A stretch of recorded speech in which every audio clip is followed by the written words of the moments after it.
I become light in American comics. Chapter 1 Silver Giant. The pitch-black night was like a black plague that devoured everything, covering the canyons and jungles. The stars dotted the night sky, and the black shadows from the starry sky crawled between the woodlands and valleys. In the dark night, a terrifying giant one-eye flashed. A gorgeous arc cut through the sky like a meteor, and the steel bird flew through the stars. The supersonic fighter broke through the clouds, and the pilot locked onto the huge target in the mountains and forests from a distance, and the missile was ready to be launched on the rack. The missile exploded. The roar of the charge was like a long sword piercing the night. The next moment, the flames almost occupied the sky and the earth, and the entire mountain began to emit a sharp wail.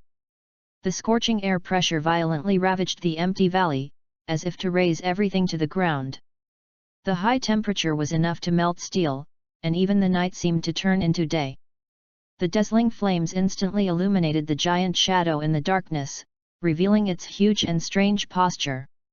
"It looks like a starfish?" "Yes, it does look like a starfish." It was a sea star. It was in a five-pointed star-shaped posture, with the two corners on the lower side supporting the body like the legs of a creature, and the two on the left and right sides replaced the hands. On the chest was an extremely huge eye, with a complex and strange filamentary structure wrapped around the eyeball. When looking directly at it, it seemed as if a strange shout echoed in the ear, as if looking directly into the abyss. A sea star several dozen meters tall. The missile bombardment had no effect, just like giving it a hot bath. But it seemed to be angry, standing in a sea of fire. Huge, the big eyes were filled with anger as they stared at the raptors flying in the sky.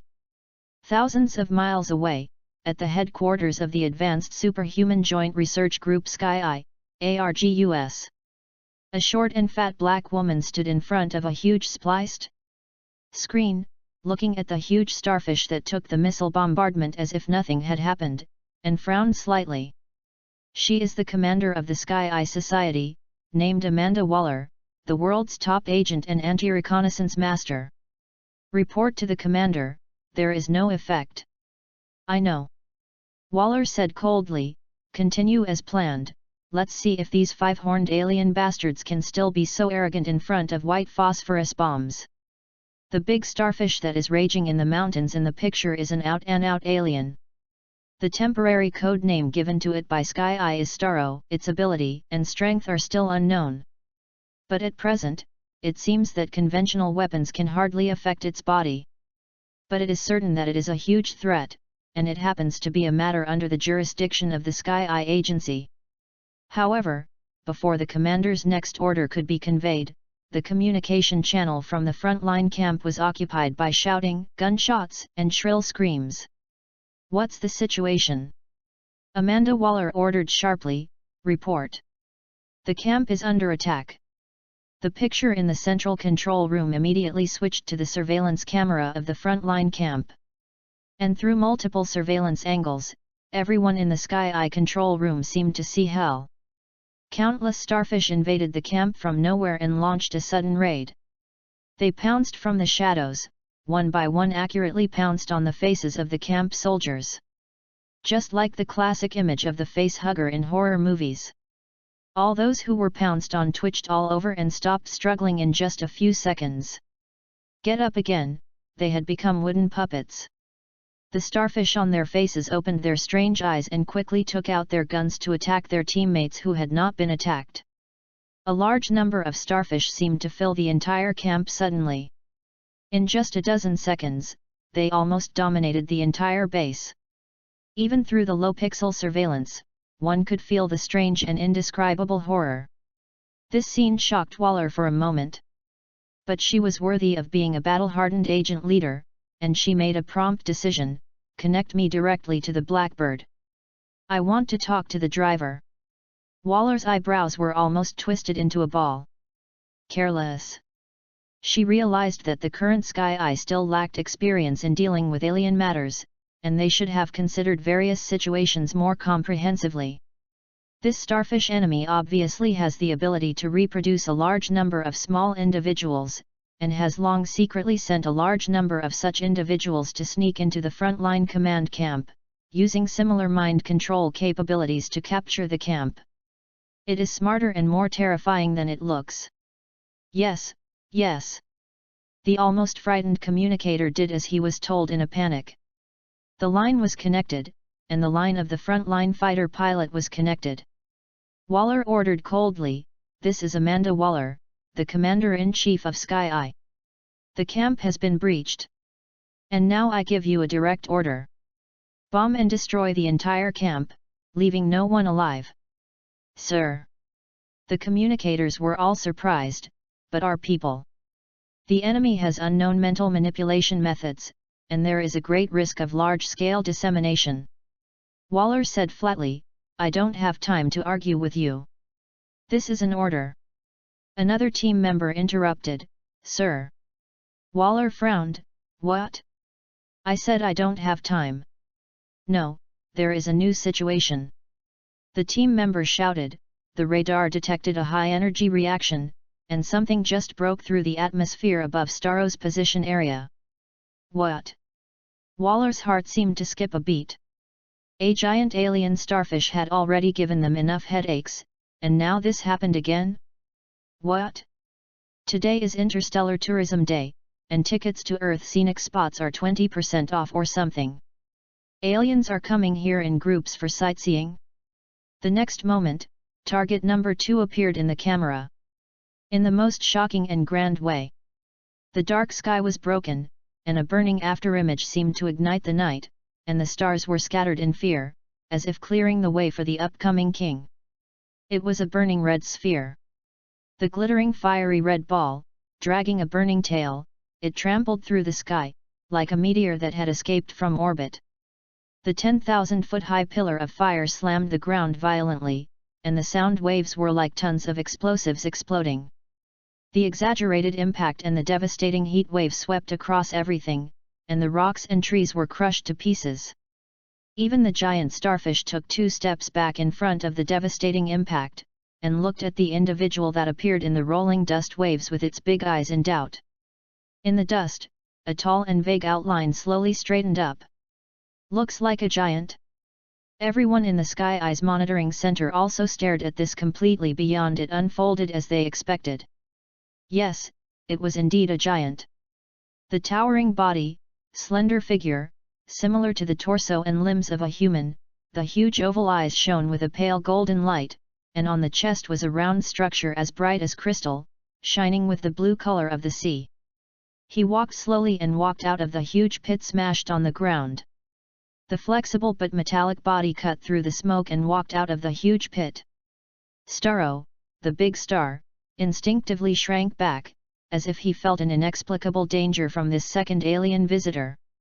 And the facts that followed quickly it proved that it should be afraid. The giant stood still and raised his right arm. The arm seemed to be faintly flashing with blue light. Starro had turned around and started running. A large blood-red word seemed to be faintly flashing above his head. "Danger!" The giant's left hand drew a blue arc and swung horizontally to the raised right arm. It showed a cross-shaped gesture. The dazzling blue light, like a flood bursting through the dam, gushed out in an endless stream, like a thunder dragon rushing out of a thundercloud. The stars dimmed, the earth also lost its color in an instant, and the unparalleled beam of light was like a brilliant sword, dividing the sky and the earth, piercing the entire world. Without any chance, Starro was hit. The huge starfish screamed, and the skin and flesh that were intact under the missile bombardment were melted almost the moment they came into contact. The huge eyes were filled with fear and shock at the last moment, as if they could not understand how such a terrifying power could come from this backward and primitive little planet. Boom, boom, boom. The starfish was instantly shattered to pieces, and the aftermath of the impact even lasted for a long time, flying all the way through the mountain behind. It was like a series of dense mountain explosions. The peaks were continuously blasted through, and the rocks and trees all evaporated and dissipated in the light of destruction. The sharp sword was unstoppable, melting through everything, and the momentum continued to rush into the night and flew out of the sky. In just a moment, the starfish monster disappeared. Only the giant stood there with his arms crossed, facing a huge gap in the mountain. Blue arcs danced in the air for miles along the way, and the high temperature made the space look distorted. One strike killed instantly. The giant let go of his hands, and stood on the earth under the smoke-filled starry sky, like a god of salvation and destruction. The next moment, his feet left the ground. Leaving behind a sonic boom, he broke through the sound barrier after a moment of rising into the air and disappeared into the night. The monitoring center of the Sky Eye was silent for a long time. In fact, since its establishment, the Sky Eye has not experienced a few real alien events. So far, most of the alien events they have encountered are strange things from outer space or alien specimens that have long died. This is the first time they have really contacted aliens. Ultra-high energy particle readings. Someone reported in a dry voice. The air was converted into plasma. The giant used some kind of heat beam as a weapon, and the power is immeasurable. After a while, someone reported, the target disappeared from the radar, sir. We lost it. Amanda Waller's face changed several times. All the face-hugging starfish-like creatures in the camp have been confirmed to be eliminated. Someone else said, it seems that the one just eliminated by the giant was the mother. If the mother is eliminated, the rest will die on their own. It looks like the crisis is over, sir. Relieved. Amanda Waller said coldly, this is just the beginning. Waller lowered his voice. We are about to enter interstellar combat readiness. Newcomer and new book, please collect, recommend, and read. In short, everything is requested. Chapter 2 Cafe. Darkness, the background color of this city, is like a thick grey-black cloth. The streets became deserted and quiet just after 9 o'clock. Even the street lights were a little dimmer than other places. The faint light emitted by each lamp was like a firefly struggling in the cold night. This is Gotham. A steel jungle that disguises itself as a civilized place. Here, even blood is cold. The sturdy man walked through the unsettling dim streets, just like walking in the dark hall where the ancient gods were buried. The street lights on both sides were torches for sacrifice. There was a slight warm light until the end of the street lights. It came from a coffee shop, which might be the only place in the nearby streets where people feel safe. This is a new store that just opened a few months ago. The man heard that the owner's name was Shen Yu, who seemed to be a Chinese and was unexpectedly young for his reputation in the nearby community. A foreigner who seemed to have just arrived in Gotham this year. But unlike most foreigners who would be discouraged by the simple folk customs of the people of Gotham in just a week, he quickly entered the community and ran a coffee shop here. On the surface, he is a kind businessman who can maintain friendly and kind communication with anyone. And interestingly, he seems to be very good at persuading others. It is said that when this store first opened, there were some minor frictions with the gangs in the nearby streets. But later, the gang members clarified that it was all misunderstandings. They have a good relationship with Boss Shen and there has never been any conflict. Interestingly, the neighbors have found that the gangs that were originally stationed in this area have become less active in the past few months, and it seems that they have not come to collect protection fees. No one has ever clearly stated why this is, but there are always rumors that it may be related to the newly opened coffee shop on this street. And the man's target tonight is this coffee shop. He stopped at the door, looked up, and saw the eye-catching sign decorated with neon lights on it, which read Hishi. Sorry, our store is closed today. The young boss came out with his usual gentle and infectious smile. I'm sorry to bother you so late, Mr. Shen. The man said nervously, you may not remember me. Of course I remember, Mr. Grimm.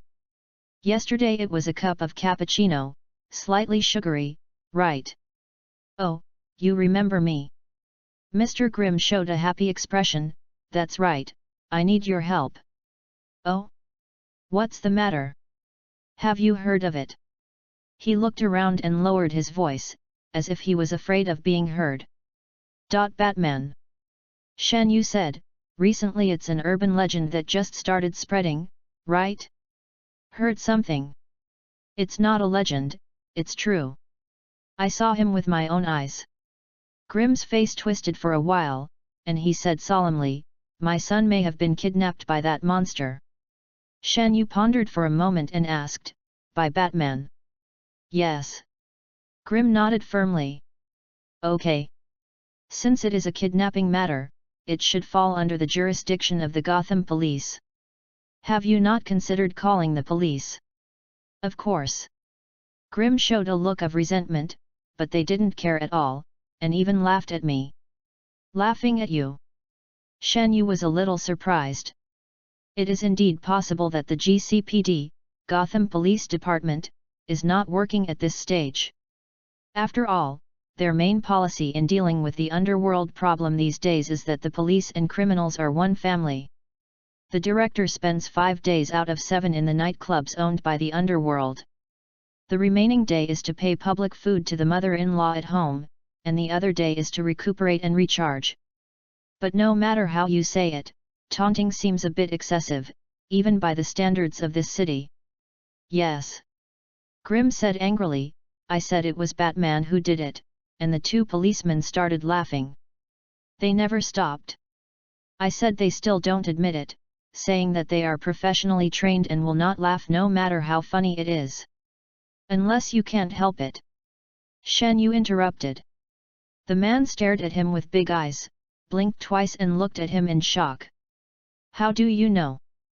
Guess, just keep talking about coincidence. Later I asked him why he was laughing, and he said his wife was giving birth to a baby. Ahem, no. This part can be skipped. I'm talking about Batman taking away the coal and holding the neon dragon. It's like this. My child was in the 2nd grade of junior high school and was walking on the road home from school. Then that guy suddenly fell from the sky. It spread its huge wings and flew down like a bat monster. It grabbed poor Jack with its sharp claws. He carried him and flew away. The classmates behind saw this scene from a distance. My poor Jack. So you didn't see it with your own eyes, right? Shen Yu asked. Yeah. But it's not important. His classmates saw it. The man said emotionally, and this is not the first time. In the past few days, several children have disappeared in our nearby community, more than one. Witnesses all identified it as that Batman. That is not a groundless rumor, it is true. He is a pervert who steals children, a devil. Okay, calm down and have a drink of water, sir. Shen Yu handed a glass of water to him. The man's face was rosy due to excessive excitement, and he couldn't calm down for a long time. So, why did you come to me? As you can see, I'm just a businessman. Everyone says so. In this community, if something makes you desperate and at a loss, you can always go to the coffee shop's boss Shen. Shen Yu looked strange. Who said such weird things? It makes me look like some kind of godfather. I am a businessman who does my duty. They said that the boy from the Qinglong gang who came to collect protection money had his legs broken here. Nonsense, he fell by himself and it's none of anyone else's business. Shen Yu said firmly. The leader of the Qinglong gang made wild claims about destroying this place. When he woke up the next day, he found that his car had been crushed into a ball of scrap metal. A typical example of spreading rumors and adding fuel to the fire. He drove his car through a traffic light and hit it. Well, I heard that later the leader of the Iron Mask gang personally led his men to kill him aggressively, but he fled within a few minutes and never dared to set foot in the neighborhood again. Oh, that friendly gentleman. He is very nice, and his men are also easy to talk to. I gave him a cold brew, and we had a good chat and some reasoning. He expressed his approval and took the people with him. Go by yourself. Grim. God just spoke some sense and left on his own. That was the Iron Mask gang, the local gangsters who had terrorized these streets for several years. A group of typical aggressive gangsters, the kind that all the neighbors would avoid when they see you. But when you come here, they become civilized people who speak politely and politely. Of course, Gotham is the place with the most urban rumors. The natives of Gotham have grown up listening to rumors including but not limited to about pale circus clowns and about owls hiding in corners. The more they hear it, the more they naturally grow up. Resistance. Therefore, although most of the neighbors feel that the rumors may be exaggerated, no one will deny that Boss Shen has his own skills in the art of reasoning. Many neighbors tend to believe that he may have practiced traditional kung fu, which is not unusual in Gotham. As I said, I am a serious businessman and I have always abided by the law and never crossed the line at all. Shen Yu paused and thought about it. However, there are many people in my store. And sometimes the information is relatively well informed. I'll keep an eye on it for you, and I'll let you know if I happen to hear anything. Grimm consciously understood that this was supposed to be a tactful agreement, and he was immediately overjoyed. Then please leave it to Mr. Shen. As long as I can get my jack back, I am willing to pay any price. I can borrow money now. No, I'm just trying my best to pay attention, but I can't guarantee that I will get any clues. Shen Yu said softly, if you are lucky enough to hear some rumors, I won't require you to pay money or any other big price. I just need a small, insignificant reward. Grimm held his breath blankly and nervously, waiting for the next step. Shen Yu smiles said. Your gratitude. Chapter 3 The Dark Night, but eating lunch. My name is Shen Yu, I am 5,300 years old and unmarried. Interning at the Science and Technology Bureau of the Land of Light, I never work overtime and go home on time every day. I always take a plasma bath before going to bed, so I never leave fatigue and stress until the next day. The Silver Crusaders all said I was normal. Yes, Shen Yu is a time traveler and an ordinary young Ultraman who is only over 5,000 years old in the Kingdom of Light. Of course this was not the case at the beginning. In the beginning, he was actually an ordinary student from China. He just occasionally closed and opened his eyes one day, and his whole life passed like this. He has traveled through time. But that rebirth was very lucky. Compared with the various apocalyptic starts of the online protagonist in the novel, he was a proper European emperor. Reborn directly in the famous Kingdom of Light, he was born into Ultraman, a race at the apex of the universe, a godlike race in fantasy. When Shen Yu crossed and landed, he couldn't help but shout, there has never been such a wonderful start. If he hadn't considered that the Ultra Clan's weakness was their fear of breasts, he might have opened the champagne at half-time. Yudao is a civil servant at the end of the universe.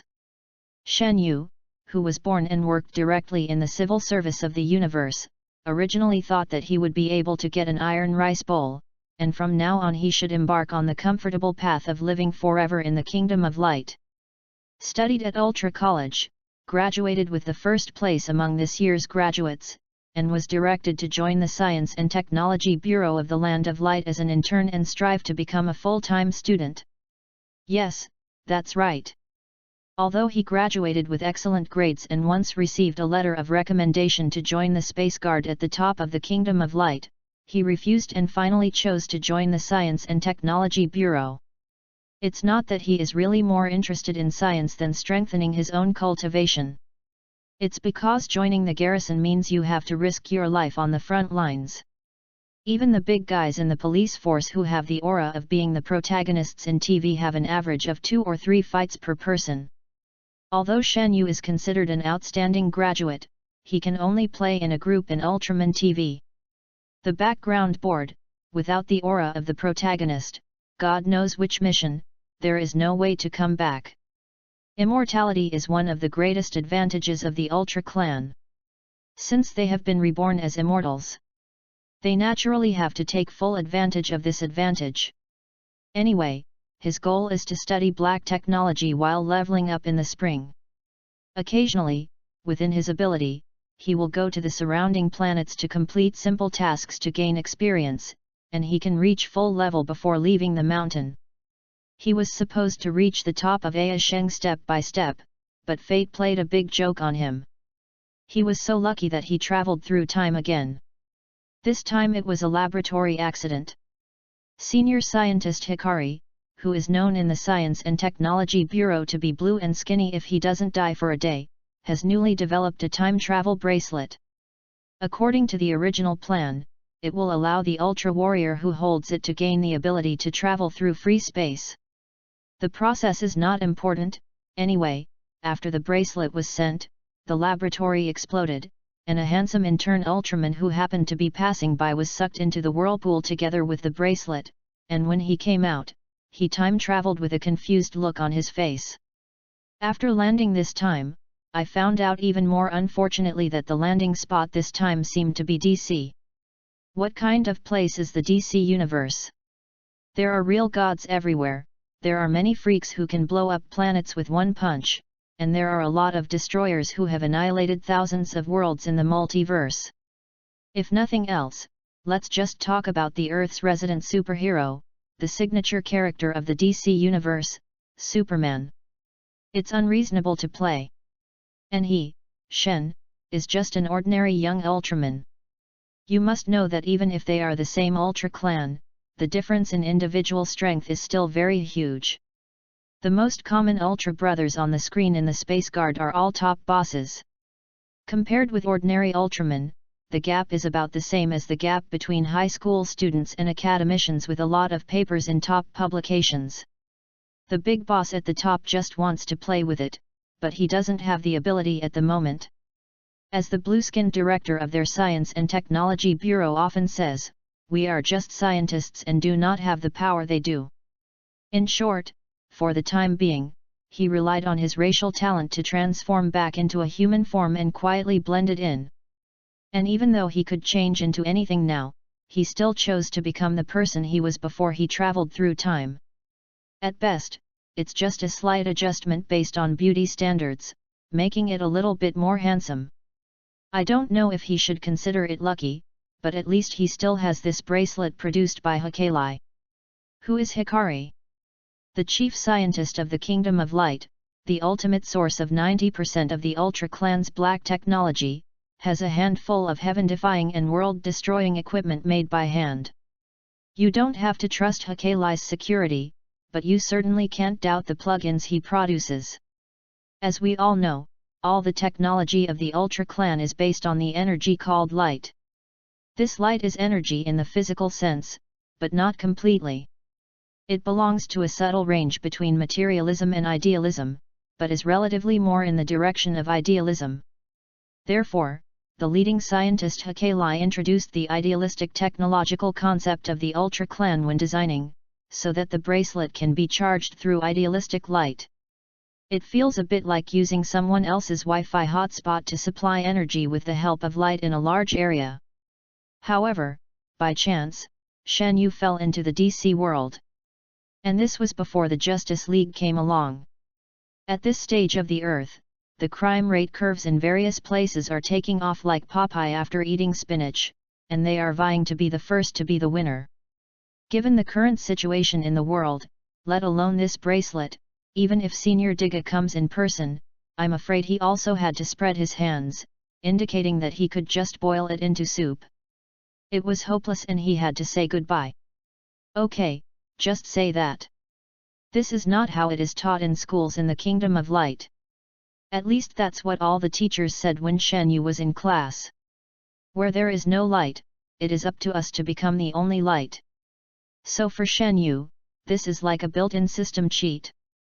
Everything that makes an organism produce positive emotions such as joy, gratitude, enthusiasm, and positivity will be directly fed back into its experience value. Or directly kill the source of powerful darkness, the existence that contains great evil and darkness, and the same effect can be achieved.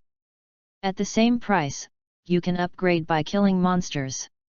The stronger the monsters, the higher their experience will be. One day ago, he saw the star falling from the sky in the mountains on the TV news. From a distance outside the blockade, the reporter captured footage of the giant beast dozens of meters in the sky, as well as the scene of an exchange of fire between an unknown organization and that thing. At that time, Shen Yu's long-lost comic memory was touched. Who doesn't this thing belong to? Starro? Starro, the iconic DC villain with the shape of a starfish, is a cosmic monster floating among the stars. He is the enemy that the Justice League fought against when they first assembled in comic book history. Appeared in the live-action movie Suicide Squad 2. The origin and abilities of Starro in the movie version have been adapted to suit the strength of the protagonist group, so they appear weaker than in the original work. In the end, he was bitten by rats all over the city. If it were the original version, it would be stronger, but it's only too strong. Its main threat method is actually its face-hugging parasitic mind control ability. In terms of frontal combat power, most of the senior members of Zhenglian can defeat it alone. No matter which version of the setting is used, Starro's threat coefficient to the current Shen Yu is not high, and it is probably just a matter of sending specium. Thinking about that moving thing in the news, is it some kind of space monster? It's just a self-propelled experience pack shaped like a starfish. And Shen Yu knew that if this thing was dealt with a little slower, and the face-huggers it used to brainwash spread, the consequences would be disastrous. Of course that doesn't matter. Because he will take action. So there was the scene yesterday. The giant of light descended from the sky and blew the starfish into a ball of rubbish with just one incredibly powerful blow. That's right, it's Ultraman's iconic ultimate move, Specium Ray.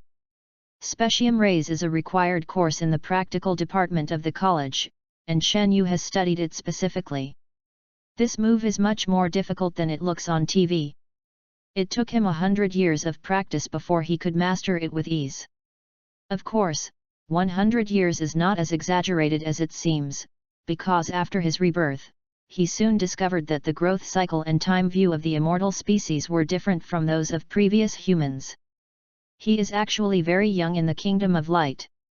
From a human perspective, he is probably still just a student.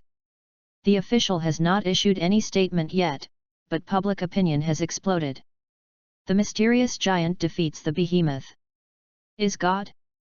Or aliens? Definitely aliens. A young man in a leather jacket said emotionally to the camera. My home is nearby. I saw it with my own eyes. You can't even imagine that such a thing does not exist on Earth. Aliens invade and the world is about to end. There was an even more excited guy who grabbed the reporter's words and forced his way into the camera. I've said it before, I've warned you before. This world is hopeless, even God can't see it.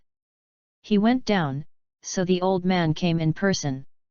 Soon this world will be leveled with its greed and sin, just like the Great Flood in the Bible. There are kids in Gotham who call the giant Ultraman, Superman. In fact, the original text of Ultraman is Ultraman, but it is just a transliteration. The literal meaning is Superman, which is similar to the code name of a certain alien wearing a red cape outside his underwear who has not yet debuted in this world. The benefits this series of chain reactions have brought to Shen Yu are also visible to the naked eye. The time and space energy of the bracelet has seen the most significant improvement since his time travel, and there are even unexpected gains. Energy reserves have been increased, new modules have been unlocked, and the headquarters of the Science and Technology Bureau of the Kingdom of Light is being searched. Search.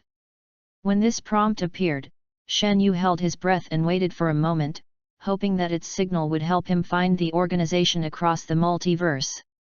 Unfortunately, the last line that popped up was "Search failed and the headquarters of the Science and Technology Bureau could not be located."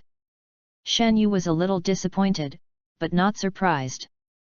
But then the bracelet will continue to display a prompt, "Technical reserve information below the Science and Technology Bureau's authority level 3 has been unlocked." Shen Yu. This is really an unexpected surprise. It may be difficult for outsiders who have never been in the Science and Technology Bureau to imagine that the top laboratories in the Kingdom of Light, led by their blue-skinned director, are churning out perverted black technologies all day long. For example, a cannon with the same power as the hyperspace bomb used by Beria in the TV series can destroy an entire universe with one hit. For example, in the finale scene of the first generation of Ultraman, Zafy mentioned, "I brought 2 lives from the Kingdom of Light" when he first appeared. What he used was the ultimate black technology, life solid. Technology. It can create life and store it, and it can resurrect the dead. It can be plugged and played. It is even more outrageous than the eyes of a certain ninja clan member. Of course, these are high-end technologies, and even in the Kingdom of Light, they are content that only high-level officials are qualified to have access to. Shen Yu quickly checked the list of technologies he currently had, and quickly found a technology that was relatively basic to him, less difficult to reproduce, and more practical. Specium Light Cannon. It is similar to the Specium ray gun designed by the Earth Defense Force XIO in TV works. Although its power cannot be compared with the Specium ray released by the original Ultraman, the principle and properties are the same. It is a black technology for humans, but it is not difficult for the Science and Technology Bureau of the Kingdom of Light. With the drawings and instructions complete, it was easier for Shen Yu than some practical classes in the academy. It's just that the basic materials he can get here are definitely worse. It feels a bit like Stark picking up trash and rubbing the Iron Man armor with his hands in a cave. Of course, this will not trouble the first graduate of the Kingdom of Light. After completing the assembly, he put on the cannon in his private laboratory in the basement of his home. Looking at its smooth lines and shining metallic luster, he felt more and more satisfied with his masterpiece. After nightfall, Shen Yu was dressed in all black, including a combat uniform and helmet, with almost no distinguishing features. If I must say, the image may be closer to Snake Eyes in the Special Forces movie.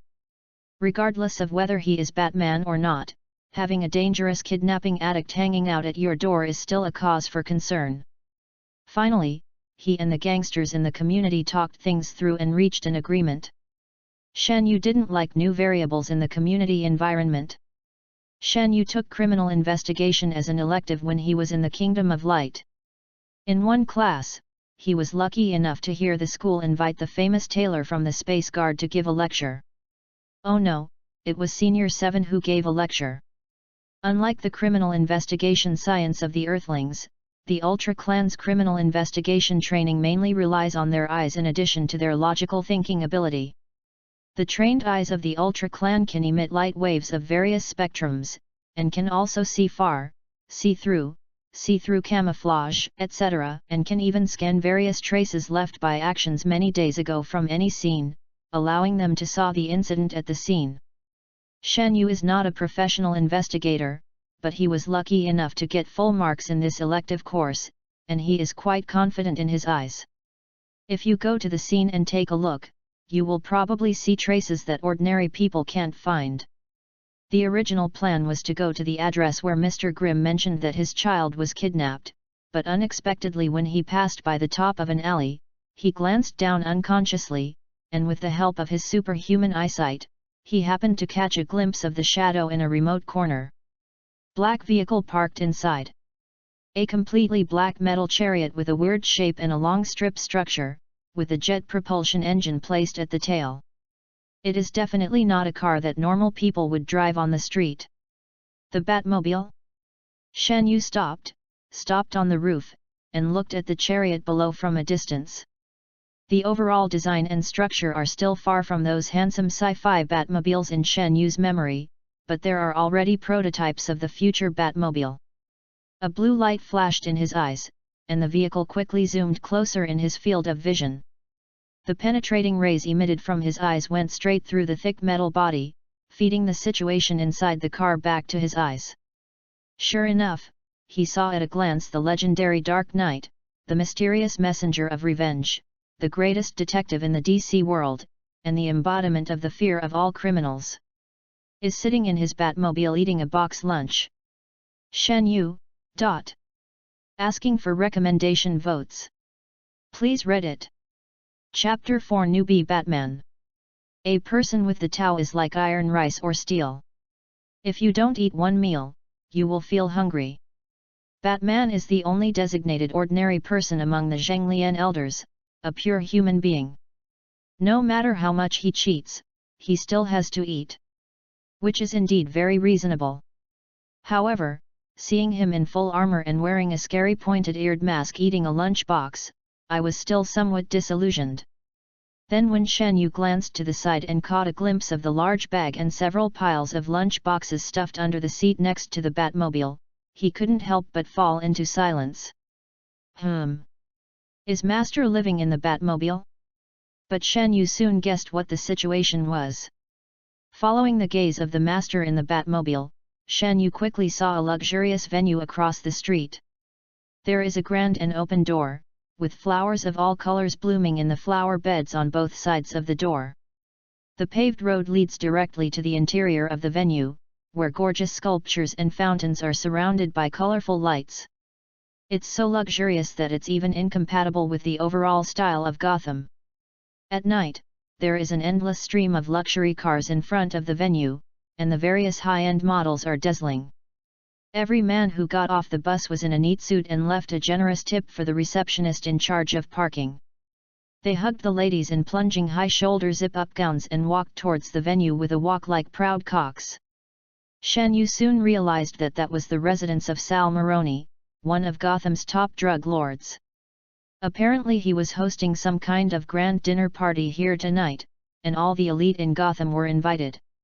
Maroni was also one of the main bosses in Gotham before his debut. At this stage, he and the famous Roman Carmel Falcone are equally powerful, and each accounts for basically half of Gotham. The famous villain Two-Face Harvey Dent in the later Batman series had half of his face burned by Maroni. As well as the new Penguin who came to power after the previous drug lords were brought down in the post-Batman era, Maroni was also the first to it was lifted by hand. The Master is watching Maroni. At least judging from the number of lunch boxes in the Batmobile, it should have been a long time ago. There are fewer and fewer luxury cars coming from the street, and it seems that almost all the guests have arrived. The venue closed its doors and began tonight's high-class carnival. At the same time, it's time for the bats to leave their nests. The sliding door on top of the Batmobile opened and Batman jumped out. The car door closed automatically after he came out. He came to the high building in the shadow of no one, opened his multifunctional belt, and took out a rope with a hook. It seems that the fledgling Master doesn't even have his signature prop, the grappling gun. Now he has to rely on ropes if he wants to climb over walls. I saw Batman lift the rope, swing it a few times quickly, and throw it with all his strength. The hook was thrown high to the edge of the roof under the action of the spinning centrifugal force.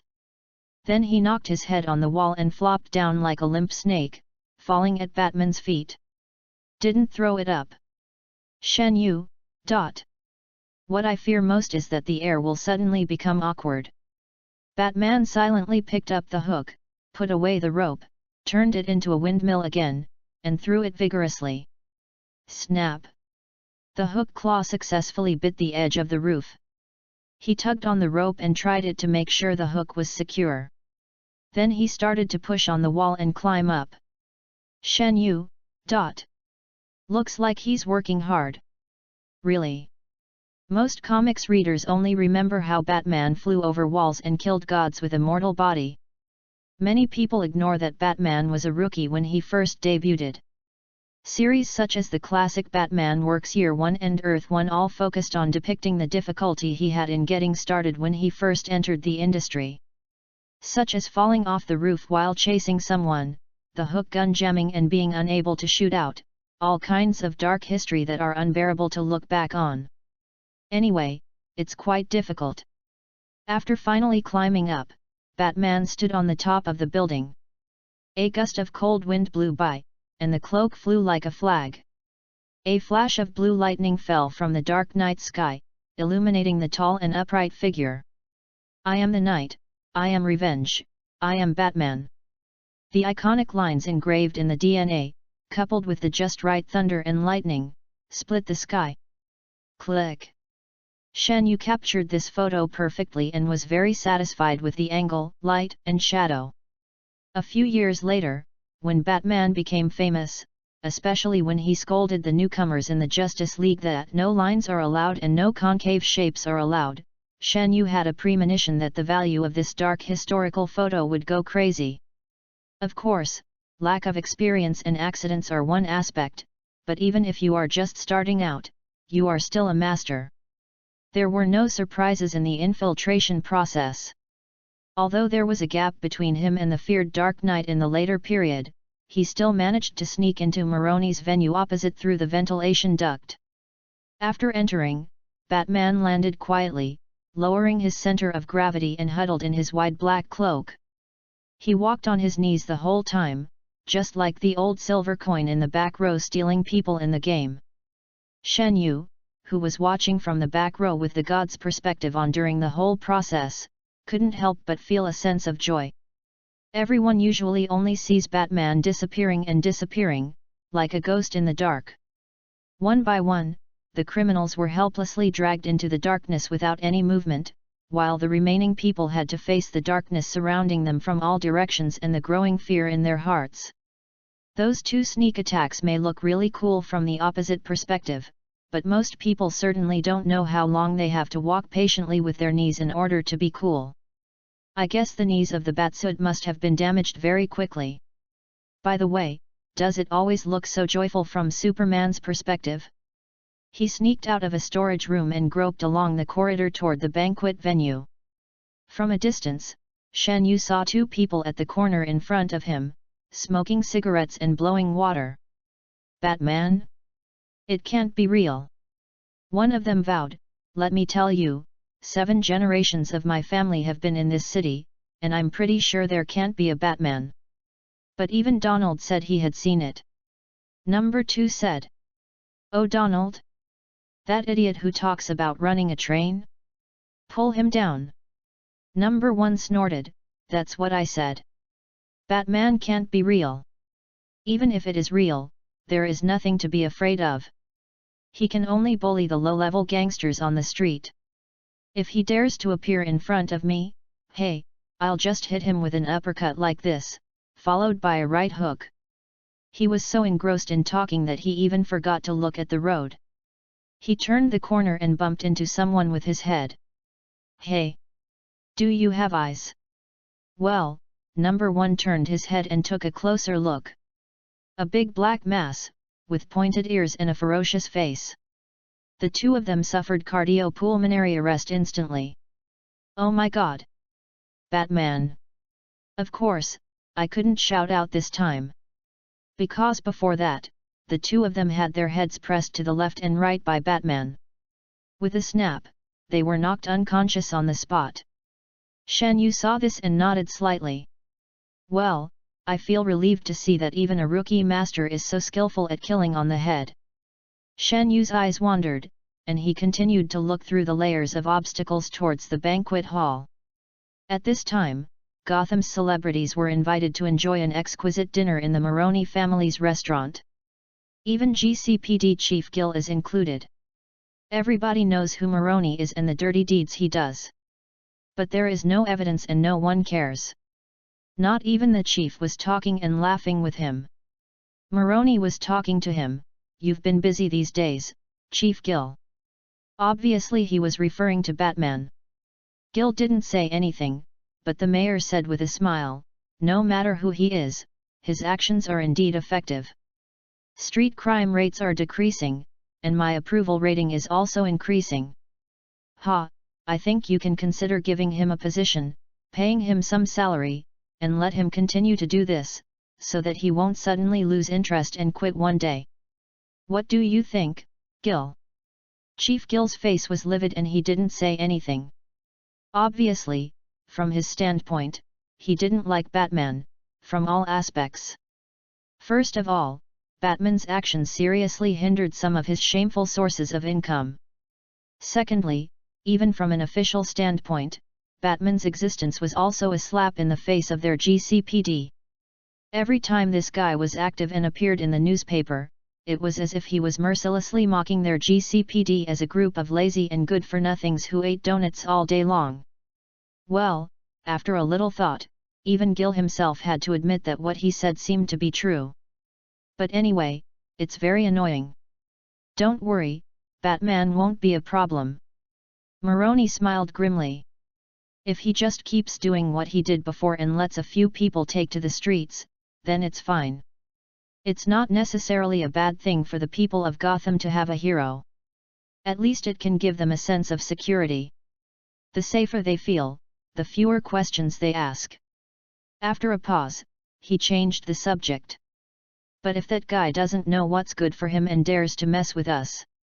Maroni's eyes suddenly darkened. Then, amid the exclamations of everyone at the table, a dark mist emerged from behind him, vaguely abstracted into a bat-like shape. He smiled cruelly. He will know that he is not the only one with tricks. Chapter 5. Like the sun shining through the night. Snap! The lights in the restaurant went out without warning, and the sudden darkness made the guests at the meeting confused for a moment. But this state did not last long, because the next moment, the wall of the restaurant on the corridor side was blown up with a bang. The guests exclaimed, and the elegant ladies screamed. A bat-shaped outline appeared behind the black smoke, like a demon looking at everyone in the room with a judgmental eye. Ladies and gentlemen. A low voice processed by a voice changer sounded. You are eating the wealth of Gotham and the spirit of this city. But this feast is about to end. From this moment on. He approached slowly, and the shadow of the huge bat was projected on the carpet, reflected in the terrified pupils of every upper-class person, as if it was branded into the depths of the soul through those eyes. None of you are safe. Grand debut, perfect sense of oppression. Although a novice, Batman still successfully maximized the dramatic effect and deeply implanted fear into the hearts of these Gotham upper-class people. Or, it should be so. But a gloomy and grim voice sounded behind him. Oh, really? I doubt it. Batman turned his head alertly and saw a twisted black shadow appear in the darkness behind him. A dark object rushed towards him, and he had no time to think, so he just raised his arm to block it. The next moment, he felt that the huge impact almost dislocated his arm, and then his whole body flew out under the horrifying force, and flew straight to the corridor outside the restaurant. The exaggerated force was enough to cushion the bat suit.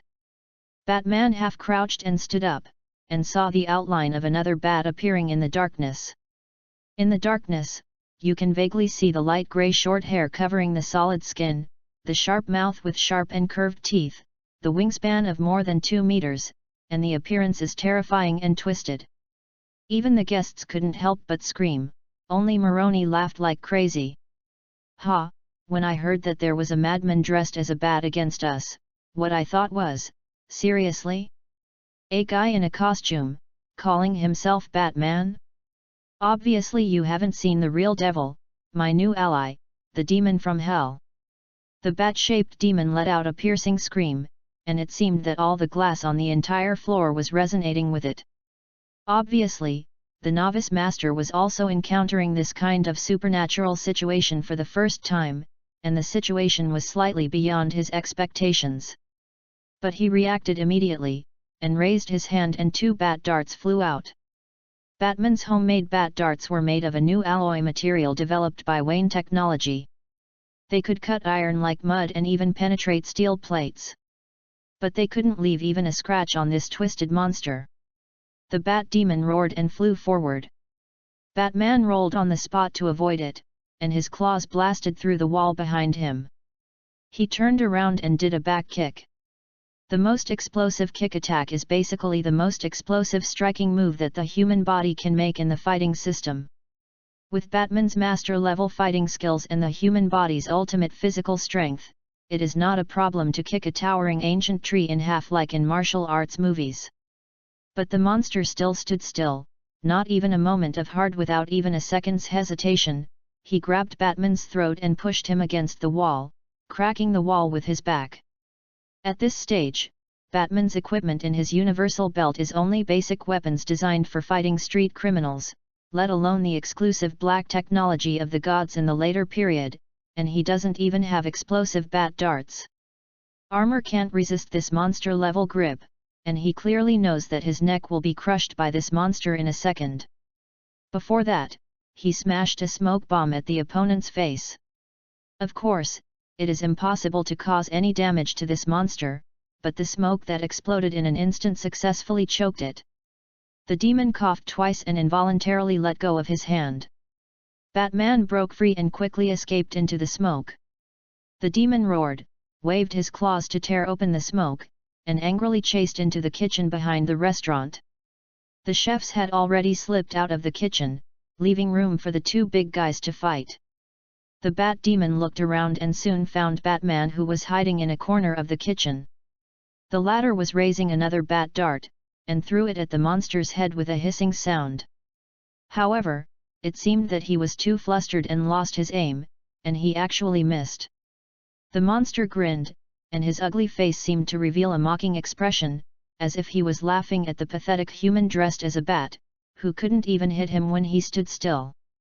However, when he saw Batman throw a dart and immediately fell to the ground to do an explosion-proof posture, he began to realize that something was wrong. Turning his head again, he saw the full-power microwave oven next to him filled with cutlery. The bat dart just now did not miss. He was not aiming at the monster at all. Because he already knew that darts were ineffective against it, Batman would not make the same attempt in vain. The dart nailed into the wall and pierced the natural gas pipeline buried behind the wall. Boom! The flames spread out in an instant and filled the entire kitchen, like thousands of troops galloping through a closed space. The strong heat wave pushed everything in the room flat, and the entire kitchen collapsed in an instant, and everything including the demon was engulfed in flames. Batman was also blown away by the shock wave, flying out of the building from the broken wall and falling to the street outside and below.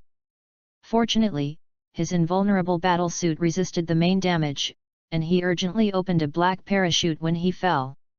After the wind resistance slowed him down, he barely fell on the roof of a car parked on the street, and with a clang, the roof was dented and the windows were shattered. Well, his landing equipment now is only a parachute, and there is no black technology cape glider in the future. Pedestrians around screamed, and passers-by retreated one after another, looking at the bat monster who suddenly fell from a high altitude in doubt. Batman took 2 seconds to regain his balance, rolled from the roof to the ground full of debris, and stood up with the smashed and deformed car, gasping for breath. He realized something was wrong when he heard the passers-by screaming again. Sure enough, when he looked up, he saw that the demon had spread its wings and flew out of the sea of fire, flapping its wings and landing in front of him. It seemed that the explosion and the fire did not cause any damage to the indestructible black body. Are you a human warrior? The demon approached with a sneer. You have skills and ideas, but you are just a weak human after all. And I am a demon serving that lord. I will not be killed by ants. It seemed to be some kind of mysterious sixth sense, a premonition similar to what people often say, chills on the spine, which made the demon smell a hint of danger. Following the dangerous instinct, it turned its head and saw the figure wrapped in black clothes like a killer who was particularly eye-catching in the fleeing crowd. The man had a strange mechanical device on his right arm. He raised his arm calmly, and the black muzzle was raised and pointed in the direction of the demon spirit. The demon spirit judged at a glance that this thing should be the kind of thing called gun made by modern humans. It had seen humans use similar weapons, but those things were ridiculously weak in front of beings like the demon spirit, not even scraping. So the demon spirit was happy at that time. Who are you trying to scare with this toy? Little human, ridiculous. Just when it was thinking about twisting off the arm of this ignorant human and watching him wailing in fear. Spicium energy is fully charged. The light energy cannon gave a prompt. Shen Yu pulled the trigger. The next moment, the demon spirit saw a gorgeous light that seemed to be seen only in dreams. The azure light, like a long and endless river pouring down, the explosive reverse thrust made Shen Yu's whole body slide back half a step. The demon's eyes widened, and when the beam of light hit him, doubts flashed through his dull mind. Could it be that he hadn't been online for too long and couldn't keep up with the version? Are humans so terrifying now? I'm just a little demon, no matter how much hatred and resentment I have, you. Is it that serious? The azure light swept across, crushing the demon into pieces like a dead tree, and even the eternal night of Gotham seemed to be briefly illuminated. It was like the sun shining through the darkness. Chapter 6. It's not a question of strength. Gotham suburbs, deep underground, 2 o'clock in the morning. Batman looked at the interview screen on the huge monitor and frowned slightly. At this time, he had taken off his helmet, and under the mask was a handsome but firm young face with vicissitudes that seemed not to belong to this age. Bruce Wayne, the son of Gotham, is rich and powerful. Although he has the wealth of a rival country, no one knows that he is actually a masked vigilante who can fly over eaves and walls. It can only be said that the interests of rich people are all kinds of strange. Some like to play with cars, some like to play with watches, some like to play golf, some like to learn foreign languages, and some like to travel and climb mountains. So it seems not outrageous that a rich young man likes to go out in the middle of the night with cat ears and beat up children. And this is the Batcave. The natural cave at the bottom of Wayne Manor existed when Bruce was a child and was occupied by bats as a nest. Although there are not as many airplanes, cannons, and fancy chariots as in the later period, it has been transformed by him into a preliminary prototype of the Batcave. Alfred, a butler in a black suit and a bow tie, climbed down the ladder hanging from a steep wall. Holding a silver-covered dinner plate steadily in his hand while climbing the ladder. He straightened his collar after landing, and said expressionlessly as he walked forward, "Don't worry, young master, my old bones can handle this slippery ladder. Even holding a dinner plate is not a problem for me. I don't need any help at all." Bruce still stared at his computer without looking back. "I'm already planning to install a staircase. In the future, the secret door will lead directly to the study." Alfred walked to his side. The screen showed the short and blurry video recorded by the built-in camera of Batman's battlesuit. He was repeatedly studying the scene where the mysterious man shot the Bat monster into ashes. "Very impressive." Alfred put the silver dinner plate on the table. "It looks like some kind of cutting-edge technology. No known individual weapon has such power, at least not as far as I know at this stage." Bruce said. The Bat computer analyzed the energy data of that shot. The high temperature carried by the light impact exceeded 100,000 degrees. Alfred raised his eyebrows. "That's quite hot. In fact, this is still due to the limitations of materials and technology. The degree of restoration of Mr. Shen's light energy cannon is limited. In fact, according to the standard setting of the spacium beam, a temperature of 500,000 degrees is considered to meet the standard. That's not the point. The temperature is just incidental. What really makes that beam impact method deadly is something else. Its energy output method is completely unknown in the known scientific field, and more importantly, the spectrum analysis has discovered some unknown elements contained in it. Some substances that do not exist on Earth." Bruce said in a deep voice. "But I believe that substance is the main factor that makes it have terrifying destructive power." You mean, aliens, sir?" Alfred said. "Or at least, it is alien technology. In addition, the possibility of aliens is not ruled out. Look here." Bruce cut the picture to the end. When the dust settled after the beam went down, and when he looked at the black-clothed man who fired the cannon, he had disappeared. "I don't understand. Where did he go?" Alfred asked. "Super speed, super high speed that can't be observed by human eyes." Bruce said. "He has powerful technology and extraordinary abilities. He is indeed very likely an alien. And we know nothing about his identity, origin, strength, and technology. He is a highly dangerous object. Do you need me to remind you, young master, this highly dangerous element just saved your life?" Alfred said. "From the result, yes. But it may not be intentional. Maybe he is just hunting, and the target is the thing that attacked me. It's a pity that you didn't inherit optimism from the ancestors of the Wayne family. Alfred said. I call this preparing for a rainy day. This is something completely unknown to humans, Alfred. We always have to be prepared for any emergency. Bruce stood up and put on his helmet again. Going out, sir? Alfred gestured to the plate he had just put down. Would you like to eat something before leaving? Wait a minute. The investigation before this operation was insufficient. I was careless and did not make preparations. Moroni is obviously related to the abnormal creature that attacked me, which makes him more dangerous than expected. I must find out as soon as possible. That's a pity. Alfred opened the silver lid on the plate expressionlessly.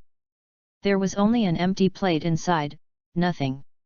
I prepared dinner for you today, baked empty plate, and now it's all wasted. Bruce, Alfred lifted the lid and shrugged. Anyway, I just know how to change my appearance. When I come back, you can make whatever breakfast you want tomorrow morning. Bruce's voice slowed down a little, apologetically.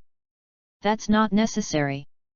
Alfred picked up the plate again and walked towards the ladder by the wall. I'm already very relieved that your breakfast tomorrow is not in 4-tube, young master.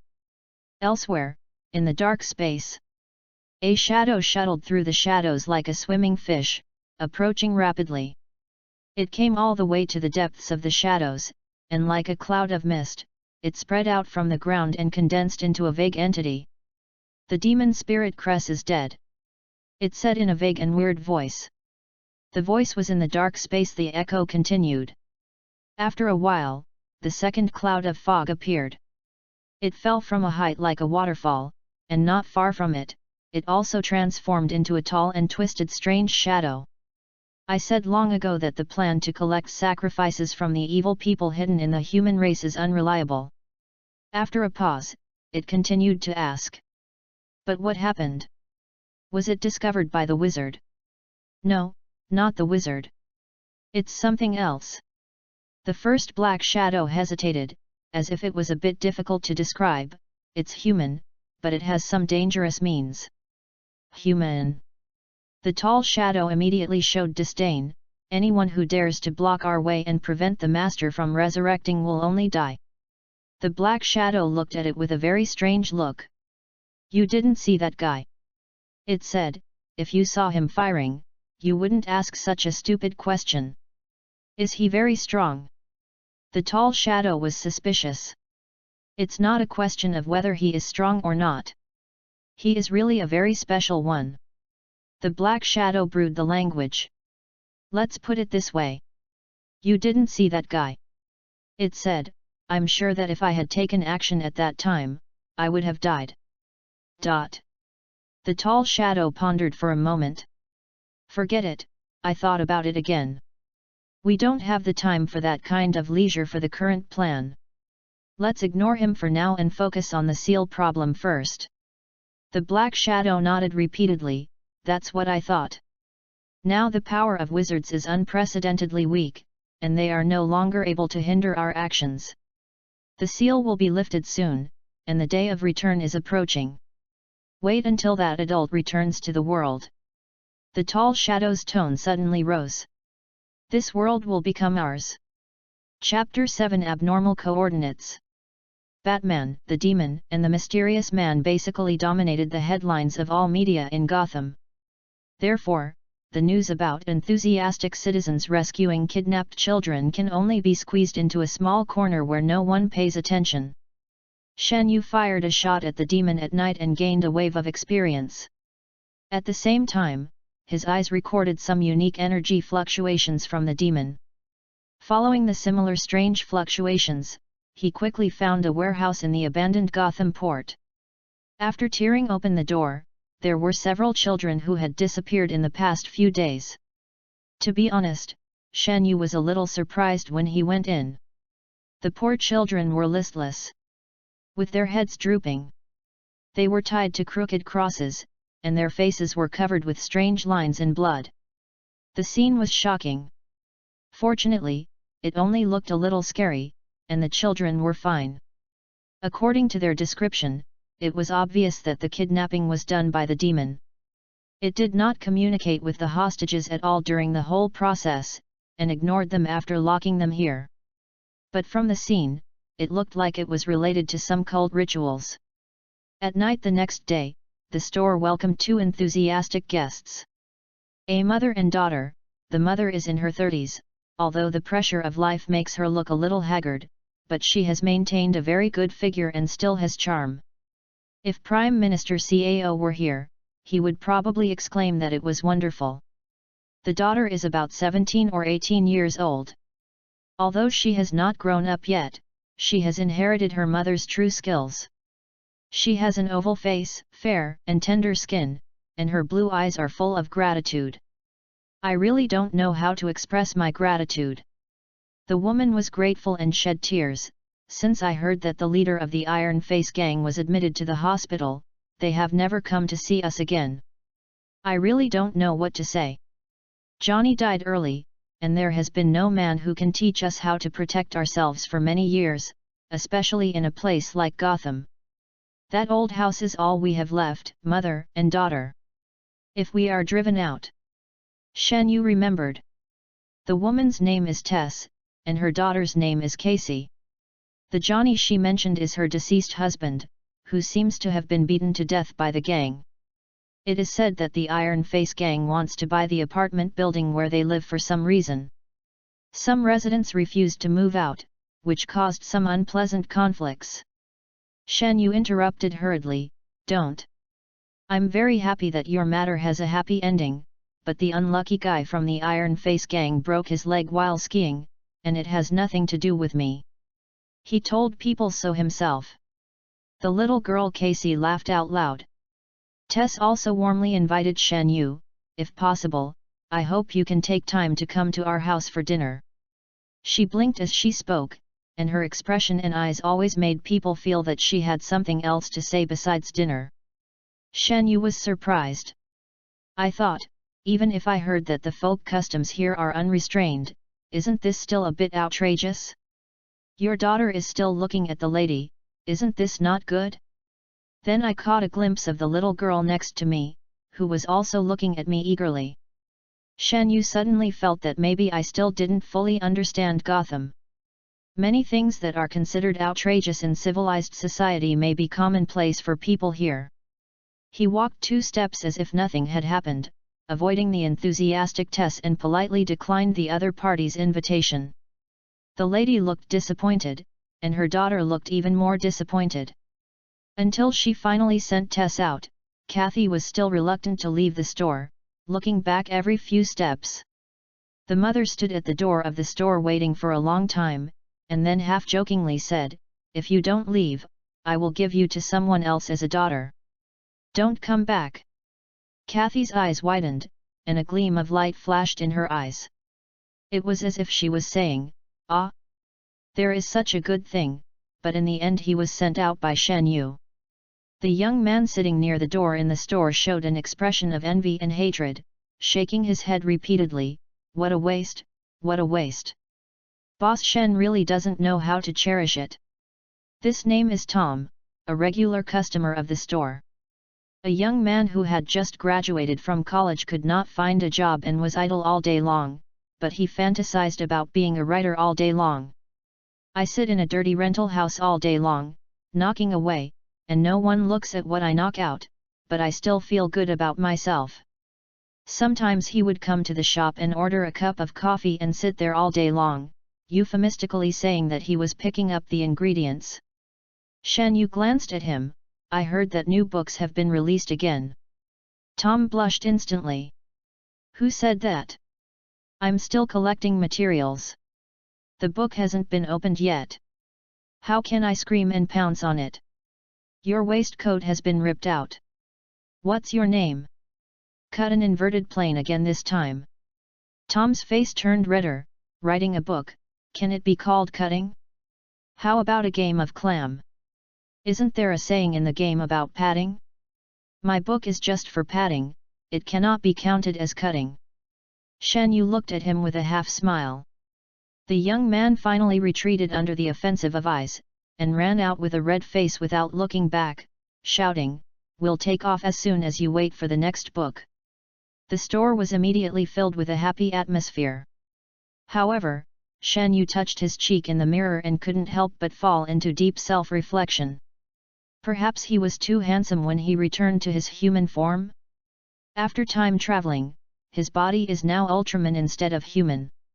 However, his race's own talents and some school courses help him transform himself into any human form. He still chose his original appearance before traveling through time. I feel like I just made a small adjustment, but I didn't expect that the charm value seems to be higher than I expected. After last night, the energy of the bracelet increased slightly. According to theory, Shan Yu's own strength has also been improved, but the magnitude is not large and there is no progress bar to display, so he can't feel it. Perhaps you can only intuitively feel it when you have accumulated enough to achieve a qualitative change. In fact, this affects not only the strength of his Ultraman form, but also the physical strength of his human form. Yes, the human body also has extraordinary power. Just like the super strength and non-human motor nerves displayed by the Sarosai rabbit in the human form, including the almost instantaneous super speed displayed by the human body when director Hakalai of their Science and Technology Bureau appeared on TV in the early stage. Even more exaggerated, it looks like Brother Kai, the human form of Orb. In his normal human form, he has incredible strength and super speed, and can even withstand the beam attacks of giant monsters and aliens. So much so that the audience once thought that Yuban Ultraman form was nothing more than a gigantic Kai. I put it in a holster, and it might even be weakened. Shan Yu and Kai Ge are both non-human beings. At least they still have physical invulnerability, super speed invisible to the naked eye, and basic super strength. As long as it's not an opponent with a high threat factor, Shan Yu can solve it without transforming. The DC world is dangerous, but the most indispensable thing is the opportunity to gain experience. For example, it was a bit weird that there was a bat demon on Moroni last night. Logically speaking, there should be no such miraculous things in Batman's early stories. The only ones that appeared in Gotham during this period were normal criminals or, at best, normal criminals who were not mentally normal. And the thing that appeared last night was obviously a bit over the top. It feels like calculus appears in the elementary school mathematics test questions, and it is clear that you want to have the mentality of a master. Ding! The energy crystal on the bracelet suddenly flickered, and for some reason it had some reaction. Shan Yu's eyes lit up. Could it be that another function has been activated? He quickly checked it, but immediately found that it didn't seem to be the case.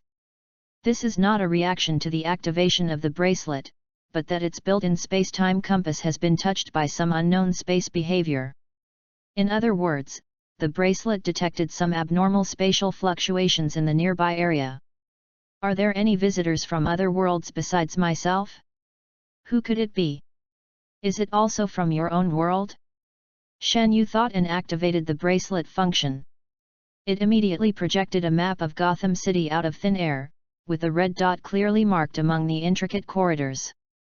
That is the specific coordinate where the abnormality occurred. Newcomers and new books, please continue to read. Chapter 8 The atmosphere is here.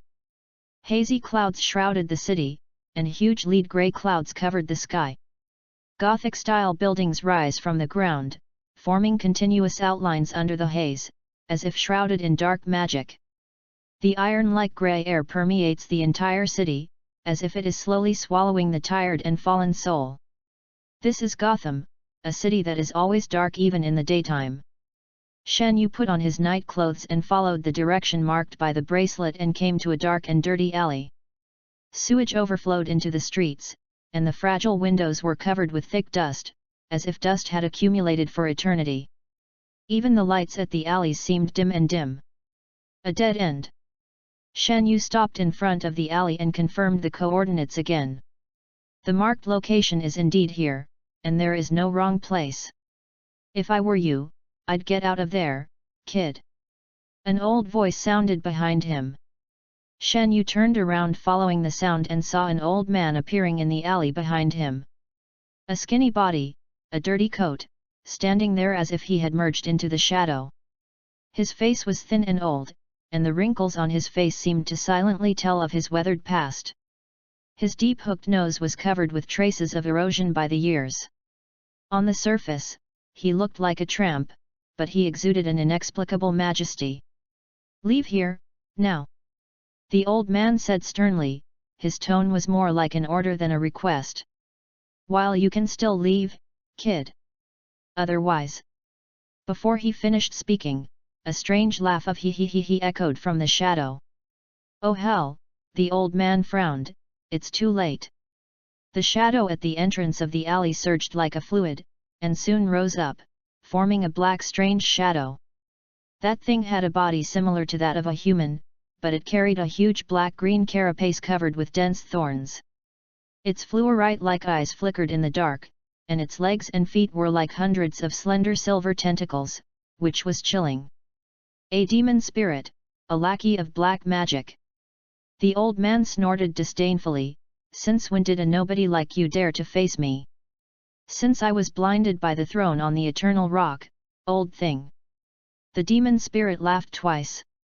"For 9,000 years, you are getting older and weaker every day. Finally, you are not so good at fighting now? Old thing. Good guy, 9,000 years old, even older than me, Ultraman." Shen Yu thought. Eternal rock, wizard. He seemed to have guessed it vaguely. This old man might be the old wizard who gave Proportion Batson 7 divine powers in the movie Shazam, the first generation of Shazam. This old guy is really not small, the world's top wizard. In the original work and the movie, he was too old, so he searched the world for an heir who met his conditions and had the purest heart to take over his divine power. It was basically a traditional fairy tale story of the master was about to die and was in a hurry to find a disciple to give him 9,000 years of cultivation for free in an American comic magic version. The wizard hummed in a deep voice, "I may be old, but I am still the guardian of the eternal rock, the commander of all magic in the world, and the suppressor of ancient monsters. Who are you to dare to be my enemy? Get out of here!" With a loud shout, the wizard raised his right hand, and light and electricity suddenly appeared in his palm. It was like catching the real thunder in his hand and throwing it like a piercing javelin. The golden lightning illuminated the entire alley in an instant, and all the darkness was dispelled, just like Zeus throwing lightning from the top of Olympus, and like Odin riding an 8-legged horse throwing his eternal spear. Then nothing happened. The lightning struck the demon, and perhaps it had the effect of HP1. Even Shen Yu was silent. It turns out that the special effects are so gorgeous, but the output is almost nothing.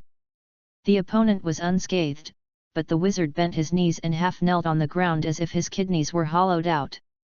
"I'm too weak," he panted. "I defeated the ancient demons and suppressed countless disasters.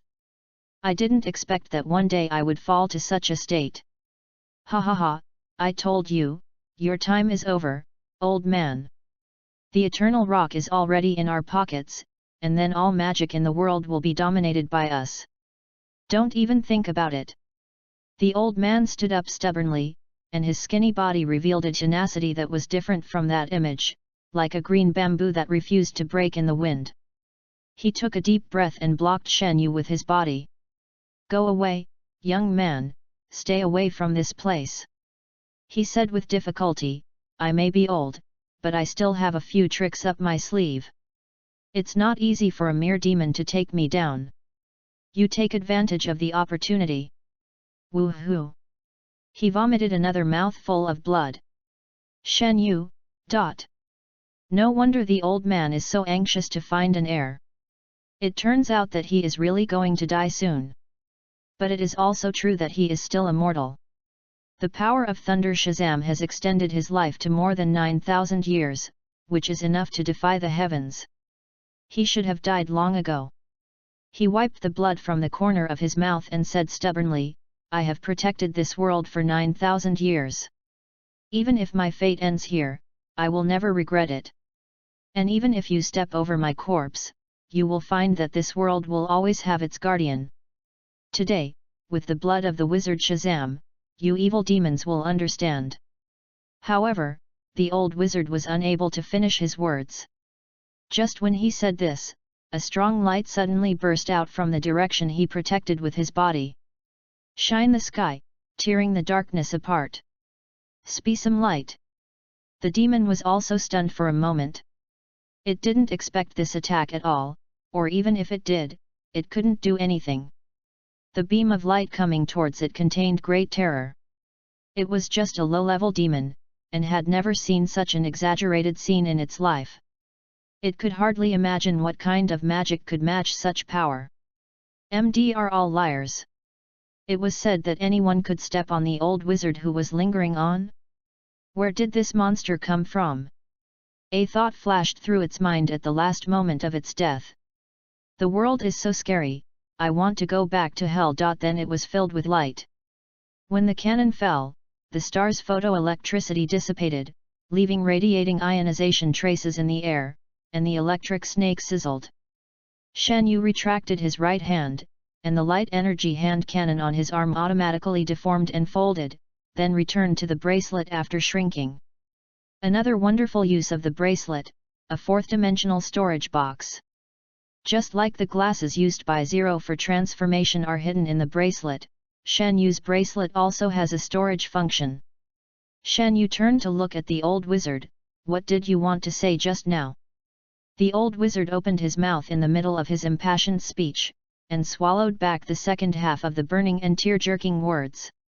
"The atmosphere has been heightened to this point, but in the end, the other person did not die, but the other person was killed." There was an awkward atmosphere in the air for a moment.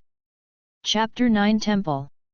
In fact, the light energy cannon developed by Shen Yu has been weakened a lot compared to the original version. If he transformed himself and released the specium ray, the average temperature would be about 500,000 degrees.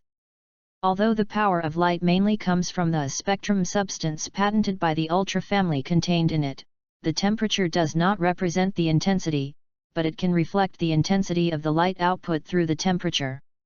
For example, the maximum output of the light energy cannon is about more than 100,000 degrees, and its quality is far less powerful than his own. But it already surprised the 9,000-year-old senior next to him. On the surface, the old man is as stable as an old dog, with a calm expression that says, "I, the wizard Shazam, have never seen any big scenes." In fact, he is not at all calm in his heart. If it were in his heyday, he would certainly be able to use magic of equal or even greater power. But after all, he was once a top-level mage. But when did mortals have such powerful power? The old wizard glanced at him and said nothing.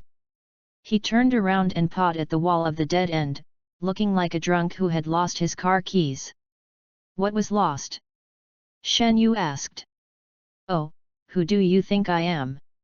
I am a wise wizard with the best wisdom in the world, and I can throw things away." The old man groaned, extremely proud. But after a pause, his tone was slightly frustrated. "It's just that as I get older, I sometimes put it in the wrong place." Shen Yu followed the coordinates marked on the bracelet and silently walked to one side, stretched out his hand and pressed on the seemingly empty wall. A faint transparent circle of light suddenly appeared on the wall. "I assume you're looking for this." The old man's eyes widened, as if he was surprised that he found the door he had forgotten so easily. But he quickly hid the surprise and coughed twice. "Ahem! I knew it was here." The old wizard snorted, "I was just making sure the surrounding environment was safe." "I think so." Shen Yu agreed. "This is the door to the Rock of Eternity, the throne that protects all magic in the world." The old wizard walked to the door. "The evil spirits of Warcraft are trying to usurp that position while my magic power is weak, and then the whole world will be destroyed by them. Drag into disorderly chaos, all mortals will fall into purgatory panic. Now the temple has been occupied by a large number of dangerous demons, but they will never succeed." Shan Yu's eyes lit up when he heard this. Doesn't that mean that there are a lot of experience packages behind this door? The wizard strode through the portal, with nothing behind him. He landed on the invisible ground. The front, back, left and right looked exactly the same chaos, with no direction and no difference.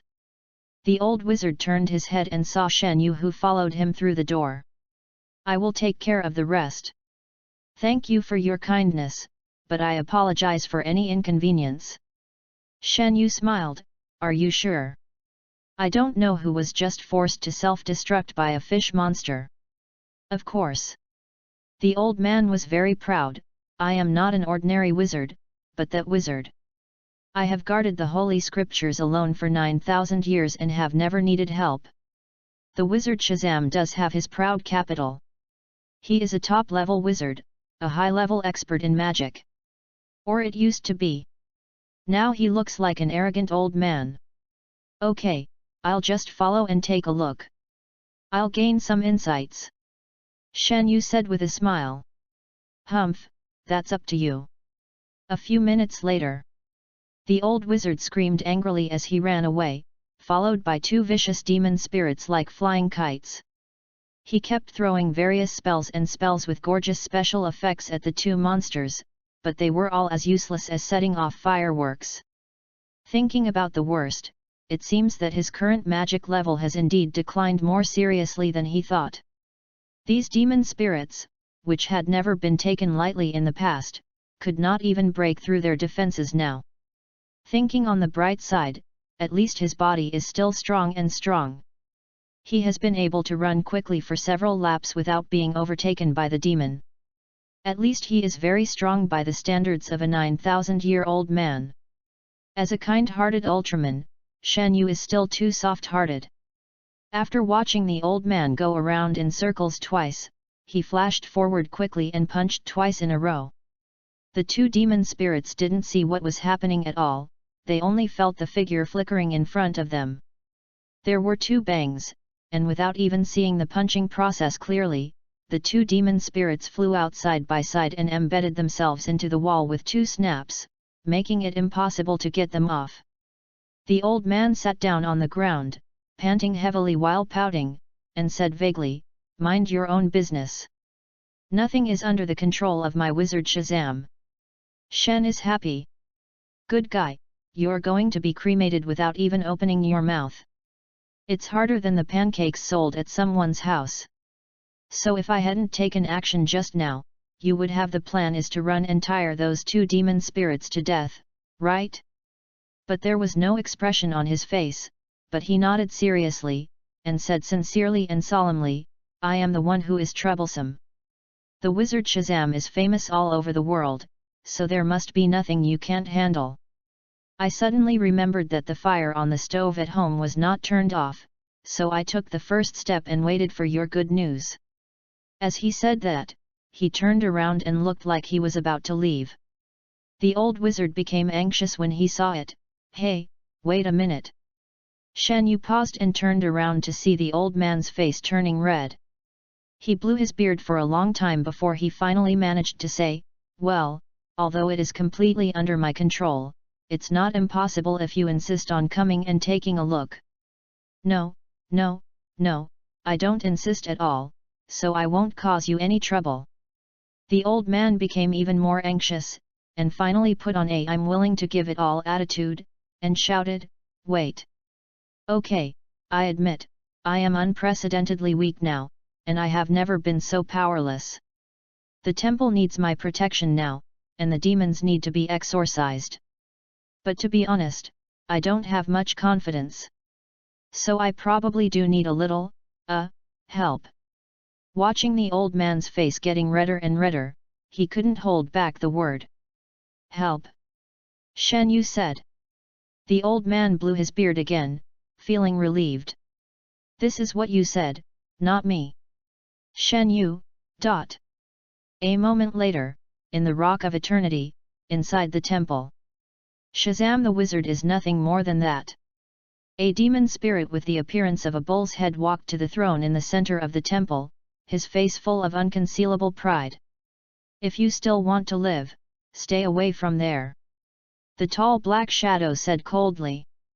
The bull-headed demon was startled, and hurriedly moved away from the throne as if it was electrocuted, looking at the tall black figure in confusion and horror. That's the adult's seat. The tall shadow said coldly, when the adult comes back, if he knows that you are sitting in his seat, just imagine the consequences.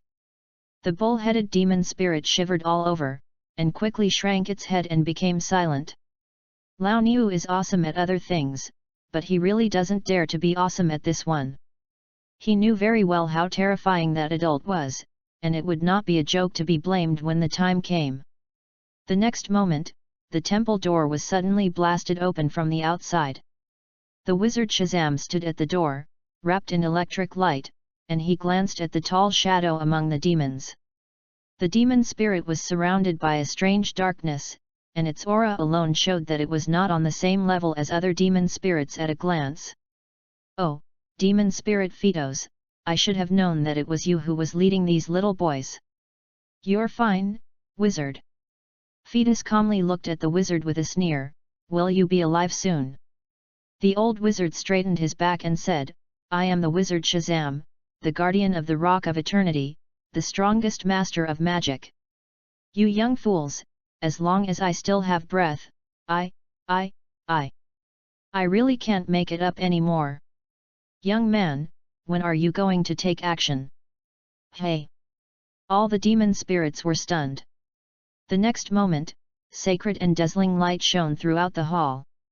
The demon fetus turned his head and his pupils suddenly shrank. It saw a fist. An extremely huge silver fist, larger than its entire body. Dragging the shining brilliance, it fell like a meteor from the sky. The mind of demon spirit fetus suddenly went blank. There is only one big character left. Danger. Chapter 10 Demonic spirits can bend and stretch. The Ultraman seniors all have their own merits in terms of human body transformation. There are those who use glasses, those who hold sticks, and those who are unique to the new generation who like to use all kinds of colorful and strange props to fuck. But what Shen Yu personally prefers the most is the method invented by Senior Jack, which is mind transformation. No props or assistance are needed. As long as your mind moves and your willpower drives you, you can instantly become thicker, bigger, and stronger on the spot. It's just that Jack Senpai was originally possessed by a ghost, and he was attached to the human body Hide-Ki-Go, so Ultramans will often conflicts with the will of the human body. Occasionally there will be an awkward situation where one person wants to change but the other doesn't. For example, Brother Xiang wanted to transform, but Jack didn't, so there was a painful situation where he rushed to the tower and pressed the Q button without any response, and his teammates suspected that he was an actor who deliberately killed someone. Or maybe Jack didn't want to transform, but Brother Xiang just chose a building on the 70th or 80th floor and jumped down, saying that if you don't want to change, we'll finish together. But Shen Yu is different. He himself is Ultraman, there is no possessed human body. Therefore, unless he is very skilled, he can usually transform whenever he wants, and there is no risk of dying in a fight with Ultraman. So to the demon spirits, things only happen at the moment of his thought. The silver giant, with crystals as bright as diamonds shining on its chest, the 10,000-foot-long divine light that accompanied the huge body was still faintly wrapped around the body and could not be completely dissipated, and the heavy punch was already roaring with the sound of breaking through the air.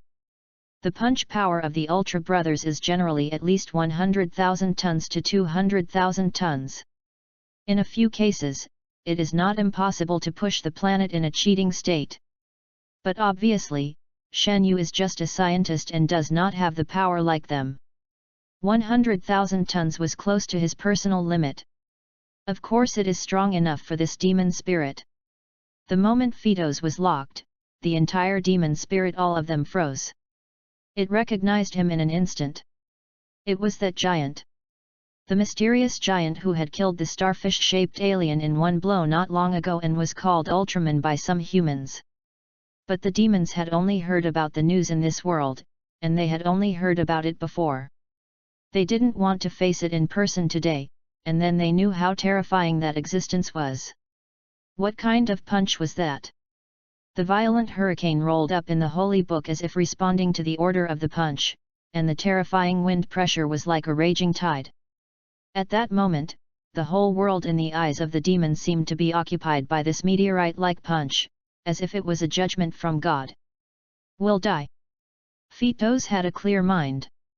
This was too big and too powerful, and he couldn't bear it. He would definitely die. At the last moment, almost instinctively, the dark magic spell flowed around the demon, and the spell spread in the magic temple. It was an ancient text that no one had used in reality for a long time. It contained extraordinary power and had the ability to dispatch energy, transmit information, and even distort the laws of reality.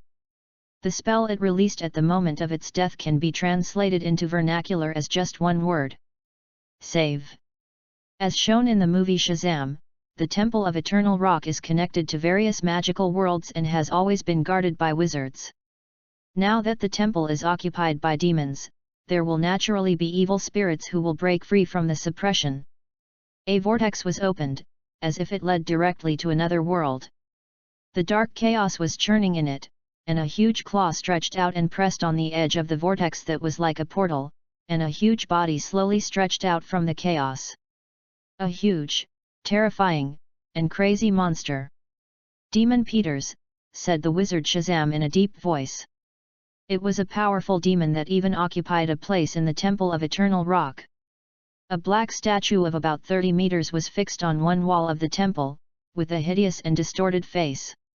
Now the sealed sculpture has been broken, and the great demon has revived from the abyss, bringing endless hatred and revenge for the wizard. However, when it poked its head out of the magic vortex, it happened to see the scene of the silver giant's punch. The demon Phytos was punched through the floor, and the whole hall was shaken, and a lot of dust fell straight down. Pitts, who had just drilled out halfway, froze and stopped at the entrance of the portal. He blinked his ugly big eyes twice, and his shocked expression seemed to ask, "What is this?" A giant several tens of meters high, a falling fist, and a wizard standing at the door. It was said that the wizard was now extremely weak and could be trampled and bullied at will. Where did this giant come from? Then the giant who punched Phytos into a mosaic slowly turned his head, and cast a dangerous look in his huge golden eyes, and met its eyes. Peters was more than 30 meters tall, and he was always proud of his size. But when he poked his head out of the door and looked up at the red and silver giant, he had a strange illusion for a moment. He felt like a younger brother. It was only stiff for a short moment. The big demon Peters shrank his head back again, and shrank back into the vortex behind him with the same action as rewinding a videotape. The vortex shrank as if it closed the door. "Sorry, I disturbed you. I think I went the wrong way." The remaining demons outside were all dumbfounded. Perhaps no one can imagine what kind of ups and downs they experienced in their hearts in that lightning moment just now.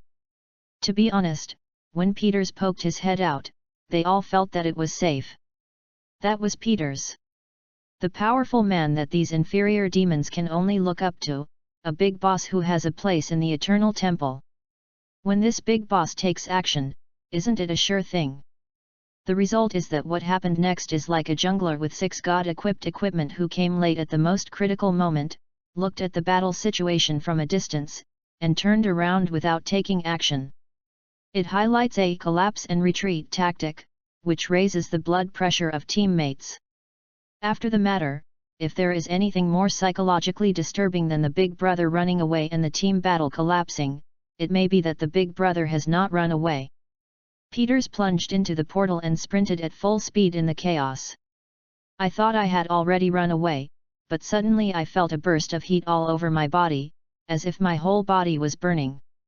The dark space was instantly illuminated by the light, and the rapidly approaching light was like a burning sun chasing behind him. Peters turned his head subconsciously. "I saw that I had just entered the portal that had not yet closed." An open hand reached in. It was covered in endless golden light, with 5 fingers spread out, extending endlessly. It was like the five-finger mountain covering Monkey King. Peters finally failed to escape.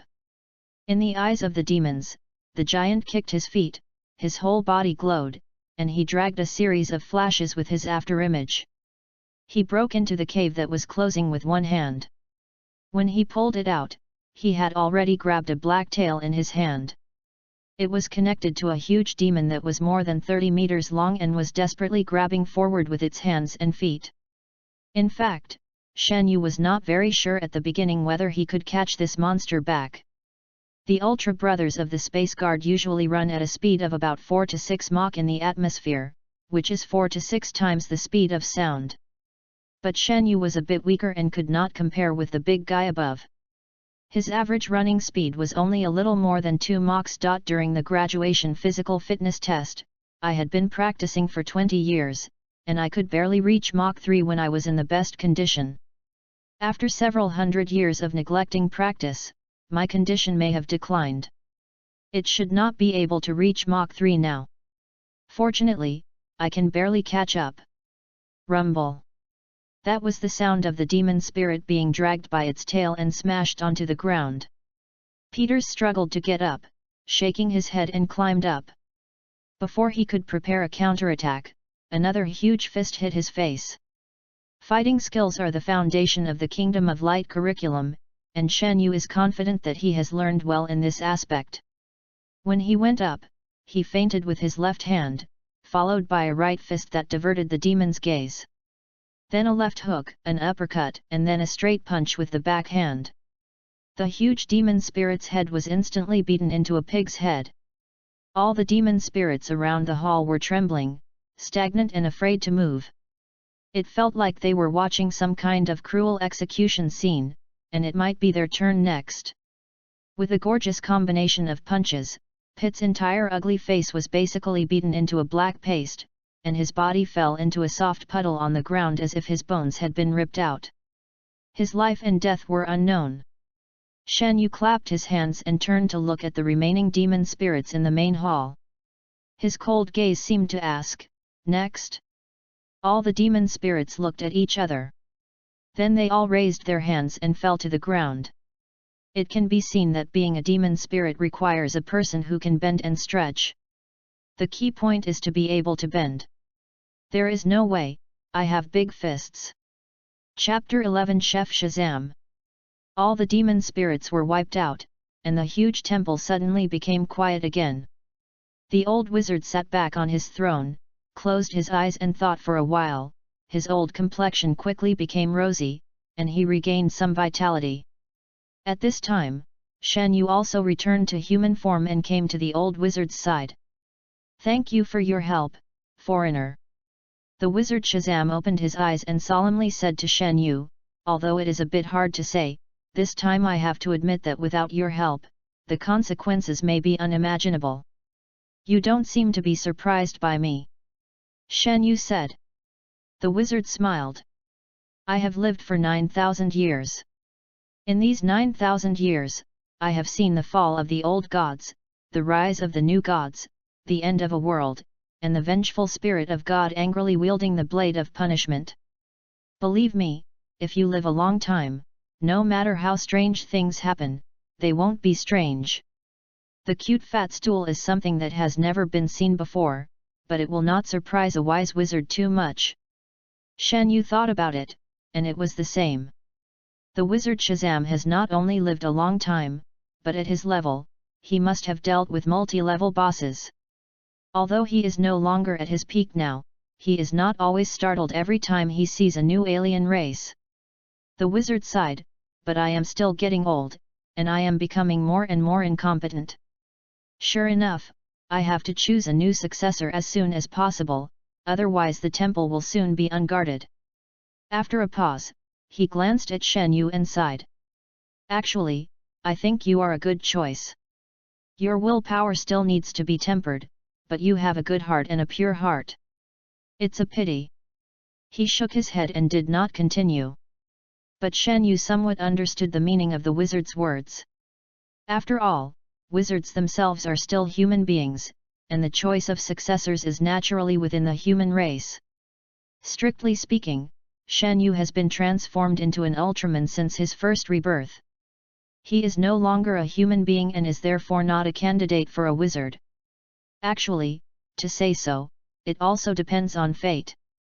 There may be no one else in the Justice League who can meet the standard of pure soul and strong willpower, but in thousands of parallel worlds, the wizard will always choose Billy Batson in the end. There is still some guidance from fate. I can't give you the power of the 6 gods, but the wizard certainly can't make people work in vain. The old wizard pondered for a moment and asked, although I have never seen an existence like you, from my perspective, are you supposed to be a being of some kind of light and magic?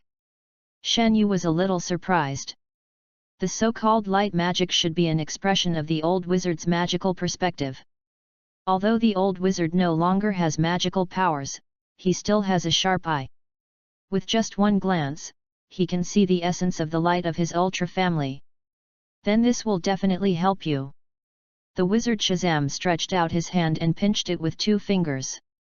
A burst of sunlight suddenly appeared on his fingertips, and the energy transformed into a ruby.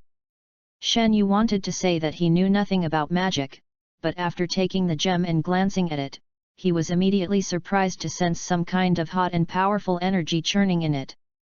With just a thought in his mind, the energy poured into his body, making him feel full of energy and refreshed in a moment. The feeling given to him was similar to the feeling when receiving star energy through light. The essence of Ultraman is light, and it is not just ideal light, but also includes light in the physical sense. In the long series of works, there are many scenes where Ultraman flies to a position close to a star and quickly recharges his energy through light, which is the most effective method of charging. And this small ruby gave him a feeling like sunlight. This is a gift from the sun god Apollo after an ancient war. The wizard Shazam stroked his beard and said with a smile, "It has been just a collection for me for so many years, but it may be of benefit to you." Shan Yu suddenly understood. Apollo is the sun god in the DC setting, and his power is out-and-out solar radiation. Chao has personally certified it. In the comics, Wonder Woman brought Superman to the territory of the Greek gods. Apollo saw that Superboy was unhappy and gave him a shot. Superboy's body energy instantly reached 400%. He said to Apollo with a surprised look on his face, "You actually used it. Hit me with solar radiation," and then punched the sun god hundreds of miles away. This little ruby seems to be a similar magic prop. It can absorb and store a considerable amount of solar radiation. Although Shan Yu doesn't know what its original purpose is, in his hands it is a plug-and-play power bank. Ultraman is similar to Superman in that they can be strengthened by solar radiation. Like in the ending of Max, after being fed by solar energy, he directly shines his sword through the atmosphere. He is so handsome that he has no friends. Shan Yu estimated that this power bank might not be as effective as Lao Meikai, but it should be able to play a similar role. Normally fully charged, it can be used as an auxiliary explosive trump card if necessary. This also reminded Shan Yu again that a wizard at Shazam's level is like the Sorcerer Supreme from Marvel Next Door. There is a room full of artifacts in the Mage Supreme's sanctuary, and Mage Shazam must have a lot of good things like this in his hands. Shan Yu accepted the ruby, thanked the wizard, thought about it, and asked, "So, you want to continue to stay here and guard this hall, and then continue to look for a successor?" The old wizard shook his head. "We are looking for a successor," he said, "but maybe not here. I have been out of touch with reality for too long, and I don't understand the world today. If I can't go deep into it and understand the people today, it may be difficult to find the successor. The one in a millionaire." When he said this, he smiled lightly. 9,000 years have passed. After such a long period of time, I have been protecting the world at the hands of the devil again and again. It's time for me to retire. I don't have much time left, so I just hope that in the few days left, I can choose someone worthy of my trust to take over this responsibility, so that I can rest in peace. The era of chaos will come again, but the world will have its new guardian. Who knows? Maybe they will do better than us at the beginning, maybe they can not only protect, but also guide the human race to where the light lies. The old man said, patting Shen Yu on the shoulder seemingly meaningfully. He stood up after him, left the stone throne, and walked calmly towards the door of the hall. Shen Yu silently looked at the vicissitudes of the old man's back, feeling emotional for a moment. The wizard Shazam may not have been the protagonist of the story. In the story, he only existed as a grandfather-style background panel in the origin of the hero. But there is no doubt that he was also a great guardian, guarding the lights of thousands of families in the darkness for thousands of years, and even his achievements and names were never known. Even now, in his dying years, what he wants on his deathbed is still to pass on the torch and continue to protect the safety of the human race. Well, wait a moment. Shen Yu suddenly thought of a bright idea. Senior, wizard. He followed the wizard towards the exit of the hall and asked at the same time, "You said I'm afraid we don't have much time left." "Yes." The old wizard accepted it very calmly, as if he was a master of the world. "Can I ask how long it will take?" "Who knows? No one can say for sure about the lifespan.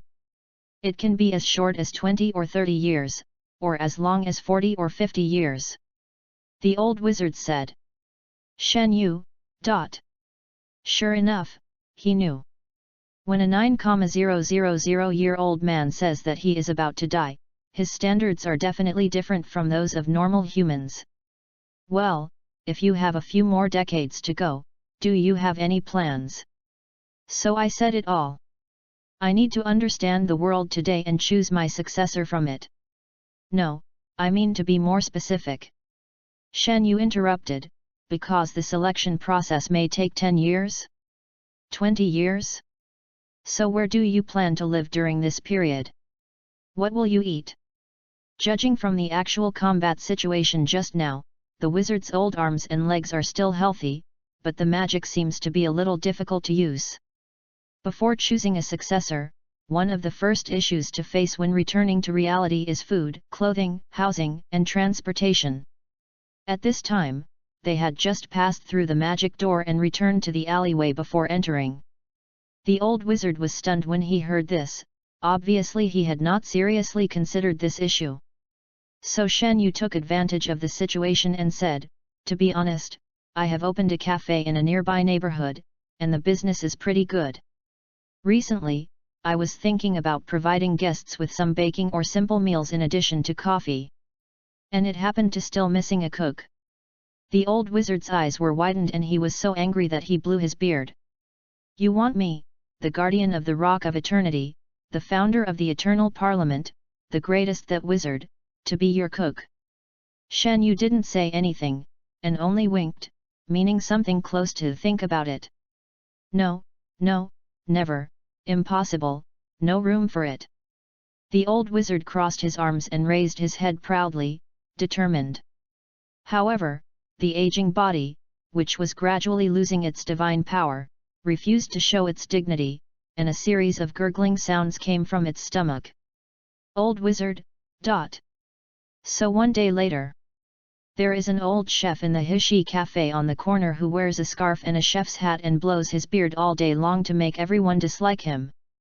Let me tell you, Gotham is a place full of outstanding people. What you see and experience in one day in our store will definitely be better than what you would experience anywhere else. More than a month. There is nothing wrong here if you want to blend in with the times. Shen Yu said with a smile to the new employees he hired with zero salary including food and accommodation. By the way, you may have never seen kitchen equipment before, but they are all very useful. Come and let me teach you. No need. The old man raised his head proudly. They are just mortal creations. It is easy for a wise wizard to master these. I can make them all obey my orders before dark. Okay, then come on.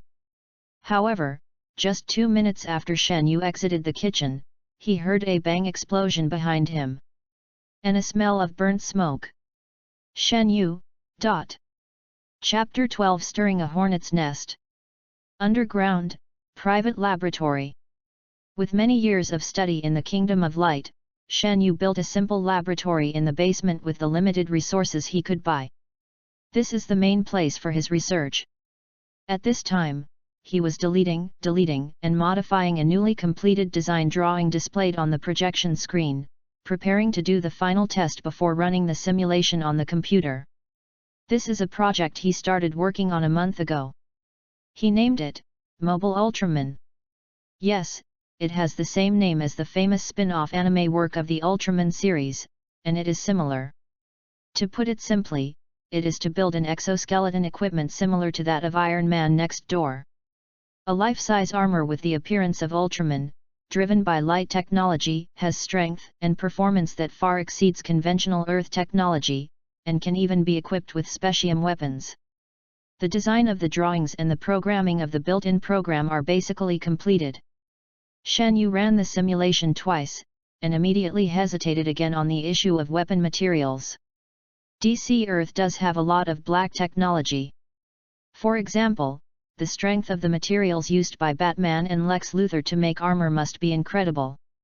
However, DC does not know whether these black technologies are born at this stage, and Shan Yu currently has no way to gain access to them.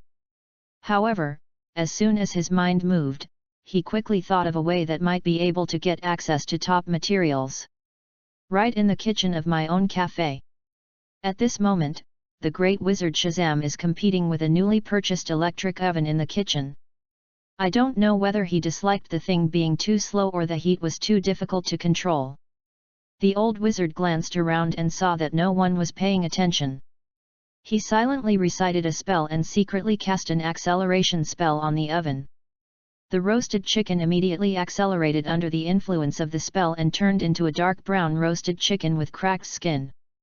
Realizing that he had accelerated too much, the wizard's pupils shrank, he hurriedly turned his palms over, and cast another regression spell.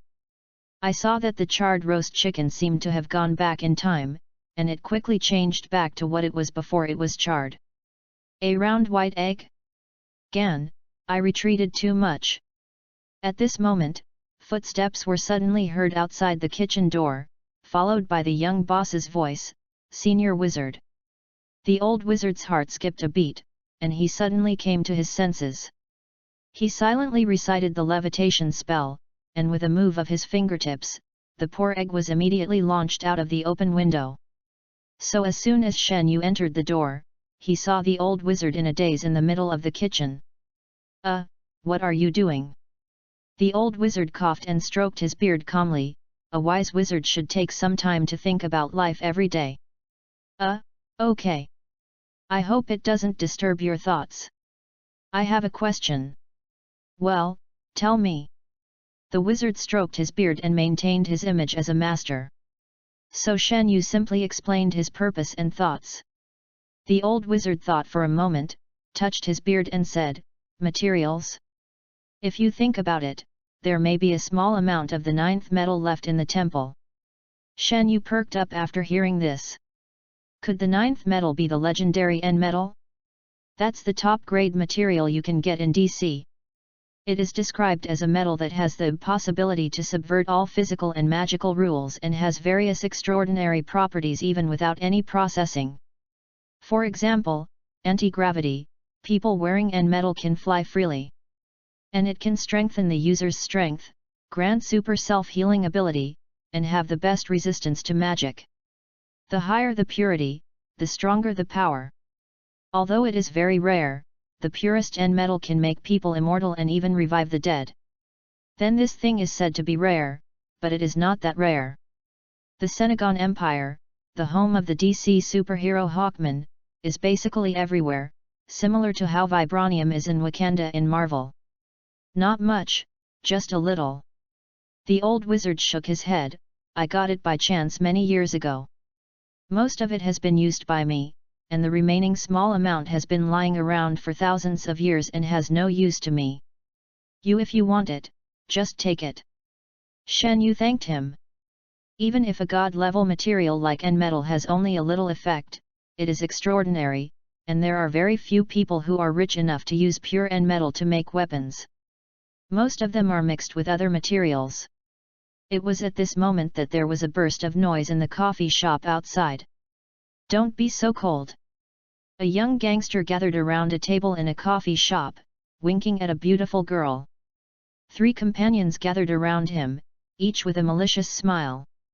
They were wearing casual clothes, most of them with holes, Hideyoshi's jeans, and short-sleeved t-shirts with patterns or letters printed on them, and they were dirty, giving off a decadent and wild temperament. The girl obviously didn't want to cause trouble, so she just moved her position away from him. "Don't be so cold, just want to make a friend." "That's right, we're just chatting together." His companions were cheering from the side. "It's pointless to be shameless." The young man slapped the table hard, and the silver skull hanging around his neck clattered. The girl turned pale with fright and shrank back to the side. "I'm sorry, but I'm really busy." "Really? Then let me help you make time." The young man grunted and actually raised his fist as if to strike. The girl was so frightened that she held her head in her arms. But when he swung it with all his strength, he failed to swing it down. The young man turned his head in surprise, and immediately saw Shen Yu, who had appeared beside him at an unknown moment. With a kind smile on his face, he reached out and grabbed his wrist. "Sorry, guest, but violence is prohibited in our store." The young man narrowed his eyes and said, "You guys are the ones who are wise enough to get out of my way and stay out of the way." Cross gang. Shen Yu thought hard. No impression. Mainly because there are so many big and small gangs in Gotham that he can't even remember all the big gangs, let alone the little-known ones. "We are operating in the area of 19th Street. Today we are here to do errands for our boss, Elliot." "That's right, the Elliot who is known as Crazy Elliot." "Oh, that's it." Shen Yu suddenly realized. "I said so. No wonder there are still blind fools coming to my store to cause trouble these days. Their feelings come from other people's neighborhoods. It is normal for outsiders to not understand the situation." And his stunned expression seemed to be understood by the young man as having heard of his boss's reputation, and he couldn't help but become more arrogant. "So now take your hands off me and apologize. You can still open your shop here. I can pretend that nothing happened." Bang bang bang bang.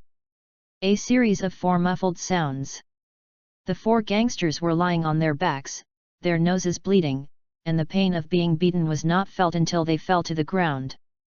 Too fast. The boy who was so arrogant a second ago didn't even understand the situation when he was lying on the cold floor. "Am I throwing a tantrum? How?"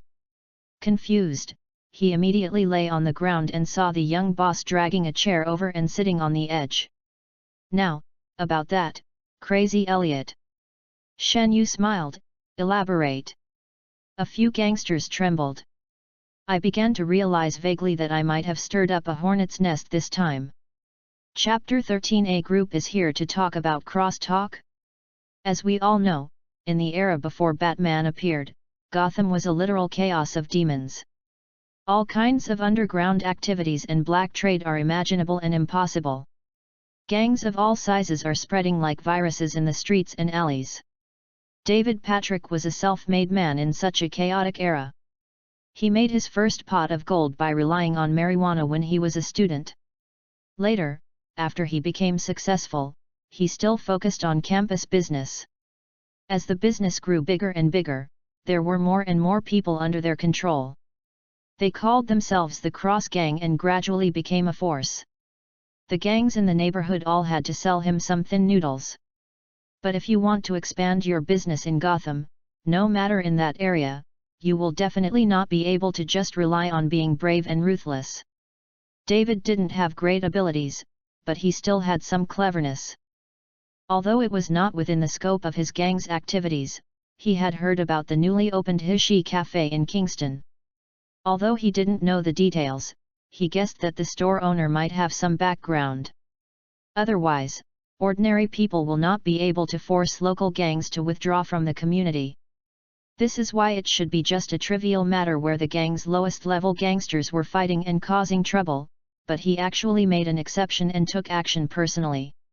When the young troublemakers who were restrained saw the appearance of leaders of organizations that they had no contact with on a daily basis, they panicked in their hearts.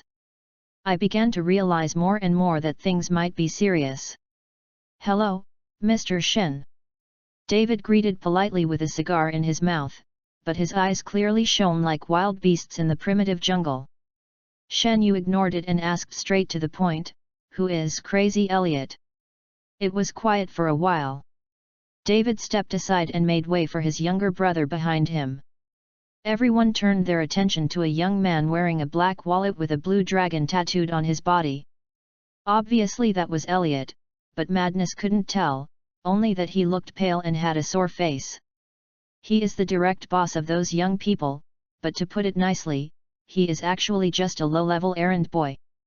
The few newcomers under his command are inexperienced, but he is still somewhat experienced, especially knowing that there are some people in Gotham who cannot be offended.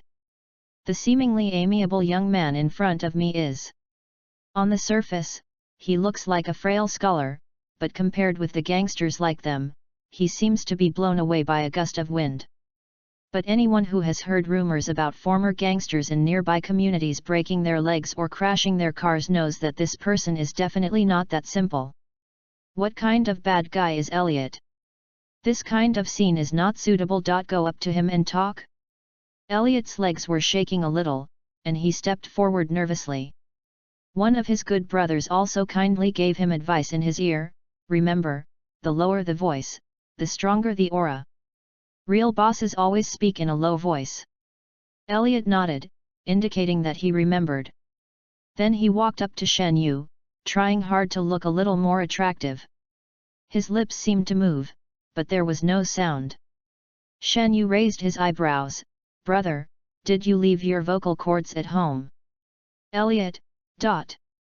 Realizing that David behind him was staring at him with an unkind expression, Elliot felt a thrill all over his body. He quickly realized that this might be a matter of life and death. If he didn't perform well today and was embarrassed, the boss might shoot him when he got back.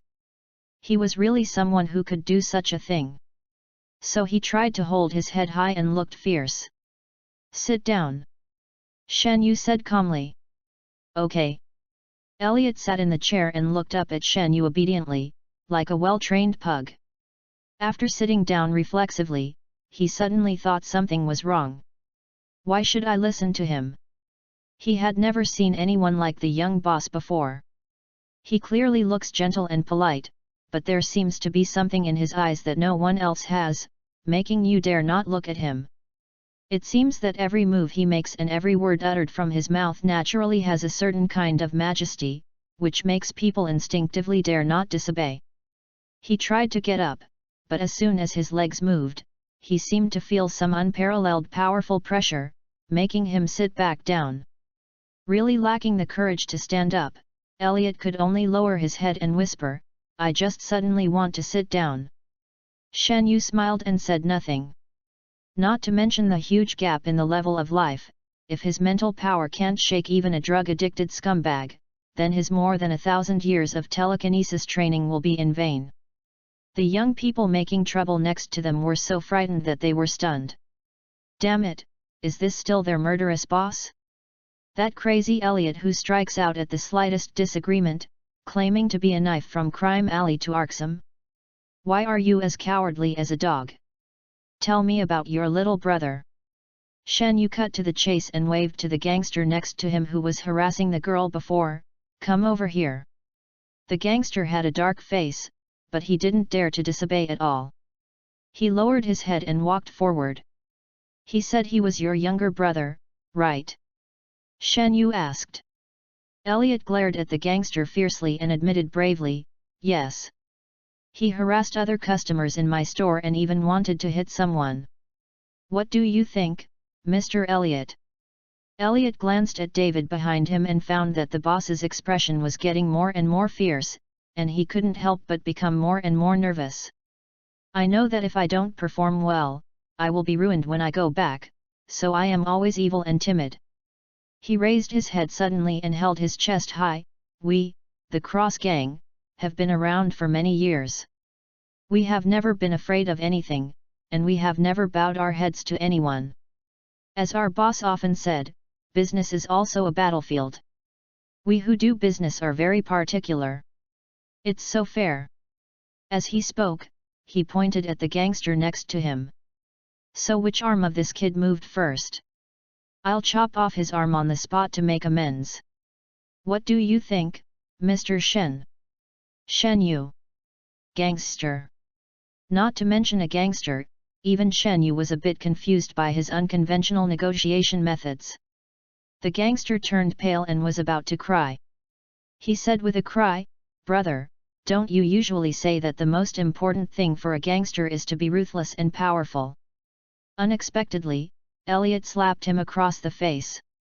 "It's Labor Day, can you please stop saying a few words?" The gangster didn't care about the slap, but his face turned even pale after hearing his words.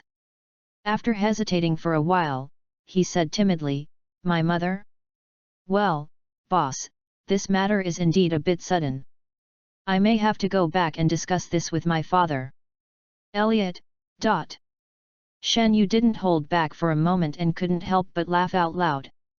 "Good guys, you let this group come to my store to talk cross-talk, right? Looking for further reading? Please read it. Please read it." Chapter 14 Mantra. Seeing that several young people were so frightened that they almost peed, Shen Yu waved his hand and said in time, "There's no need to chop it off. I'm a civilized person, not a devil." "That's that." Elliot responded with a smile on his face, but he didn't even dare to look him in the eye. "What I was thinking was, I believe you." Gotham Godfather Carmel Falcone also flaunts himself as a philanthropist. I believe they have learned their lesson from this matter. After all, no one was really hurt in the end. Shen Yu said, "So this matter can be resolved here and now." After a pause, he turned to look at David Patrick, who had remained silent from behind. "But this time I mainly want to talk about something else." David still maintained a civilized smile, walked forward slowly, and patted Elliot on the shoulder. As if he had received an amnesty, Elliot hurriedly got his butt out of the chair and crawled back to the back. He knew that the people behind him were looking at him with contempt, but he was sure that it was just because they didn't understand.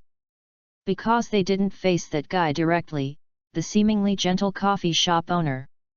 If I hadn't sat there in person, I wouldn't have it is impossible to imagine how much pressure one needs to bear in front of that person. "So, does Boss Shen have any other instructions?" David said politely. "Nothing else. But I guess you must have heard that scum is not very welcome in front of my door. I have to come to the door to sweep the garbage every day, which is both time-consuming and energy-consuming. And I happen to be a person whose time is more precious, and I am not willing to waste time on such things. So in order to save trouble, I have to ask the scum to take a detour by themselves." For the other party's almost undisguised insult, the drug lord only flashed a trace of ruthlessness in his eyes, but soon suppressed it, still maintaining a friendly smile. "This may be a bit difficult to handle," he said. "To be honest, our gang doesn't usually move around nearby neighborhoods. This is indeed a special case. I negotiated a deal, not a big one, but it will open up some new markets and may lay an important foundation for some important businesses in the future. Of course, I still have to sell Boss Shen's face. I will teach those ignorant young people a lesson when I go back, and teach them to be low-key in Boss Shen's territory. I came in a hurry this time and didn't prepare anything. I'll ask someone to prepare some small gifts when I go back." Shen Yu waved his hand impatiently, "Then tell me about your deal." "Let me guess. It involves campus drugs, right?" David didn't comment and smiled and said, "The whole Kingston knows how our cross gang got rich. Don't do it." Shen Yu shook his head and said, "I can't control the farther areas for the time being, but at least in my community, in this neighborhood, no drugs can appear in schools in the future." Until this time, the smile on David's face disappeared. But soon he put on that smiling face again, but this time it became a little stiffer. "Boss Shen, this I'm afraid it's a bit difficult. Gotham has its own rules, you should know that. Even the mayor doesn't have the courage to say this. I know, but I'm not the mayor. Shan Yu said calmly, and this is not a request.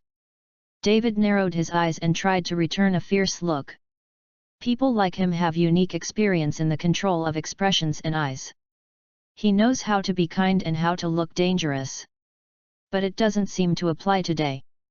After 20 years in Gotham, this is the first time he found that he didn't dare to look directly into the other person's eyes during a conversation. It was as if that thin and gentle body contained something he didn't understand, a huge energy as majestic as a mountain, enough to crush him with one breath, and even breathing became difficult. He had to retreat, as if avoiding the young man's edge. Brian, he said coldly. A very strong man came out, and compared with the others, he looked like a walking giant. The black leather jacket was tightly attached to his strong muscles, and the tattoos on his red skin were mottled, outlining a dark pattern. A snake tattoo was wrapped around his arm, and the bloody knife marks on the snake showed his unquestionable cruelty. He was the sharp weapon of his gang. He was the one with the most blood on his hands in the whole gang. He had been in and out of prison several times. In any conflict, he was the undoubted trump card of the Cross gang. Shan Yu looked up at the big guy who was a whole head taller than him and walked in front of him.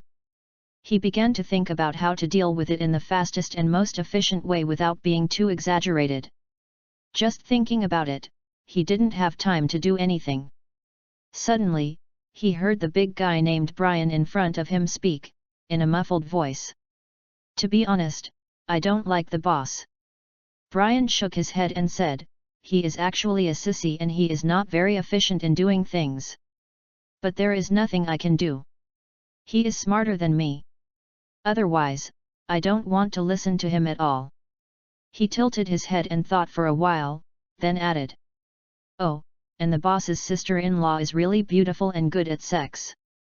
She has a tattoo on her butt that is exactly the same as the boss's, which is quite funny. Shan Yu. He swore that he did nothing and didn't understand what was going on. Even David was confused. He opened his mouth and stared at the big guy in astonishment for 2 seconds, then suddenly pulled out a gun and pointed it at him. You have the guts to say it again. Sorry, boss. I don't know what happened. I just couldn't help but say it all of a sudden. Oh, by the way, my sister-in-law also said that you are short and fast, and I am better. David's face turned green with anger, and he loaded his pistol with a click. I will fucking kill you. Bang. However, it was not the sound of a gun. It was a Shamit brother behind him waving a baseball bat and knocked David unconscious from behind. After the knock, he threw the baseball bat heavily to the ground. Fuck. I wanted to do this a long time ago. I am being yelled at by others all day long, just like a fucking idiot. I don't even know my own weight. Then another bald guy in the team kicked his teammate next to him out with a flying kick. While kicking him, he was cursing, last time when I was taking a nap, a fool tied me to the bedpost. I almost died of pain when I turned over. You really think I don't know it was you who did it? The man who was kicked away got up and was also furious. You were the first to pee in my wine. Don't you think I don't know?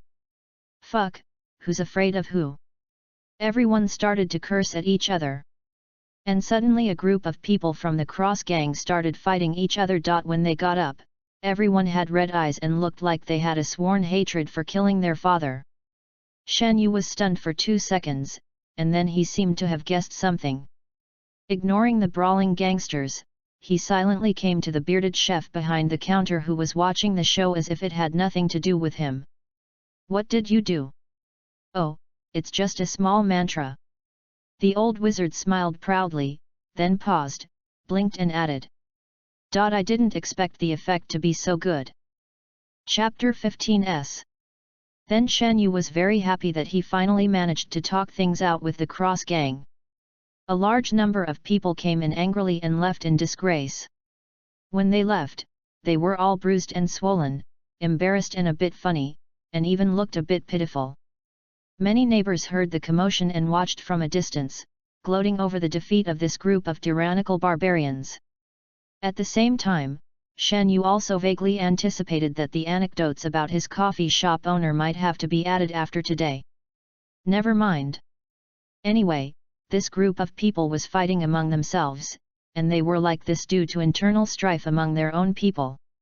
He, Shen, was a clean businessman and it was none of his business. The order of the community has been maintained once again, and the neighbors can sleep peacefully at night again. The bracelet energy also maintains a slow but steady upward curve, which is a good thing. In the following period, Shen Yu spent most of his time on the development of the armor. A basic set of exoskeleton is as simple as assembling Lego bricks for Kingdom of Light technology. What is slightly more complicated is the energy issue. Just like the Iron Man suit next door, the core of the black technology all over the body is concentrated on the energy-supplying reactor on the chest. From the armor's output, mobility, and movement speed to its weapon power, temperature, and destructive power, the upper limits of all basic panels are determined by the energy supply system. This is also the biggest difference between the armor called Mobile Ultraman and ordinary exoskeletons. This name is not just that the appearance design looks like Ultraman. The essence of its energy system relies on Ultraman's light, and can synthesize and release specium energy as the most powerful weapon. Therefore, the armor is basically equivalent to a life-size, weakened version of a small Ultra Warrior, and it can also be modified to focus on special purposes such as strength, speed, or stealth according to the actual needs of the mission, which is very convenient. At the same time, in order to assist the armor system, Shen Yu wrote a simple special AI program. This is naturally a basic skill for him as an intern at the Land of Light Science and Technology Bureau. He named the AI PAL, which was the same name as the fighter auxiliary AI written by Senior Gaia's human body Wo-Meng. There is no other reason, just for good luck. As we all know, the first two protagonists of the three heroes of Heisei are known as airplane killers. Needless to say, for Daegyu team member, Feiyan No. 1 is basically a Tiga launcher for him, and its main purpose is to facilitate his crash transformation.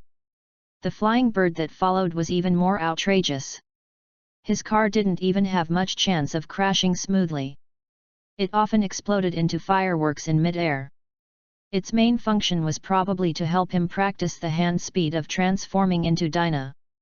Let the blood pressure of TPC Finance Department soar.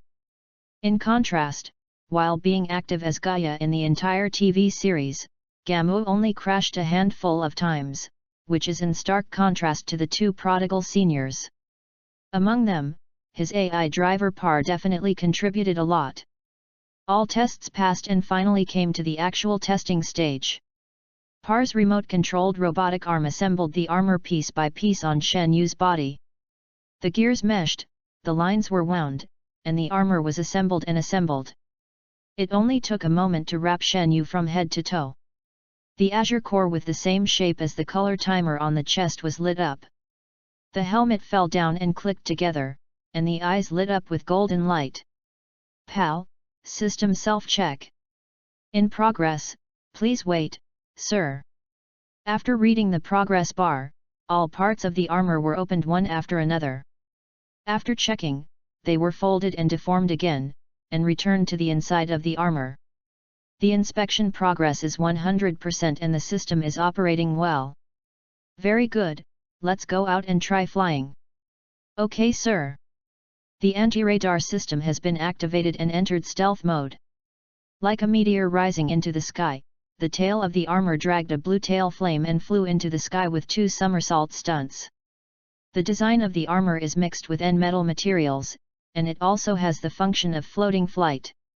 However, the N-metal given by the old wizard was very little, and the purity of the armor's raw materials was not high, so it could fly, but the speed was not satisfactory to him, so the design still adopted a propulsion mode similar to Iron Man's.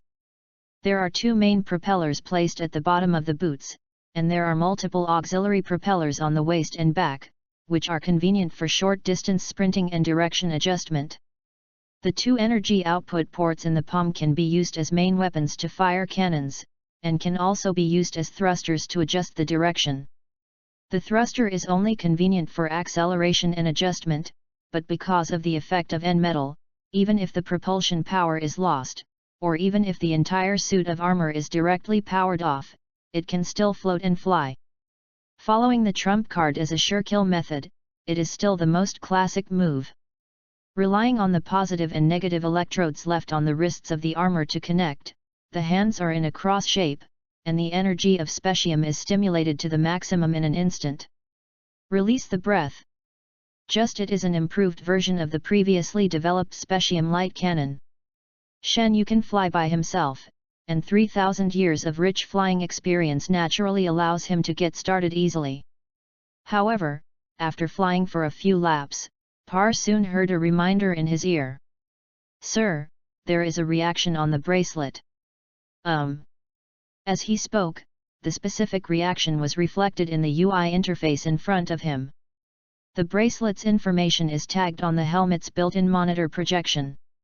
Abnormal space fluctuation reaction. Coming again. What was monitored last time was the entrance to the Rock of Eternity, a portal leading to a magic temple. So what happens this time? For a moment, he felt that the space in the DC world was really pitiful. Being let in and out by various bosses at will, without the right to say no, I can only bear the humiliation silently. Oh, now that I think about it, I seem to be one of them. That's okay. Change the course and mark the coordinates on my built-in display.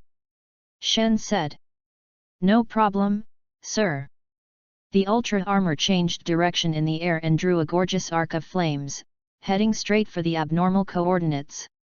After flying for a short time, he quickly found the source of the reaction in his field of vision. In the desolate outskirts of Gotham, a long crack was plowed into the ground. The deep mark is reminiscent of the traces left by the plane plowing the ground when the butt of Fian No. 1 piloted by Senior Dagu caught fire. And at the end of this trace, there is indeed something like an aircraft. The white streamlined shell has a sharp and rounded front end, like a shining diamond. As the hull gradually narrows back to form an elongated oval, the wings rise slightly, giving people a light and agile feeling. The design of the tail is more sophisticated. The stern has a tapered nozzle and is equipped with multiple propellers. The entire surface is made of some kind of white metal, shining with a soft silvery light, soft and durable. Neither the design nor the materials look like Earth technology. The cockpit has been opened, and the single seat inside, which can only accommodate one person, is now empty. But what first caught Shen Yu's attention was the very front end of the spacecraft, the extremely eye-catching iconic badge that was almost impossible to ignore. There is a big S painted on the badge. Chapter 16 How Dare You? A big S. As a time traveler, it is impossible for anyone not to recognize this badge, because it is so famous. Even people who have never seen the movie and do not understand American comics should know something about it. That is the mark of Superman, the badge he wears on his chest. It is also the emblem of Superman's family on Krypton, the L family. Thoughts flashed rapidly in Shen Yu's mind. Could it be Superman's spaceship? No, it shouldn't be possible. Batman has made his debut now, which means that if Superman should have come, he would have come many years ago, and he might even be working at the Daily Planet by now. In addition to Superman, other members of the L family who fell from Krypton. Supergirl?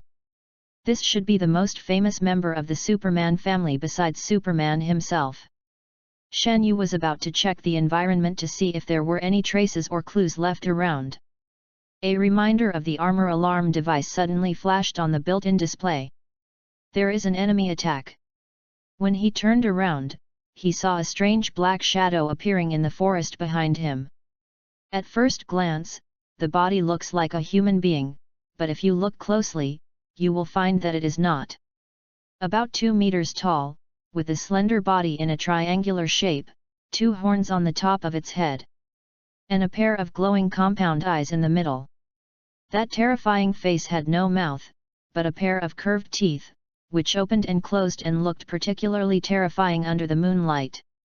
It has a unique lower limb structure, staggered green legs, shins wrapped with complex muscle fibers, and sickle-like arms covered with serrations. Looks like a mantis in humanoid form? Hey, did you actually bump into a local aboriginal? The mantis man sneered.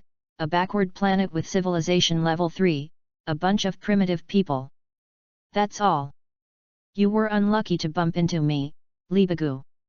My blade has been thirsty for too long, so moisten it with your blood. He was speaking some kind of alien language. Shen Yu had never heard this language before, but it didn't prevent him from understanding what the other person meant. As an ultra clan whose entire universe is under our control, telepathy is also one of the required courses. Therefore, no matter which universe or planet they go to, the Ultra family can easily communicate with local species. From these brief words, it can be seen that first of all, this mantis man is obviously an alien. This does not matter to Shen Yu. He has long since passed the stage where he would get nervous when hearing about aliens as a human. Even from a human perspective, he is now an alien. But there is definitely something wrong with the villain's speech. The mantis man stepped forward, and his entire body suddenly ejected. Transparent circles of air were seen exploding from behind his green feet, and his figure rushed out with a slight explosion, causing the ground beneath his feet to crack. Jumping ability is the strength of the mantis man, and with the help of leg strength, he can explode at extreme speed in an instant. This is also his proudest part. He especially likes to appreciate the shocked and frightened reaction of his prey when he is confused by his elusive speed. Can you keep up with my speed? Boom! The dull sound of steel hitting flesh. The sprinting mantis turned into a bunch of green afterimages, which bounced 2 or 3 times on the ground like drifting pebbles, and then hit the ground with a bang. The sound slanted into the mountains behind. The mountain seemed to be cracking under the impact of the strange force, and the rocks rolled down with a rumble.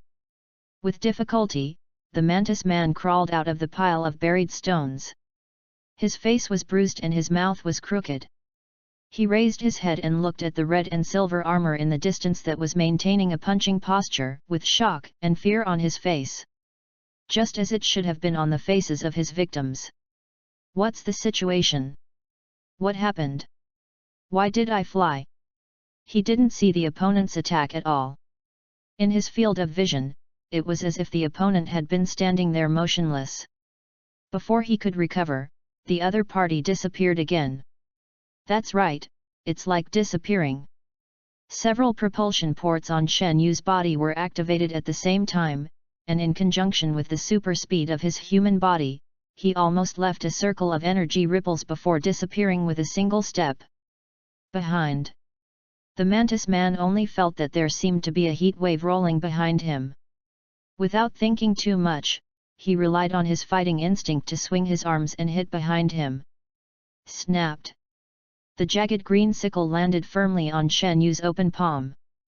The sharp blade hit the steel and sparks flew everywhere, but Ultra's armored iron body stood motionless. The mantis man screamed.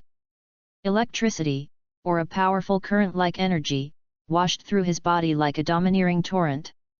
The severe pain almost paralyzed every nerve in him, and black smoke billowed out all over his body. While in severe pain, a huge question mark appeared in his mind. It's not right. The boss clearly told him that the Earth is a primitive planet with a civilization rating of 3.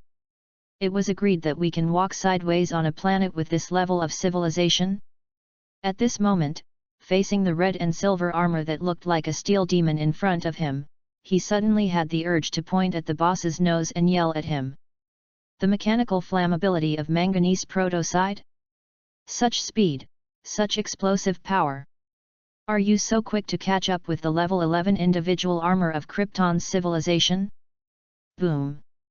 That was the sound of Shen Yu's rising dragon punch hitting his chin. The mantis man felt as if his face was broken, and he even seemed to hear the sound of the carapace on his face cracking.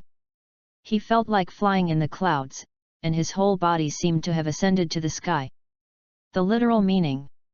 He couldn't imagine how many tons this shoryuken was, but it made his whole body lift vertically like a rocket. But that mecha monster is even faster than this. Shan Yu propelled the jet with the solace of his feet and back at the same time. The full power burst of the propeller allowed him to overtake the mantis man in midair in an instant. He then adjusted the propulsion angle and rotated 360 degrees. One-legged whirlwind.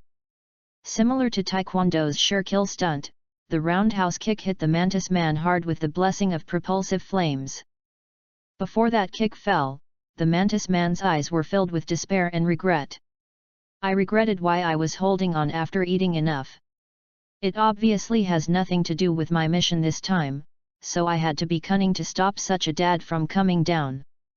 But then again, why is this kind of monster randomly encountered on a civilization level 3 planet? This is so unscientific. The mantis man spat out a mouthful of green blood, and the carapace on his chest also cracked. The body that rose into the air flew back, and shot down diagonally with a bang, creating a huge crater on the ground, and the entire land seemed to have sunk. Cut. Shan Yu accelerated his descent and landed gorgeously with a somersault. When he landed, his arms were already in a cross shape. The positive and negative poles are connected, and the energy of specium has been brewing and taking shape. A series of combos that have been preset, extremely smooth and flowing, just like the muscle memory of combos in a fighting game, ensuring maximum output. However, in the end, Faspasium was not able to fight out. Because he found that after being kicked down by his one-legged whirlwind, the mantis man had turned into a mosaic, and there seemed to be no need to make up for it. Shan Yu put down his arms angrily and cancelled the specium energy. That's it. He spoke so harshly, I thought he was so powerful, but in the end he only managed half of a combo, and he failed even before he could follow up with his ultimate move. DC is such a dangerous place, but you dare to be so arrogant despite your talent. How dare you? Life response detected. The armor can still scan for living creatures nearby. Shan Yu followed the direction indicated. After flying for a short time, he quickly found the location marked by the armor. The vision sensor will capture a large picture and quickly display the found object in the lens. It's a girl. A little girl with blonde hair and blue eyes, a childish look on her pretty face, was huddled in a bush and shivering. Chapter 17 A Kryptonian Falls from the Sky. Little sister, I'm really not a bad person. If you don't believe me, look, are there such handsome bad guys in the world? Hey? Look what that is? A mouse chased a cat and ran over. The little girl who had been hiding in the bushes for a long time and refused to come out suddenly raised her head and stared at her big blue eyes, and every single hair on her golden head stood up. I seemed a little moved and couldn't help but want to come out and take a look. Yes, that's right, Krypton also has cats and dogs, and Shan Yu still knows about it. Superman has a super dog as a pet, and Supergirl has a super dog as a pet. I have a super cat. Although it was their first meeting, Shan Yu was 80% sure that the little girl in front of him was probably Kara Zor-El, Da Chow's cousin, Supergirl. He and Superman escaped from the destroyed Krypton, but the spacecraft was stranded in a special space called the Phantom Zone for 20 years. But because the time and space in the Phantom Zone is stagnant, 20 years have passed in the outside world. However, when her spaceship accidentally left that time and space and landed on the Earth on its original course, her infant cousin had grown up and turned into Superman. She is still a little girl. The age of Kara Zor-El when she landed will vary with each restart and different settings in parallel time and space. Sometimes she is 15 or 16 years old, sometimes she is 19 or 20, and sometimes she is a 13-year-old girl just like in a live-action American TV series. The one in front of me is estimated to be about 15 or 16 years old, like a middle school student. The face is tender and a bit young, but the chest has begun to take shape, and the standard childlike face is huge. She has smooth and soft blonde hair, big blue eyes, a snow-white and beautiful little face, and is wearing a long white dress made from krypton. On her chest is the iconic and eye-catching S, which represents the crest of the Al family. Before Shen Yu landed, thoughts quickly ran through his mind. According to the story of orthodox time and space, there was already a Superman in the world when Kara landed. Superman found her first and provided her with shelter, so she could grow up successfully on Earth. But at this time, Superman had not yet made his debut. So Kara, who has just landed and has not had enough sun, will most likely end up like Superman in the parallel time and space of Flashpoint, captured by human agencies, locked up in a top-secret facility for alien-human experiments, and never see the light of day for the rest of her life. Although he is not a member of the Space Guard, as an Ultraman Shen Yu, he is naturally disgusted with this kind of thing. Besides, this is a Kryptonian who hid his face. Just like Batman's philosophy, you must not know anything about Kryptonians in the DC world. Superman is said to be the last son of Krypton, but in the later stages it will be discovered that there are actually quite a few remaining Kryptonians. 9 out of 10 Kryptonian villains in the later period all have the power of gods on Earth, and they want to flatten the Earth at every turn. So before having to face a Kryptonian opponent, it should be quite helpful to have a docile and obedient Kryptonian by your side to help you deeply understand its abilities and study countermeasures. Batman has a Superman, so it makes sense for me to have a Supergirl, right?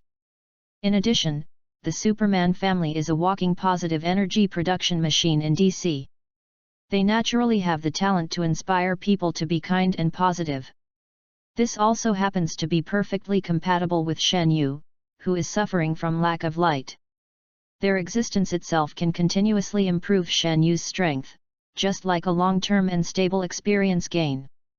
Hey! The Kryptonian girl opened her big eyes and looked at Shen Yu in surprise. You are so handsome. Shen Yu, Batman once complained that Kryptonians are not very smart, which seems to be not entirely unreasonable.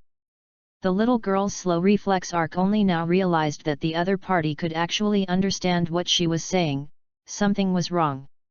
Of course Shen Yu doesn't understand Kryptonian. He has learned many alien languages, but they are all limited to the Kingdom of Light universe. There is no Krypton in that universe. He now relies on telepathy to communicate with Kara. But since Carla didn't notice it, he would just explain it slowly in the future.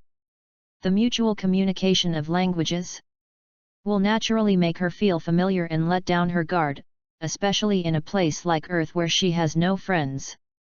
Are you from Krypton? Hey? Do you know our planet? That badge? Shen Yu gestured to the S on her chest. That's the badge of the Al family, right? I've been to Krypton, and I also know some friends from the Al family. Let me guess, your father is Jor-El? No, that's my uncle. My father is Zor-El. Maybe it's written in the El family's genes to easily believe others, or maybe it's because Kara is too young and has a simple nature. In short, Shen Yu relies on his understanding of Krypton from comics, plus he can speak Krypton. Star language setting, Kara had already believed him in a few words. Krypton is destroyed. When the little girl said this, her mouth became flat, she lowered her head and was about to cry again. What? Shen Yu looked surprised. How could it be? I haven't been there for a long time and I don't even know. I'm very sorry. My parents sent me out at the last moment before the explosion and told me to come to Earth to take good care of my little cousin, but... She suddenly thought of something, and quickly held Shen Yu with her little hand, and said nervously, We have to leave quickly. There is a super scary thing chasing me. What? The Atlonians, Dad said they are famously cruel guys in the star cluster, and they are ridiculously powerful. She looked around nervously. There was that Atlonian looking for me just now. I saw him flipping over my spaceship, but luckily I avoided it in advance. He must still be around here. Let's run, or we'll be dead if he finds us. Shen Yu pondered for a moment and asked, Well, is the Athlon person you are talking about green, looks a bit like an insect, and has two scythes in his hands? Kara looked at him in surprise and blinked her big eyes. How do you know? This is it. A moment later, Shan Yu held Kara's little hand and stood outside the big hole he kicked out. The original appearance of the fuzzy mosaic at the bottom of the pit can still be vaguely seen. The little girl only glanced into the pit. He was so frightened that he stepped aside and huddled behind Shan Yu, not daring to look. Is it him? Shan Yu asked gently. Kara nodded and looked at him with wide eyes in shock. It's like asking, why are you so powerful? She has heard since she was a child that the Atlonians are particularly cruel and vicious, and are considered high-risk criminals in Kryptonian prisons. As a result, you just killed me when you said you would. He suddenly jumped out and attacked me when I was passing by. I was in self-defense and had no choice but to kill him. Shan Yu said seriously. The tone was gentle and calm, as if he was mentioning a trivial matter. But it made Kara look at him with even more admiration. Shen Yuxin said that's because you don't know what you are capable of yet. If you encounter this kind of thing in the future, you will be blown away by him without even lifting a finger. It would be much more outrageous than this. Let's go and take you to my house. My house is quite big. Shen said, closing the open helmet again, and walked towards Kara's spaceship not far away. You sit inside, and we'll take it with us. This spaceship is also a windfall. Although it is not a battleship, it is still the crystallization of the top technology of Krypton, an 11th level civilization. Since it was hit by Shen Yu, instead of leaving it to the little master who committed suicide and dragged it to the laboratory by the US military to cause trouble that they themselves couldn't clean up, Shen Yu should take it back to study Kryptonian technology. Maybe there will be some unique chemical reaction with their Kingdom of Light technology. Kara hesitated for a moment and suddenly asked, then can I take Stritch with me? The little girl's eyes were filled with anticipation. Stritch? Shen Yu was stunned. That's it. Kara clapped her little hands and gestured toward the bushes nearby. Stritch, come here. Meow. A little kitten ran out of the bushes, jumped into Kara's arms, and rubbed her chest affectionately. The little girl hugged the cat and looked at him pitifully. It's my only friend, okay. Shen Yu, Could this be the super orange cat that can only shoot lasers from its eyes and carry airplanes with its claws? Chapter 18. Can you demonstrate it? The old wizard couldn't help but raise his eyebrows when he saw the man and cat brought back by Shen Yu. Yuqi stared at Kara carefully for a while, and Kara was so frightened that she shrank behind Shen Yu again.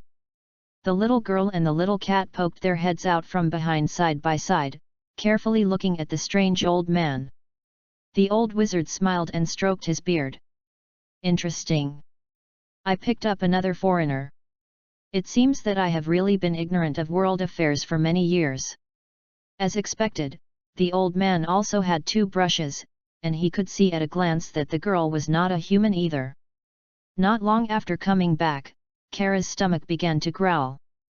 Stritch also looked listless and wilted, meowing twice. One person and one cat looked at Shen Yu pitifully. Although Kryptonians and cats can have superpowers when they come to Earth to bask in the sun, it should take some time. Even Superman's abilities slowly awakened little by little during the 20 or 30 years he lived on Earth. However, Shen Yu speculated that this might be different from Kryptonians. Superman learned to fly 30 years after he came to Earth, and generals had caught up with his progress of more than 30 years in a few days. Shen Yu doesn't think it's because Superman's talent and qualifications are so different. It may be due to his age.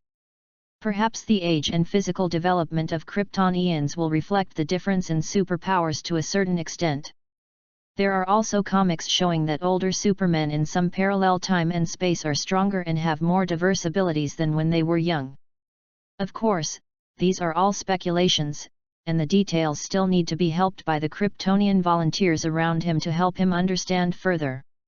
It is still unknown when the Kryptonian girl in front of her will begin to awaken. It will also depend on whether her body is healthy or not. Before awakening, you must still eat normally like humans. Shen Yu graciously asked the old chef to make her French fries and a burger. Facts have proved that carbon fruits can indeed bring happiness to people, even Kryptonians are no exception. Kara munched on the burger and fries, filling her mouth with the sticky white sauce inside. Shen Yu took the opportunity to silently scan her from head to toe with the scanner, and uploaded the preliminary data into his private terminal that was directly connected to the time travel bracelet, and obtained his first precious Kryptonian body scan data. Later, we have to ask Kara to cooperate in drawing some blood for research samples. This must be done sooner rather than later. God knows one day she will become a steel-framed woman. By then, she will not even be able to break through human defenses. Drawing blood will be much more laborious than it is now. I don't know whether it was because she hadn't eaten for a long time or it was the first time she came into contact with earth food. Kara was so moved that her eyes filled with tears. Her mouth was full and she still said vaguely, "It's delicious. This is delicious. Eat slowly and don't choke. No one will compete with you," Shen Yu said with a smile. Carla caught a glimpse of the helpless Stritch on the side, and suddenly softened her heart, and asked, "Can you give it some food? It is my good friend. Don't worry, I'll buy special cat food for it," Shen Yu said. Kara was confused and glanced at the fried food in front of her. "This is delicious, can't you give it to it?" "Oh, this is not healthy," Shen Yu said casually. The little girl's mouth stopped for an instant. "It's as if the burger in your mouth suddenly no longer tastes good." After you've had enough food and wine, the next step is to solve the hygiene problem. Although Kara's white dress looks pretty good, after all, she has been wearing it since she came out of Krypton. After falling, he ran for a long time in the muddy forest shrubs. He was dressed in a white dress and looked like a zebra, and his whole face was ashen. "You take a shower first and get clean," Shen Yu said. "I don't have the clothes you are wearing here, but if it doesn't matter, I'll go next door and borrow 2 from Aunt Yat. Her daughter should have some." Kara seemed to understand, and he led her little hand to the bathroom. Shen Yu took off the shower head and demonstrated how to use it. These things are very novel to Kara. Obviously, as an 11th level civilization, Krypton should not have such a thing as a shower. But she learned quickly and learned it after a simple explanation. Then her eyes rested on the toilet in the bathroom. She tugged on Shen Yu's sleeve. "Then what is this for? Obviously they don't have such a thing as a toilet on Krypton." So Shen Yu abstractly explained how to use this thing. "Generally speaking, it means that you have to sit on this circle when you are in a hurry. After you are done, you have to press flush, and it is divided into large flush and small flush." However, he guessed that the way Kryptonians solve physiological problems may be fundamentally different in thinking, because Kara didn't seem to understand. Then she tugged on his sleeves and opened her innocent eyes. "That's a handsome man." Shen Yu. Putting this topic aside for now, Shen Yu led her to his room. Now Shen Yu feels more and more that leaving a few empty rooms during renovation is indeed a wise decision. He simply packed up an empty room, settled the Kryptonian girl and her cat in, and then headed into his underground laboratory. The spaceship that Kara came from was also moved back under the cover of the mobile armor's stealth mode. 2 hours ago, PAL started trying to connect with the ship's AI. Krypton technology still has 2 skills, and its security protocol uses technology that Shen Yu has never seen before. The ship's hull is completely locked, both physically and internally, and no unauthorized person has access. Shen Yu estimated that if Senior Hakalai was here, there would be something he could do, but since he was just an intern, he was not sure that he could bypass the security protocol without damaging the data. Fortunately, he doesn't have to do this. Luo Kara came over to help him touch the hull of the ship, and the safety agreement was immediately lifted. A beautiful female voice also sounded in the spacecraft. "Kara Zor-El, welcome, Star Daughter, the last daughter of Krypton. All materials and archives are unlocked, including the culture of Krypton, their science and technology, history and humanities, as well as illustrations and knowledge of some interstellar races collected by Kryptonians. Apparently Kara's parents are in the same situation as Superman. Krypton is about to be destroyed. What they want to save is not only their children, but also all the treasures created by this once glorious civilization. This is undoubtedly a generous gift. Although it takes a lot of time to digest and understand this knowledge system that is fundamentally different from what Shen Yu has learned, even just absorbing some experience and inspiration will definitely be of great benefit. Just like Superman would return to his fortress of solitude to seek help when he encounters a powerful enemy or a difficult technical problem that he cannot deal with. In addition, Shen Yu also checked the log of the spacecraft and got a rough understanding of Kara's arrival on Earth. She was a little behind her cousin when Krypton exploded, and the spacecraft was caught in the aftermath of the explosion. The curvature engine was affected, and the spacecraft failed to jump to the universe sector 2814 where the Earth is located as planned. Instead, it mistakenly entered the Phantom Zone and was stranded for 20 years. Up until this point it was the same as what he had known before. But then he searched for data about the Mantis Man he had killed before. Li Bago, a native of Athlon, was sentenced to life imprisonment by a Kryptonian court for intentionally wounding others. In the Phantom Zone. Kara flew out of the Phantom Zone, and maybe this person did too. And now that both of them are out, there might even be more. The most vicious criminals on Krypton. Sir, that alien lady seems to be looking for you. Pal reminded. He exited the laboratory and returned upstairs, where he bumped into Kara, who was wearing a lace nightgown and looked weird. What's wrong? What's the matter? No. I was just staring out the window in a daze, and then I saw. Kara's expression became more and more strange, as if it was a little difficult to describe what she saw. Calm down, don't be nervous. Tell me what you saw. Shen Yu asked.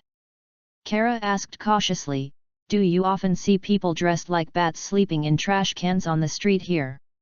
Shen Yu. Chapter 19 Justice or Revenge. A few minutes later, Batman was lying on the kitchen table in the cafe, dying. Kara hid by the door and secretly watched the situation in the room. Shen Yu took off his bat helmet, revealing the handsome but bruised face of Bruce Wayne, the son of Gotham. Is he dead?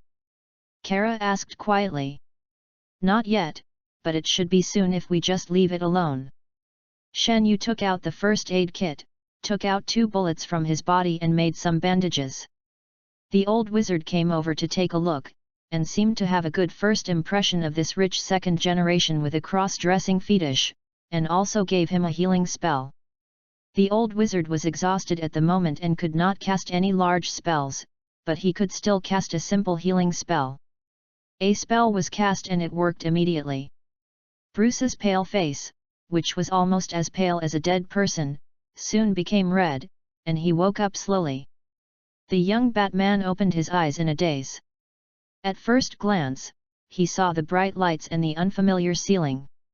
At second glance, he noticed that a bearded old man and a handsome oriental man were standing next to him in a "you woke up and the operation was successful" style.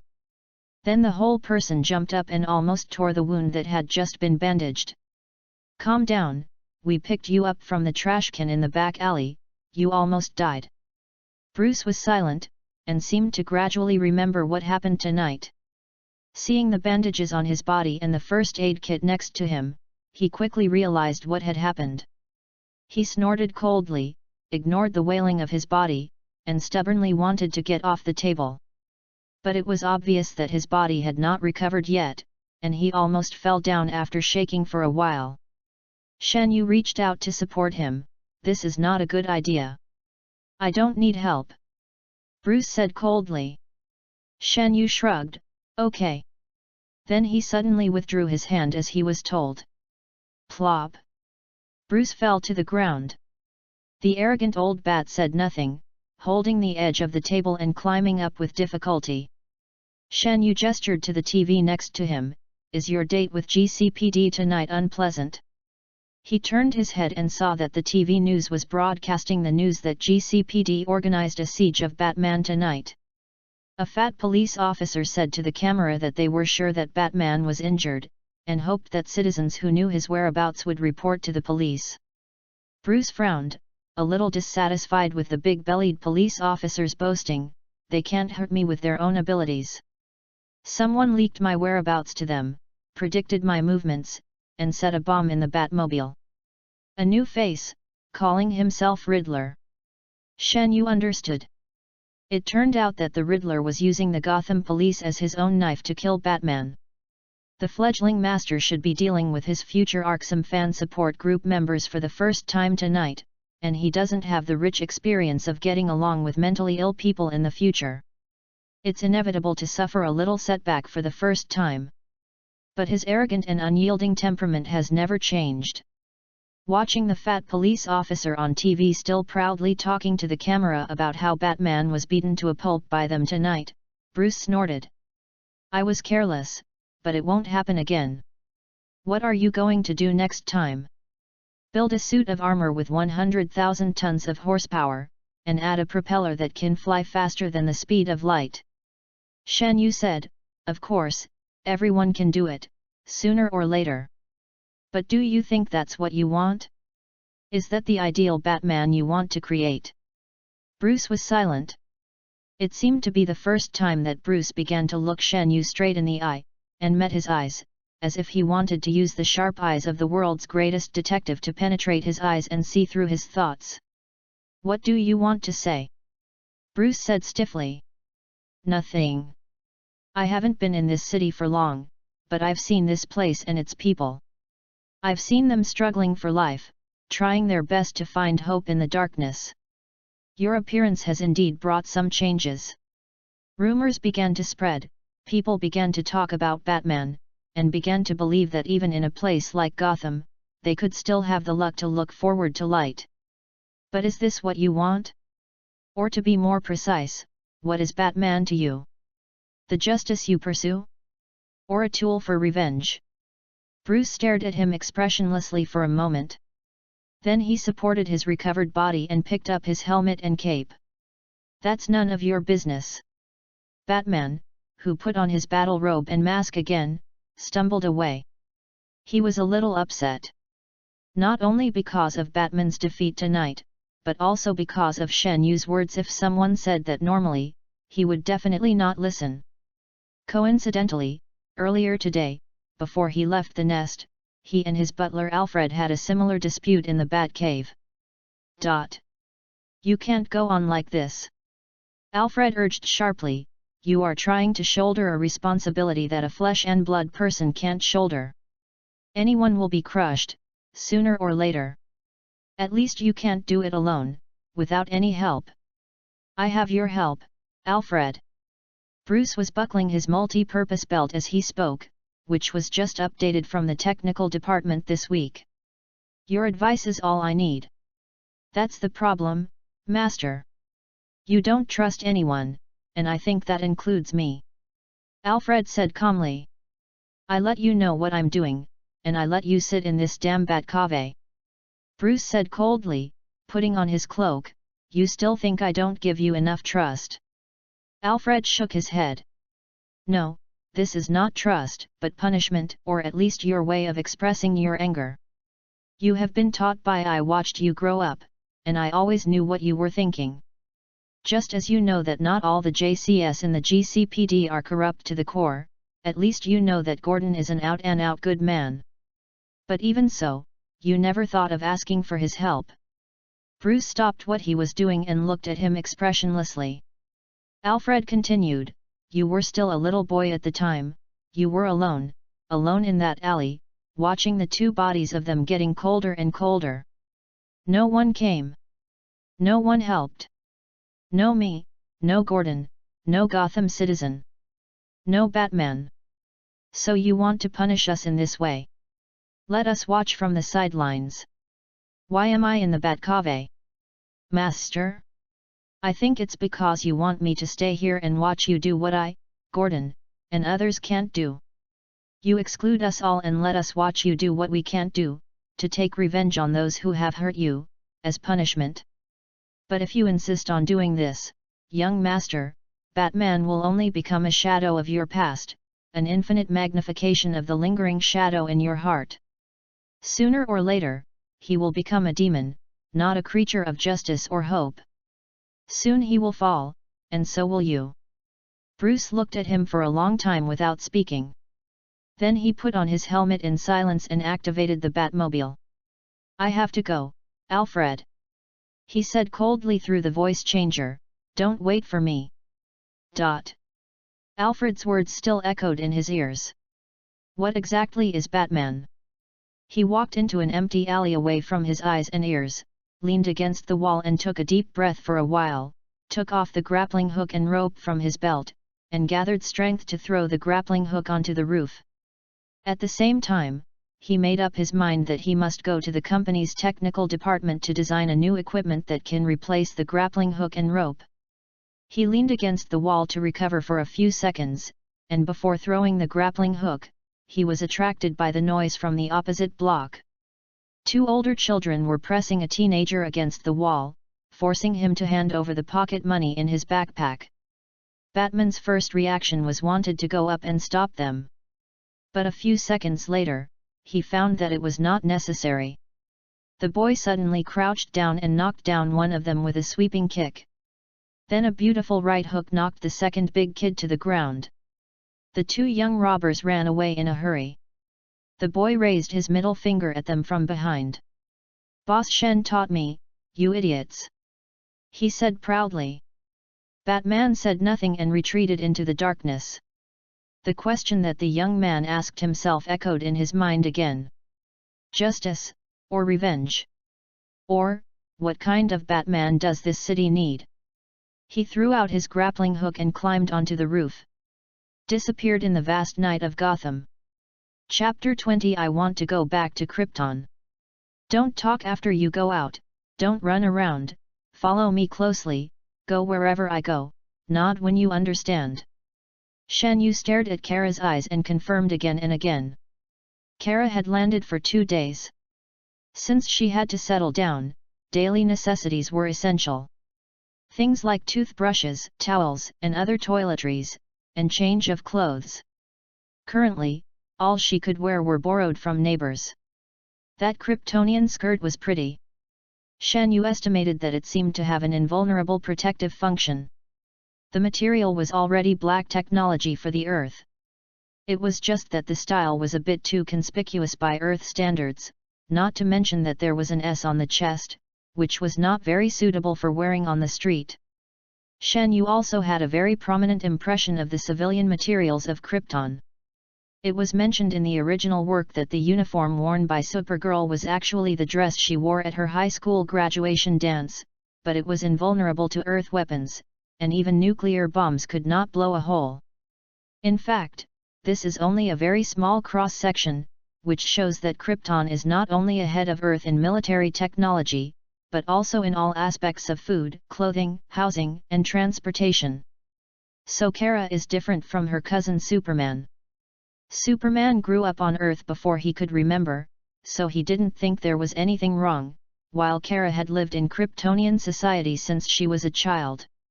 Now she is stranded on Earth, which is like traveling back thousands of years. It's like modern people who are used to using mobile phones and computers have to adapt to the life of primitive tribes, and the sense of loneliness is naturally much stronger. However, she has been very obedient these 2 days. Basically, she does whatever Shen Yu says, rarely speaks, and rarely talks back. She nodded seriously in front of Shen Yu, swiped her little hand across her lips, and made a zipper gesture, indicating that she would be absolutely obedient and would not say a single extra word. Of course, she only knows Kryptonian language, and she doesn't know any language of any country on Earth. Even if she wanted to talk, she had no one to talk to except Shen Yu. Oh, yes, there was also the old man with white beard at home. Shazam was a wizard of 9,000 years, so language problems were no problem for him. Although the clothes she borrowed from her neighbor were casually picked up and not very fitting, the girl had a good foundation, was born with fair skin, and was beautiful. Her big eyes were very lively, and after a little dressing up, she had completely turned into a very cute Earth Lolita. The old wizard sat in the store, watching his big alien lead the little alien as he walked away from home. He stroked his white beard and showed a smile of relief like a grandfather. Meow. Stritch came to the wizard with the bottomed cat bowl in his mouth, his eyes open pitifully. I feel like a grandfather who has retired and plays with cats and dogs at home while his children and grandchildren are away. The old wizard glanced at it sideways, smiled and asked, "Are you hungry?" Stritch nodded repeatedly and called out flatteringly, "Meow." The old wizard smiled, "Hold it in." Stritch. Shen Yu held Kara and stood on the edge of the sidewalk waiting for the traffic light. A car drove past the street with the roar of its engine. Shen Yu could feel her holding his little hand harder. She was also shrinking behind him intentionally or unintentionally. She looked around cautiously. Like a kitten with full alertness. "Don't be nervous, this is a car, a means of transportation, just like the spaceship you came here on, but much lower.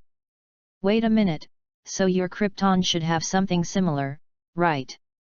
Kara opened Kazilan's big eyes and looked at him cutely, and the stupid hair on her golden head stood up again. "Shen Yu." After being stunned for a moment, I suddenly understood. "Oh, because she can't speak." Shen Yu laughed dumbly. I didn't expect him to be so well behaved. He didn't even say a word when asked not to speak. "It's okay, I allow the alliance partners to have their own luck." When I thought about it, I suddenly felt that it was a bit overbearing.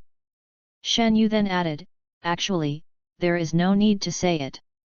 What you want to tell me in your heart, just try hard to convey it to me." Telepathic voice transmission is the basic skill of the Ultra Clan, and it is reflected in all generations of TV. But only communication cannot read minds. Only when the other party wants to talk to you can you build a communication channel with this ability. To put it bluntly, it's the team's voice. Kara was a little surprised. She closed her eyes, with a serious and hard look on her face. After holding it in for a while, Shen Yu's voice soon sounded in her ears. "Can you hear it?" "Of course." The little girl opened her eyes with a surprised look on her face, and looked at Shen Yu with even more admiration. "You are so awesome."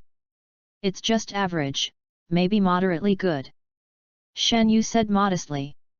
"Similar tools exist on Krypton." "But..." Kara tilted her head and looked at the speeding vehicles in the middle of the road with a puzzled look. "Why don't they fly? Isn't the sky very empty?" Shen Yu. "Well, that makes sense. Why the hell don't you fly? It has a bit of a group of unruly people, why don't they eat minced meat flavor? Like Batman as a boy." Little Batman once expressed his confusion about the behavior of some people living on the streets. Why don't they live in their own homes? Then, when I learned that ordinary people had to spend their own money to buy their own housing, their worldview was devastated, and their faces were full of doubts about life. After a while, Kara finally understood that it wasn't that everyone didn't want to fly, but that they couldn't fly. The little Krypton loli felt incredible again. Then if everyone is crowded on the ground and running, wouldn't it be very dangerous? Actually, it's okay. Driving is safe most of the time, and traffic accidents are very rare. Bang! A black car chased them in front of them and plunged into the buttocks of the guy in front. The trunk of the former was knocked out of shape. Kara turned her head and looked at Shen Yu blankly again. The expression seems to be asking, "Is this what you said is safe?" Shen Yu. In a place like Gotham, where the folk customs are simple, the key to life is to make a small matter a big deal, and never say anything when you can do it. After the two drivers got off the bus, they exchanged insults. One said that you don't have eyesight when driving, and the other said that you are so slow as a tortoise when shopping in the middle of the road. Why do you blame labor? One bite, one I am your brother, plus the quality of NMSL, 2 consecutive hits. After playing with a hot head, I was surprised to find that the record was reduced to a limit of 1 for 1. The more I thought about it, the angrier I became, so I simply rolled up my sleeves and stepped forward. From ancestor greetings to intimate, unrestricted physical contact. The more Shen Yu looked, the more black lines appeared on his face. Okay, maybe he spoke too early. It should be said that it is generally quite safe. But in Gotham, nothing is truly safe. Kara silently looked at the 2 people who were noisily pushing and shoving from behind, as well as the people around them who acted as if nothing had happened, as if everything was normal. Kara degree, N, degree. The Earth is so scary. I want to go back to Krypton. Chapter 21 Rescue. Wash your hands first when you go home, and remember to rinse your mouth. Okay. Kara went obediently. The little girl seemed to be in a good mood on her first day out. It seemed that everything on Earth seemed novel and interesting to her. After returning, Shen Yu went straight underground again. When I just left, the armor was performing a system update. He tried to connect the built-in system of the chrono bracelet directly to the armor, so that the armor could share some of the bracelet's functions. For example, the scanning of space fluctuations had previously helped him discover the entrance to the Rock of Eternity and the cracks when Kara's spaceship broke out of the Phantom Zone.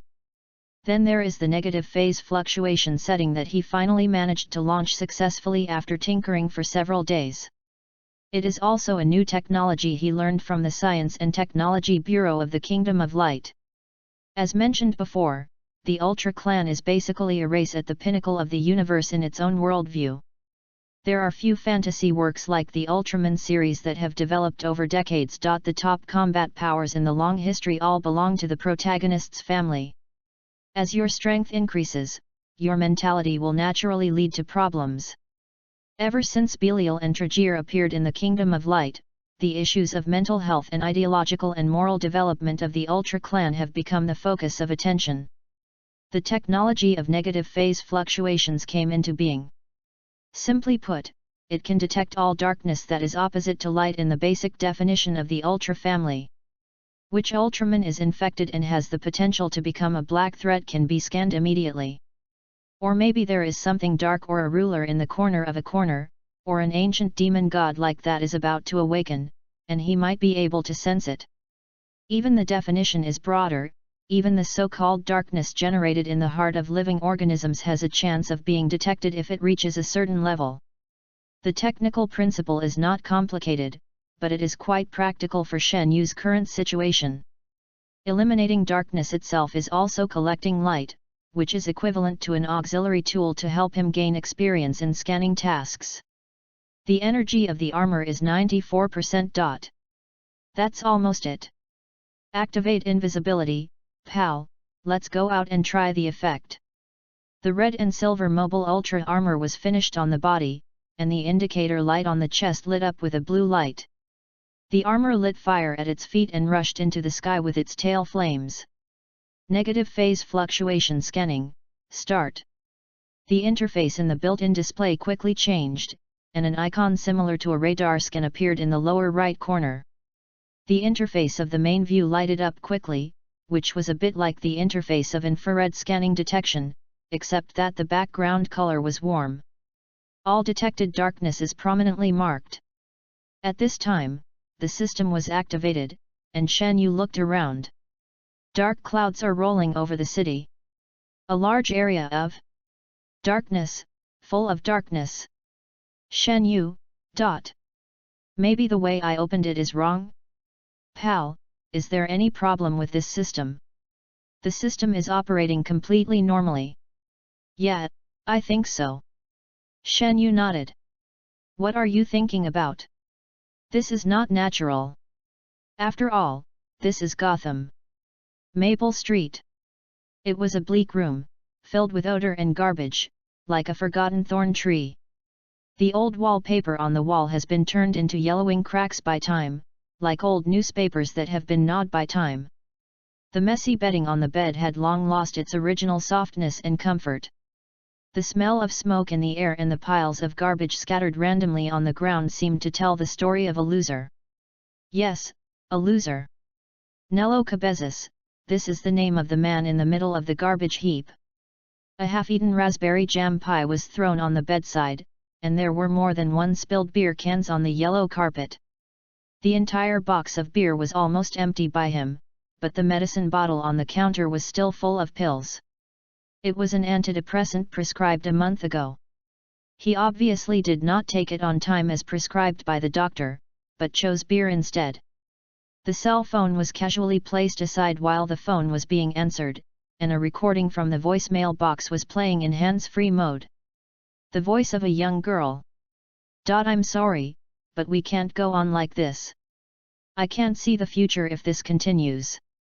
I have to make plans for tomorrow. You are a good person, we are just not suitable. Grass. Nero threw the phone away angrily. The innocent cell phone hit the wall and fell into the garbage, and the voice stopped abruptly. He held his head in pain and dug his fingers deeply into his messy hair, which was oily after not washing it for several days. Not suitable? What does it mean to be unsuitable? It's just that I don't have money. He just lost his job, and he still hasn't even paid last month's rent. There are only a few days left this month before I am evicted from my apartment by my landlord. And now here again. Pitiful. A voice sounded in the darkness. Nello was startled and looked around nervously. Who? The man did not answer the question, but continued to sneer, so weak, so pathetic, losing everything, not even able to protect the little bit of happiness I have. Nello held his head. Stop talking, stop talking. But you still have a chance to reverse all this. Do I have it? Of course, because you met me. It's like the devil's ravings, tricking people into signing a life and death contract. I can give you permission to get everything you have. Those who have bullied you, you can pay back 100 times. Those who have stepped under your feet, you can humiliate to your heart's content. You will become the king of this world, with unparalleled power, able to do whatever you want and dominate everything. I can do whatever I want and dominate everything. Nello's breathing gradually became heavier, and his eyes became hot, as if containing expectations for the future. Yes. The voice continued to be tempting. When the time comes, how difficult will it be to get that girl to change her mind? No. Nello's momentum gradually increased, his head held high, and his face gradually became arrogant, as if in his mind he had become the emperor of this world and ruled the world. When I'm that strong, can I still want her? The voice in the darkness choked me, and my emotions suddenly changed. It's incoherent. Fortunately, it has rich experience in sales and quickly accepted it. Haha, that's right. By then, there will be as many beauties in the world as you want. What kind of beauty can't be found? So, are you ready to sign a contract with me? There's nothing to hesitate. Nello felt that he had nothing to lose. He wanted power, even if it meant selling his soul. But just before he agreed, a beam of light penetrated the window lattice and shone into the dirty room. It was so dazzling. I'm sorry if I disturbed you. The red and silver mecha was suspended outside the window. The figure in the shadow suddenly shrank. Although it was life-size and looked like a mecha, the classic red and silver color scheme, as well as the strong and recognizable light fluctuations. I have to check your soul trading license. A calm voice came from the armor. Nello. The confused owner of the house didn't understand the situation at all, and only subconsciously looked at the black shadow beside him. Hey? Where is the shadow man? The moment the light pierced in, the shadow had turned into a straight black mist, and fled to the distance like an arrow. While running, he screamed in a voice that only the demons could hear. Help! Help! I was attacked by Ultraman. Chapter 22 Ultraman Must Die. Gotham, downtown. Look, a meteor. The girl in a suspender backless dress held a cup of milk tea in her hand, leaning on the boy's arms, pointing to a bunch of meteors that streaked through the night. Really, make a wish quickly. The two closed their eyes and made a wish silently. Boy, God bless me, I hope to give me a young, beautiful, and rich woman this year. Girl, I want a handsome, rich, and good man, preferably one who is like Bruce Wayne, please. The couple opened their eyes and smiled at each other. What did you wish for? The girl asked. Need I tell you? The boy kissed her lovingly. I hoped we could grow old together and never be separated. The girl giggled. Really? You didn't want a rich woman or something like that? The boy's heart skipped a beat, and he swore, I swear to God, if there is even a single word of falsehood in the oath I just made, I will be killed by a meteor. The girl blushed and lowered her head. Then my wish is the same. Baby. Dear. Seeing that their heads were slowly approaching like magnets, suddenly there was a sound of breaking through the air, and the burning meteor. It actually came straight to where the two were. Boom! The huge crash created a huge pit on the ground, with mud stars and debris flying everywhere. The two of them sat down on the ground with pale faces, staring at the huge pit in front of them in a daze, not daring to move, thinking in their hearts. Oh my God, is it so effective to swear a broken oath? Then a charred claw was seen sticking out of the huge pit. The whole face was covered in dust and the monster was blown up like a burnt chicken. It climbed out of the pit with difficulty, and black smoke came out of its body. It must escape, and escape quickly. It must be that Ultraman. Although the opponent did not become as big as before. And he was wearing some kind of man-made armor. But it was absolutely impossible to recognize that light. That extremely strange energy, like some kind of light magic that destroyed the world, has left an indelible mark in the minds of the monsters, just like a business card with Ultra's signature. It is absolutely impossible to recognize it wrong.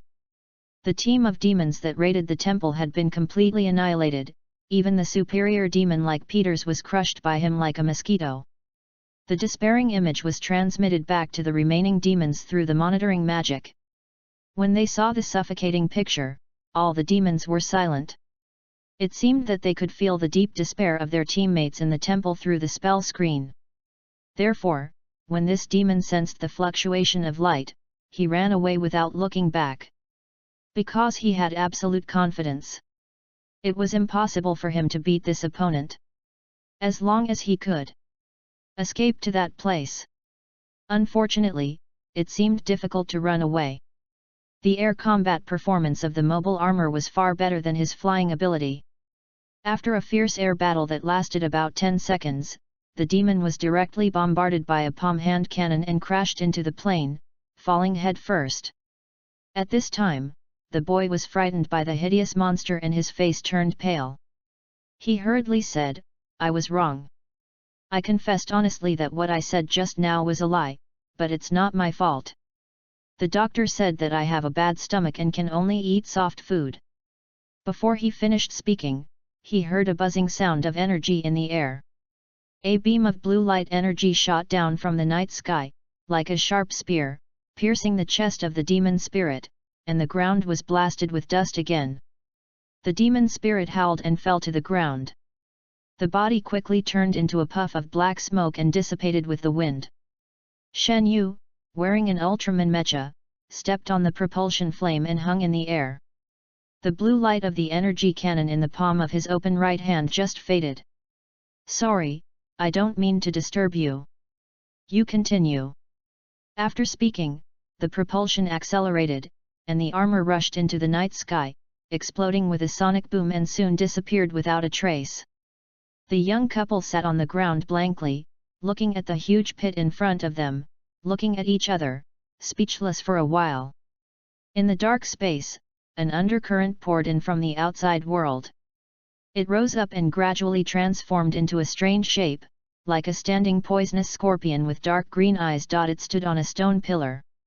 And around this dark space stood several other similar pillars, and on the top of each stood another strange figure. After the scorpion appeared, one of the human-shaped figures with an owl head spoke.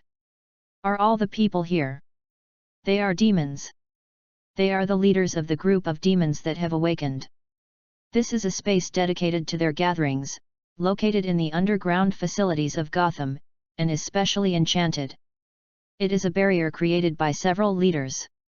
Each demon has its own area of expertise. Some are good at eliminating traces, some are good at hiding breath, and some are space shielding. And they found that Gotham is a natural magic treasure land, and there is a lot of rich magic hidden in the sewer area that even they don't know the reason. They specially found such a magic node and strengthened the effect of the barrier. In this way, it is difficult for both humans and weak wizards to find their hiding place." Another compatriot was wiped out. The owl spirit said solemnly, "It's that guy again." All the spirits were silent. Of course they knew who that guy was. The strange creature called Ultraman that suddenly appeared. The ridiculously powerful force, the key action of the raid on the Eternal Rock that they had planned for a long time before, was also cracked by the other party. All the spirits involved in the action were annihilated, even the strongest among them, Peters, was killed instantly. The scorpion spirit gritted its teeth.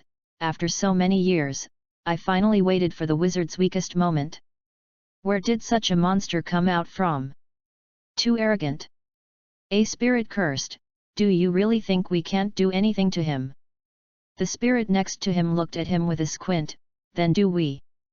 That spirit stopped talking immediately. "We can't go on like this." A spirit said in a deep voice, "If we wait until that lord comes and finds out that we are not doing a good job and have lost so many subordinates in succession." All the spirits nodded. "That makes sense. That's right. Show him some color. Let him feel what despair is. Let him fall into the abyss." The demons quickly reached a consensus. All of them shared the same hatred and were eager to immediately go up and rub the hateful enemy to the ground. The owl demon nodded slightly. "Very good. The main reason I called everyone together this time is to organize an action to eliminate the enemy. The code name is the Ultraman Must Die Plan. So, which coder is willing to take the lead and be the executor of this plan?" The demons shut up and were silent for a while. After a while, a demon said, "I think Yuzak is the most outstanding among us and is the best at this task." The demon named Yuzak was furious. "You want me to die?" But he immediately realized that he had lost his composure, so he coughed and said, "This opponent is extraordinary and his strength is obvious to all. I think we need to outsmart him and not fight him head-on, and I think Yurik is very smart and is the wisest among us. I think Yurik is better than me." "Nonsense! I am just a little smart, how can I take on this important task? I think Pizzas is better." After a noisy quarrel, the demons looked at each other from a distance and fell into a stalemate again.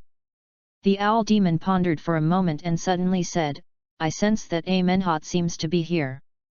Yuzak, go open the door." Amenhot is another high-level demon who is elusive and rarely appears. When their demon barrier is activated, it is like a locked door lock that can only be opened from the inside, not from the outside. Even if our own people come, someone has to temporarily clear the entrance and exit. Yuzak was immediately unhappy. "Why should I go?" The owl spirit looked at him expressionlessly. "Okay, I'll go if I want." Yuzak responded vaguely, and his figure turned into a ball of black mist and poured into the darkness below, and soon disappeared from the stone pillar. It was only less than a minute, and the black mist came back quickly, and Yuzak's figure condensed again on the stone pillar. "I just went to see, and there was no one outside." "Well, maybe I was wrong." The owl spirit nodded slightly, and then turned to say, "But the organization has just discussed and decided that you will take the lead in implementing the Ultraman Must Die plan. All members voted to pass it. Yuzak, fuck at number % and It seems that some readers feel that the protagonist Ultra's form has appeared less, but it should be okay since the last 10 chapters. Unsure. I think that if I have to transform to solve any enemy I encounter, it will feel low if it happens too often. Of course, this is just my personal opinion. The book is still written for everyone to read. And the number of times I arrange the appearance of the arcane form will definitely not be too few, but I just want to make each transformation as reasonable as possible. If the book friends do not agree with me, I can also adjust it within the scope allowed by the subsequent outline. Then please read it again. Please read it. Please read it. Chapter 23 Such a perfunctory scam? Shen Yu brought a large bag of snacks stuffed full to the counter. Behind the counter the boss looked away from his old-fashioned small TV and glanced at the large bag of chocolate balls and lollipops in the bag. The boss laughed out loud. I heard that your store has had a baby in the past 2 days. The boss's surname is Wang, who is also a nearby neighbor and runs a small convenience store. He and Shen Yu are also considered acquaintances. Shen Yu smiled, my friend's daughter. Boss Wang nodded, skillfully picked up the code scanner, and coded the items in the bag on the table one by one. Friends from out of town? Yes. There are some things, so my daughter will stay here for a while. That's it, then you have to take good care of her, especially teach her to pay attention to self-protection. Boss Wang said, after all, this is Gotham, and girls especially need to learn to protect themselves. Well, of course boys are also important. Shen Yu nodded in agreement, I will teach her. But considering the target is a Kryptonian girl, I feel that it is more important to teach her how to protect others from herself in the future. Few people could hurt her, even in a place like Gotham. I just watched the news, Boss Wang continued. Yesterday it was said that there was an escape accident in Blackgate Prison. Oh. Shen Yu was a little surprised. It's not like he's never heard of Blackgate Prison. Along with Arkham Asylum, it's also known as Gotham's 2 major public restrooms. The prominent security design concept of these 2 organizations is that it's a pleasure to have friends come from far away, and they can come in and out as they please. I wish I could celebrate Children's Day so that both the murderer and the lunatic could take 2 days off. Sometimes Shen Yu even doubts whether their security concept is based on our Kingdom of Light. You have to buy a ticket for buses at least, but these 2. It's not easy to rate. But to be fair, it should be in the post-Batman era, at least according to the memory of the original work. Could it be that the history of Gotham's Blackgate Penitentiary is older than what the comics show? Actually, that's not the case. Boss Wang smiled strangely and started gossiping, you must not have paid attention to the news. Shen Yu shook his head, what happened? No one escaped from prison, but there was an idiot who tried to climb over the wall and was caught by the prison guard who was keeping watch. Shen Yu didn't understand for a moment. Someone wanted to escape from prison and enter the black door, but was caught. Yeah, I heard that his good buddy was in jail. He was bored and wanted to go in and play with his buddy, so he was arrested. After finishing the investigation, I went to the Black Gate and found out that this guy was a wanted criminal. Then the warden said, since you are here, you might as well not leave. And then he stayed. Shen Yu. That's not the most amazing thing. Boss Wang was already laughing so hard, but he still suppressed his laughter and continued, the most amazing thing is, why is the guy who knew he went in to see him in jail? Why? Because of him, he kidnapped more than 20 people, illegally imprisoned and forced them to listen to the songs he wrote for more than 30 hours in a row, driving those people crazy. Ha ha ha. Shen Yu. Boss Wang scanned the codes of all the products, sealed them and stuffed them into the bags and handed them to Shen Yu. He smiled and said, look, I've always told people that this is Gotham. Magical, but realistic. What's wrong with the badger? That makes sense. Shen Yu said goodbye to the boss and left the convenience store with a large bag of snacks. As soon as I went out, I suddenly felt a cold feeling on the back of my neck. There is a cool feeling like being locked in by someone. Aliha is a criminal from the Phantom Zone, a member of the alien race named Parasites by the Kryptonians. Their race is undoubtedly extremely dangerous to the people on Earth, but that does not mean how powerful they are. Rather, they are elusive and are good at sneaking in, spying, and all actions that require concealment, and even kill people without being seen. Because their nature is similar to parasites. Jumping from one host to another, it can capture and transform the host's body. They occupy the magpie's nest, replace the host's consciousness and occupy the body. After consuming the body, they will immediately leave to find the next host. During this period, he can occupy the host's identity and take away the other person's entire life. They will slowly enjoy the process while eating away at the host's life, obtain the necessary information to complete specific tasks, and finally walk away clean.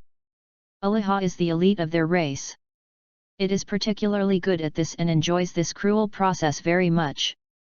The most glorious and difficult task it has ever accepted in its career is to sneak into the upper echelons of the 11th level civilization Krypton and assassinate a key target.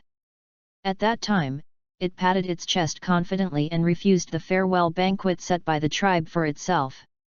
"There is no need," Aliha said contemptuously, "give me 3 days. Within 3 days, you will hear the news of the death of that stupid Kryptonian. Just prepare the celebration banquet and wait for me." At that moment, it became the hero of the whole clan. The whole country cheered it off. Then it was imprisoned in the Phantom Zone by the Kryptonians. Not long after that, the home planet of the parasitic chrysalis was also leveled by the Kryptonians. Now times have turned, and by chance, Aliha has received a new opportunity. It and all the other criminals who managed to escape from the Phantom Zone formed an alliance, known as the Phantom Alliance, to serve a certain supreme terrorist being who was also imprisoned in the Phantom Zone.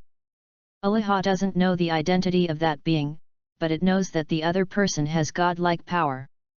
It is said that the leader's physical body can withstand the bombing of interstellar weapons, tearing apart space battleships with bare hands, with hot rays of light that could annihilate everything in his eyes.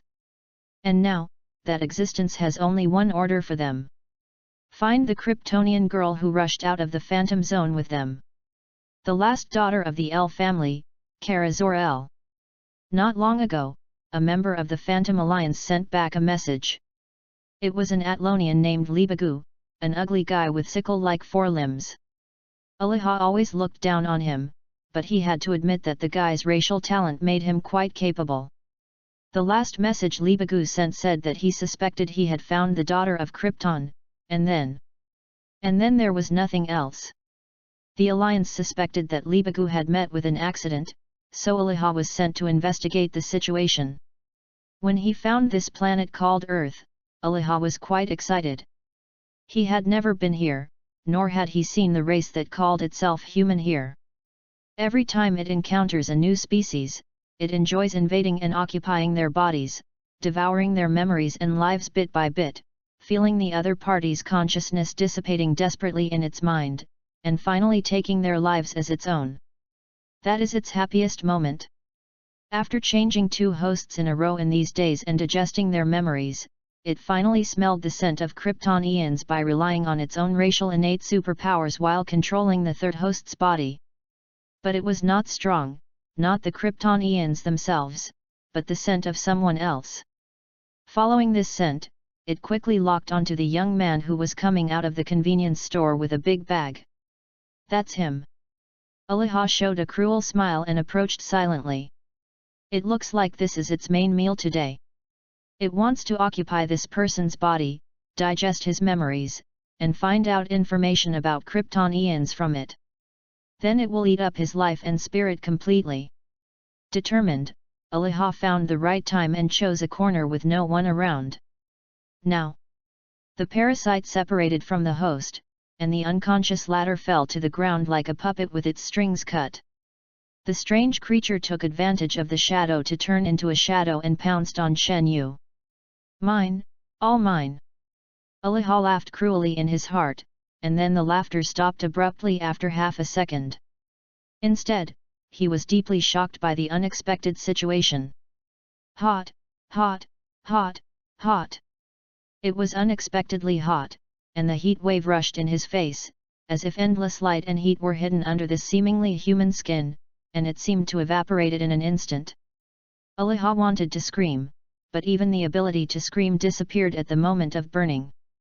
The huge fear and shock instantly swallowed the parasite. What is this fiery light? How could there be a human being? No. How could there be any creature in the interstellar that could contain such exaggerated light and heat? What on earth did he pounce on? A human-shaped self-propelled sun? Almost at the moment of contact, it instinctively wanted to withdraw its body. Because every cell in its body was telling it that this person was not someone it could enter casually. It would definitely die. It was too late. At the moment of contact, a huge suction force came from the body, as if there was a powerful magnet hidden in the scorching sun. The body had lost its control, and the huge gravity was like a black hole that swallowed everything. The huge pain and burning sensation made it feel like its soul was about to melt. In a trance, the scene in front of it was like the sky spinning. The young man in front of him and the entire street disappeared, replaced by a dark blue, ethereal domain, a space with a sacred atmosphere, extending infinitely in all directions, seemingly without boundaries. It seemed that there was an illusory, ethereal, and extremely grand voice echoing in this sacred space. Let there be light. At first, there were countless golden spots of light, and more spots of light gathered more and more dazzlingly, turning into a giant shadow that stood tall. The shining holy golden light that was too dazzling to look directly at enveloped the silver giant, the golden eyes full of divinity, the huge outline blurred in the golden light, and the pressure filled with the field seemed to crush people into pieces, making people think of the giant who supported the world at the beginning of chaos. Aliha could no longer feel his own existence, and even the burning pain seemed to disappear, leaving only the huge shock that filled the soul. The kind of crushing on the level of life, the trembling of the soul when facing a high-level existence beyond understanding. God? The word emerged involuntarily in my mind. Followed by the deep anger at myself who pounced on me without knowing the height of the world a second ago. How dare you mess with him? How dare you? At the last moment of life, it felt as if it was filled with light. Like a moth rushing into a fire, even the ashes were nowhere to be found. Shen Yu felt as if he was attacked. But using the word attack seemed to be a bit of an overreaction. It should be said that it felt like something like a flying insect hit my neck. I felt a little bit but I wasn't sure. It was probably an illusion. In short, the intensity was definitely not enough to be defined as an attack. Then he instinctively turned around. Body. Immediately, he saw a homeless man behind him fall to the ground and lay motionless. Shen Yu's pupils shrank at that time. A fight? But then I thought about it again. That's not right either. You're still at least 5 meters away from me. Are you so unprofessional these days? Is it so perfunctory? Chapter 24 Normal Development. The person who fainted behind Shen Yu was a homeless man. He has no family, no friends, and no one he knows, just like most homeless people in Gotham. Fortunately, this person seemed to be fine, and he woke up after a while. He couldn't remember why he was here, he just felt very hungry. It turns out it was not a coincidence. Watching this inexplicable homeless man leave, although on the surface nothing seemed to happen, he had a dangerous intuition. It's like a sixth sense, like my ultra sense is aching. So based on the principle of caution, Shen Yu stopped briefly, activated ultra vision, and directly scanned the suspicious homeless man's whole body through perspective. Then I realized that if I didn't scan, I wouldn't know. It was really tricky if I scanned it. An ordinary vagabond, a real earthling. It should be like this, except that Ultra's vision found some strange residues between some of his organs. Although Shen Yu is a 3,000-year-old Ultra Otaku who basically lives in the Kingdom of Light and never leaves the country, at least he has received systematic training and has a relatively broad horizon. He recognized at a glance that the thing was not an Earth creature. Some kind of parasitic organism once lived on this homeless man, but it has died now. What's left is just some residue and has little impact on the host. So an idea immediately appeared in Shen Yu's mind. Coming for me. Presumably, you want to jump on yourself like a symbiote, take away your body and strangle your spirit, right? What a ferocious and vicious alien. Fortunately, I am more skilled. The fact that there is an alien hiding in the DC world is not surprising, but why is it targeting you? Random indiscriminate attack? This possibility cannot be ruled out. But Shen Yu soon thought of his recent alien contact experience. The mantis-like alien who seems to be tracking Kara. Could it be that they are in the same group? In any case, this sounded a wake-up call for Shen Yu. As expected, I was still not vigilant enough and was a little relaxed. In a world full of dangers like this, you can never be too careful.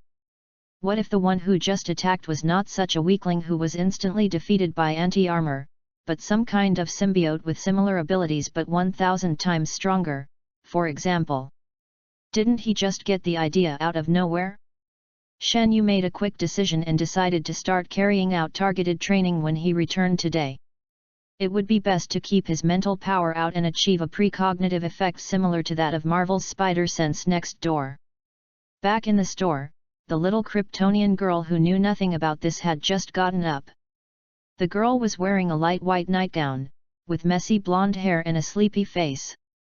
She yawned lazily as she walked, her eyes were filled with eyes when she walked, just like she was practicing the magical skill of nodding her head in a high-level math class. Stretch the cat is similar to her. The cat lay on her small shoulder and yawned feebly. The master and servant, one person and one cat, opened their mouths one after another like race horses and entered the bathroom casually. Kara stretched out her little hand and turned the faucet. Bang! With a crisp sound, the faucet was completely twisted off in her hand, and the water spurted out and covered her face. The little girl didn't even react when she was sprayed. She still held the half of the faucet and stood in the water and blinked her eyes until she was completely drenched. What's going on? Shen Yu followed the sound. Only then did the little girl realize that she had gotten into trouble. She was so frightened that she didn't know what to do. She yelled yet and subconsciously threw out the evidence in her hand. The result was another snap sound. The metal faucet handle was nailed into the wall on one side like some kind of hidden weapon, the tiles shattered, and the cracks spread like spider webs. So Shen Yu came to the door and took a look outside, and saw a broken faucet that sprayed water, a cracked wall, a wet but innocent and pitiful blonde Lolita, and another one that jumped to the side and looked at the not very smart one. Kryptonian orange cat. Kara lowered her head, as if she had made a mistake and was willing to be punished. She held her little hand and whispered, "I didn't mean it." Shen Yu understood what was happening at a glance. The god-level pet I picked up began to be upgraded. It is the same Kryptonian god-level pet as Batman's Superboy. It requires no Krypton gold and no leveling. It can be upgraded while lying still. This makes the other Liver Emperors and Krypton gold bosses in the DC server furious. Shoot. It's okay, you're just growing your body. Shen Yu said gently. Ah. Kara's little face was filled with confusion, and she glanced at her white and tender little hands in disbelief. What will your body become like when it develops? After all, Kryptonians are all mortals on their own planet. This was Kara's first time in a yellow solar radiation environment in her life, and she had little experience with the drastic changes in her body. It's normal, don't worry. I still have some experience. Shen Yu comforted. Da Chao's adoptive parents on the farm were able to find ways to help him train and master his superpowers. They were indeed a great couple. And Shen Yuxun thought that he could at least fly and shoot lasers, and he had experience in controlling more than 100,000 tons of force. There is still a way to teach a Kryptonian girl. Well. Kara nodded, retreated to the door a little guiltily, stretched out her hand to hold the door handle and prepared to go out. Click. The handle is also broken. Kara held half of the door handle and lowered her head as if she was about to cry. I'm sorry. Shen Yu. So in the next few days, Shen Yu had to take some time out every day to help Kara adapt to her gradually awakening power. In this regard, his experience in receiving systematic training in the Kingdom of Light began to come into play. Facts have proved that scientific methods are equally effective for foreigners. Under his careful training, Kara was able to control her abnormal body development to a certain extent, at least it would not affect her life. At the same time, Shen Yu's own affairs at hand were not left behind. The operation of the negative phase fluctuation radar is pretty good. His mecha is still quite active outside these days, and it seems to have the same tendency as Batman to evolve into an urban legend. And due to the eye-catching red and silver paint of the armor and the light attributes of its skills, some people soon connected the currently active mysterious armor with the giant known as Ultraman who had appeared once before. Stand up. Some people believe that the two are simply one individual, while others believe that there is some huge and mysterious organization behind this, perhaps even an entire alien race. But in any case, with his continuous activities and increasing popularity, the light energy index of the bracelet is also steadily increasing. Diddy. The radar reacted again, and this time the reaction was not weak. Sensing another large wave of experience points, Shen Yu was cheered up and opened the interface to confirm the positioning information. The location is an abandoned amusement park? Gotham, amusement park, abandoned. Shen Yu fell into thinking. I always feel that if these elements are put together, it will be no good. Chapter 25 Demonic Spirit Turns into Light. Night in Gotham always seems to come earlier than elsewhere. The abandoned amusement park seems to be forgotten in the corner of the world. The huge Ferris wheel floats quietly in the sky, like a sleeping giant. Thick fog filled the air, obscuring the only road leading to the playground. The fluorescent lights on the streets in the distance barely illuminated the dim paved road. The dull wind whistled by, the pale moon hung high in the night sky, and the rustling wind sounded like a devil's sigh floating in my ears. Two afterimages broke the silence of the night. A demonic spirit unfolded its wings like a fallen angel and sprinted across the boundless night sky at full speed. A gorgeous tail flame followed closely behind, and the red and silver steel armor shortened the distance between the two sides at a speed visible to the naked eye. In the playground below, green eyes lit up in the darkness, like a will-o'-the-wisp in the night. They are coming. A demon spirit chuckled. The demon spirit Yuzak, who was in charge of leading the team, used the ancient sound transmission technique to send a message to the demon spirit in the air.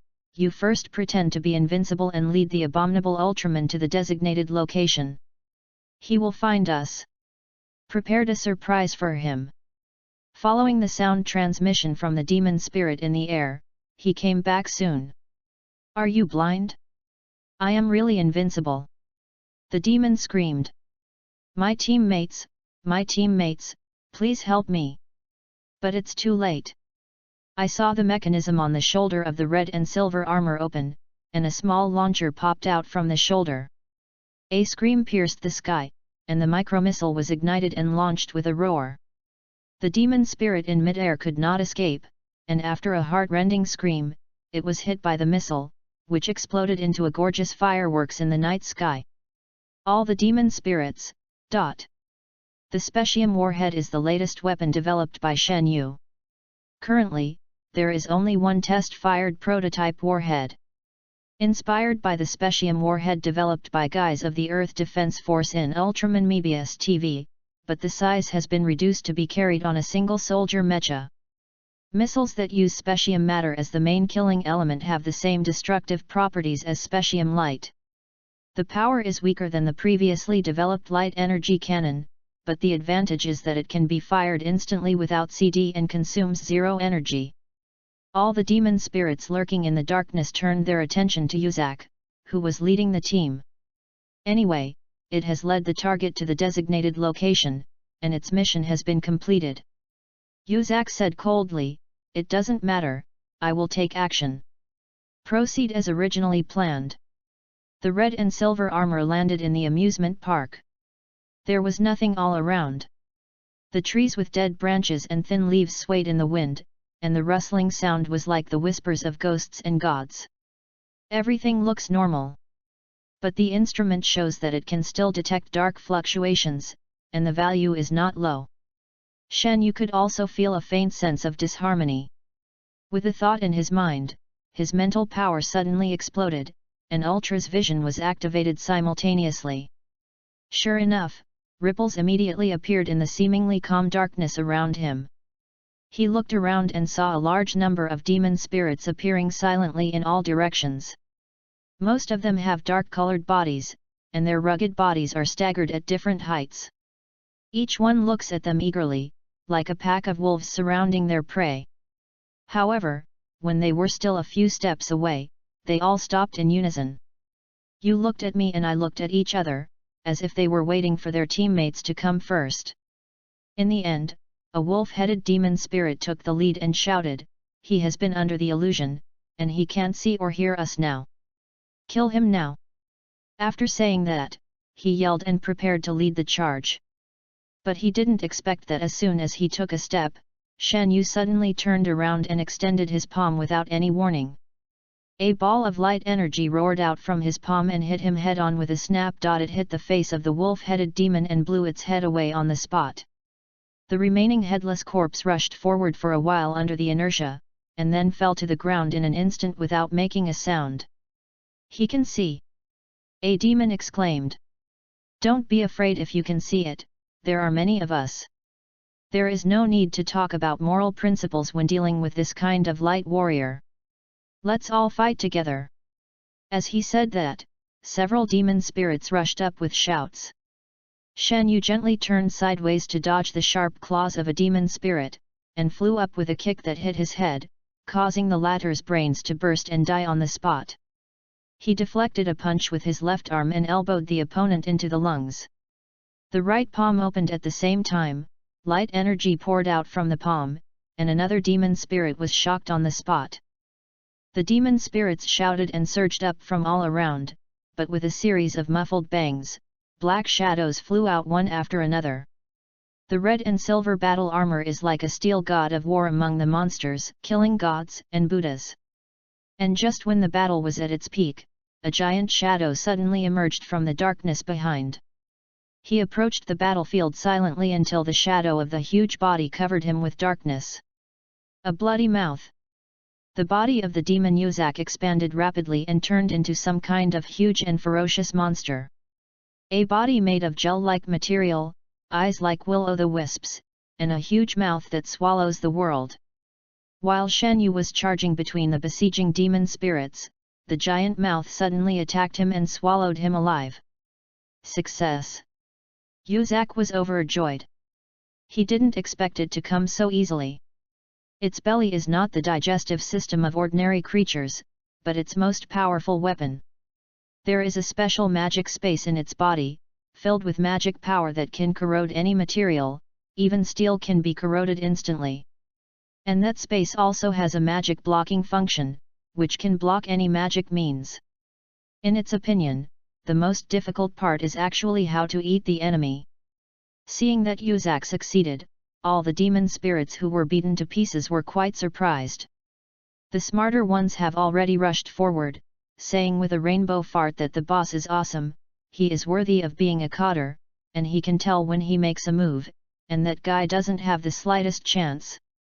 Yuzak was so inflated by the flattery that he couldn't help but hold his head high, feeling that this Ultraman was nothing more than that. When the previous coders mentioned that they wanted to attack this man, they all seemed to be intimidated. As expected, in the end, Yuzak, had to take action. Completely ignoring the fact that I was one of those cowards before. Just as I was enjoying my flattery, a demon suddenly asked an inappropriate question. "Speaking of, boss, why do I feel like you are about to turn into light?" Yuzak glared at him fiercely. "What nonsense are you talking about? Since ancient times, light and darkness have been incompatible. Are you suggesting that I want to surrender to the enemy? No, no. The demon said with shame, but boss, you really seem to be shining. Ah. Yuzak paused for a moment and looked down at himself. It seems to be true. The incandescent light was so intense that it was impossible to look directly at it. Even its dark and thick gelatinous body could not cover it, and it shot out from all over the body. My body feels hot, spicy, and a little painful. Yuzak was stunned for a moment, and strange thoughts appeared in his mind. Did I really surrender to the enemy? But why am I not impressed? The next second, all the demon spirits in the audience were shocked. They witnessed this simply grotesque and terrifying scene with deep shock to their demonic beings. Yuzak cracked. Literally cracked, just like a stuffed toy that has exploded. The huge body was cracked by the strong light, and the first thing that burst out from the crack was a huge, silver-white fist, followed by a sacred radiance like the sun. Immediately after that fist, a slender body of red and silver flew out, growing taller and bigger until it was like a pillar holding up the sky, as if you could reach out and touch the stars. The demon spirits below looked up at the giant with its belly broken out and Yuzak split in two, and they all froze for a moment. Their mood is like the green belt along the streets of Gotham. It's all fucked up.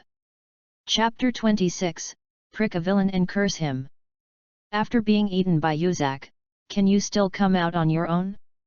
The demon spirits feel as if their worldview has been greatly challenged. Yuzak is one of the demon spirit codders far above them. Not only is he powerful, but he also has the ability to corrode everything he devours. To put it simply, all skill points are focused on eating. At first glance, it may seem like a mere jobber, which is not very reliable. However, once it is successfully eaten, the effect is quite outstanding, and it can produce output that is far unmatched by other codders. It's okay to say that the other party was alert in advance and failed to eat it successfully, but after being eaten, he was able to get out on his own and seemed to be unscathed. This kind of physical fitness and defense level can only be possessed by the legendary Thunder Shazam who inherited the power of the six gods, right? Where did this giant come from? How could there be such outrageous power? To be honest, Shen, you didn't expect this development. You said that you, a monster, can't learn anything, but you want to cosplay those Showa monsters who don't know how to live or die. To be honest, the grass on the grave of the last monster that dared to eat Ultraman was several feet tall. Anyone who has a skylight in his belly is considered a good person. At least he can keep his body intact. If he goes to hell, he might be able to join a group with a certain prime minister who has a hole in his heart. Seeing that the situation was not good, the remaining demon spirits looked at each other and immediately made up their minds when their eyes met. An elephant will be killed by too many ants, but it will be difficult for him to use his size. A bat demon shouted, "Let's go up together from different directions." Good. All the demon spirits responded one after another. A Tauren demon spirit roared and rushed forward at the lead. The larger the size, the greater the resistance. A huge size is often accompanied by huge strength, but it will inevitably affect the speed of movement. With so many demon spirits besieging them together, there is no chance. But the idea is beautiful, but the reality is cruel. Shen Yu boosted his energy and retreated. The right fist exploded out with a sound of breaking through the air. That was a punch that exceeded the imagination of the Minotaur demon on all levels. The moment the blow hit was earth-shattering, the super speed was completely incompatible with the huge size, as if even the laws of physics were ignored in his eyes. The moment he was locked, the Minotaur clearly realized it. He is already a dead cow. Even the will to survive was extinguished in advance under the overwhelming power. At the moment before death, it instinctively looked at the other brothers around it with nostalgia. Where are the brothers? At the last moment of his life, the Minotaur demon spirit reacted slowly.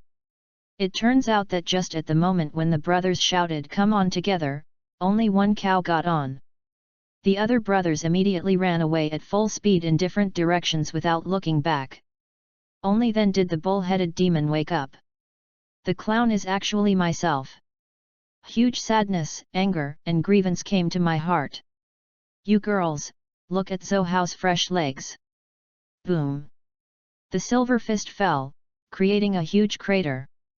The bull-headed demon was crushed flat in the pit and blasted to pieces under the force of 100,000 tons of punches. Looking at the only upright bull that rushed up, even Shen Yu couldn't help but feel a little bit of sympathy for it. At the last moment before he died, he found out that he had been betrayed by his teammates. I must be filled with deep resentment towards his teammates, right? It doesn't matter. We, the Ultra Clan, are the most helpful people. We will soon send your teammates on the road to apologize to you. Shen Yu glanced around and saw 5 demon spirits flying in the air. His consciousness locked onto the 5 flying demon spirits, each of them sprinting lifelessly in different directions. Shen Yu spent 0.01 second reciting the formula he learned in the school training camp silently in his heart, and at the same time reviewed the techniques and his own private practice experience. Then, with the timer on the chest as the center, both palms were raised flat on the chest, one on the left and the other on the right.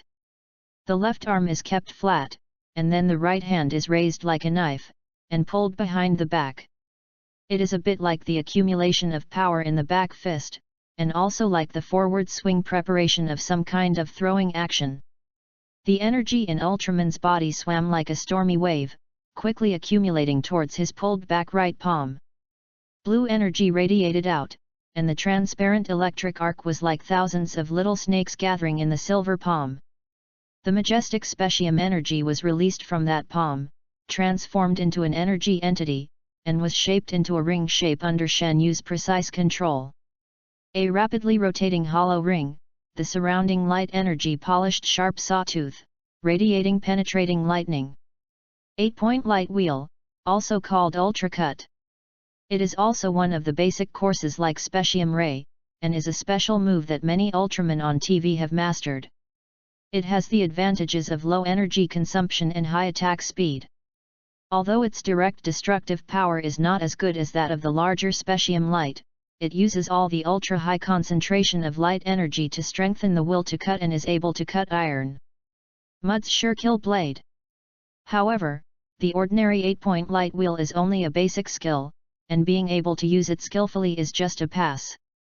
And he, Shen Yu, is the top honors student in the Ultraman middle class graduating this year, so he must know some special tricks. Just like now. With a battle cry unique to the Ultra Clan, the spinning light wheel in the giant's right hand suddenly flew out. The ultracut light wheel flew into the night at an astonishing super speed, and followed it halfway through the flight. Divide it into 5. A large light wheel dispersed into 5 small light wheels. Each of them has firmly locked on their own target, chasing one of the black shadows as if cutting through the night. None of the 5 demon spirits ran away, and all were cut in half in mid-air. 5 kills in 1 hit. Underground in Gotham, within the magical barrier. Yuzak went, but the remaining demon spirit cotters stood on the stone pillars, remotely monitoring Yuzak through magic means to carry out the plan Ultraman must die. And now they are silent. A thought came to the minds of the demon spirit cotters. Really? Invisible physical strength, incredible punching power, and monster-level speed that enforces the laws of physics. That's all. What about the donut-like flywheel that won 5 consecutive championships at the end? Did you leave a way for the devil to survive? A long silence in the darkness. Then the owl demon spoke calmly, trying hard to keep his voice from being distorted. Everyone, do you have any other ideas? No one said anything. The owl demon had to continue. If that adult comes back and knows that we have lost so many people but achieved nothing, you will know the consequences. Several demon spirits could not help but tremble. The owl demon continued to look at one of Thema Cotter. Yernik, do you have any advice? The demon named Ulrich was silent for a long time. Then he spoke dully. Maybe we can stick a little person in there and curse him. All the demon spirits, Chapter 27 The Confused Riddler. The splitting of the 8-point light wheel and the tracking of telekinesis are considered stunt-level operations even among the new Ultra Warriors who graduated from the Kingdom of Light Academy. There are only a few in the entire generation who can perform such gorgeous operations. Shen Yu was very happy to find that his sword was still young, and the ultra-cutting skills he had practiced so hard had not been returned to his teacher with the time travel. It is quite difficult to divide the light wheel into 5, not to mention having to control them with telekinesis to pursue 5 targets in different directions at the same time. And if the Ultra Warriors are fighting normally, the targets they lock on are usually huge individual monsters. Like this time, the 5 demon spirits are all about the size of a human, and the accuracy requirements for tracking and locking are much higher. Even Shen Yu couldn't help but give himself a score of 90% from the bottom of his heart. After killing him instantly with one blow, he glanced casually. After the transformation, Ultra's vision was stronger than that of the human body. With just a casual glance, he quickly locked onto a long-abandoned haunted house in the amusement park, and saw several figures in it through the wall. Those are several children. Locked in a cage deep in the haunted house, the oldest one was only 8 or 9 years old. All of them looked pitiful with grey heads and faces, and some of them still had tear stains on their faces. These demon spirits actually captured the child? Shen Yu quickly thought that the bat demon that possessed Moroni last time had a similar record, so this kind of lower-level behavior was not surprising. It can only be said that this group of monsters from the demon world really deserved to die. With one punch, the power of Ultraman's punch directly penetrated the layers of obstacles and blasted into the place where the children were imprisoned. Several children in the cage raised their heads and looked at the giant outside through the blasted hole. They couldn't help but open their mouths wide, and their young hearts were deeply shocked. Outside the playground, in a building not far away, a strange man in a green suit and a green dome hat sat arrogantly in a chair with his legs crossed and his back to the window. A green eye patch covered his cheekbones, and he was holding a strange cane with a strange question mark on the tip. Edward Nigma, codenamed the Riddler. The highly intelligent super-criminal who is obsessed with riddles has been competing with the newbie Batman for the past week. He is also the first madman the newbie has encountered. Moving forward every moment, caught in the middle again and again. Put me back in my own territory, and I will make it more chaotic. The Riddler smiled and shook his cane. Who am I? We don't have time to play guessing games with you, Nigma. The speaker was Sal Moroni, a gangster and one of the actual leaders of the city. He was followed by several younger brothers, scattered around the Riddler. The Riddler glanced at them and smiled. Batman, hey? You want Batman, that's why you're here. I'm asking you questions. Moroni said coldly, that madman in bat costume has caused me to suffer huge losses in the past month. He captured my people, took away my stronghold, and intercepted me. Goods. If he thought he could escape unscathed after doing these things, then he obviously didn't understand what Gotham is. Yes, that's why we are in the same boat. Because we both hate bats. The Riddler said. Moroni's face was expressionless. You said you could take down Batman tonight.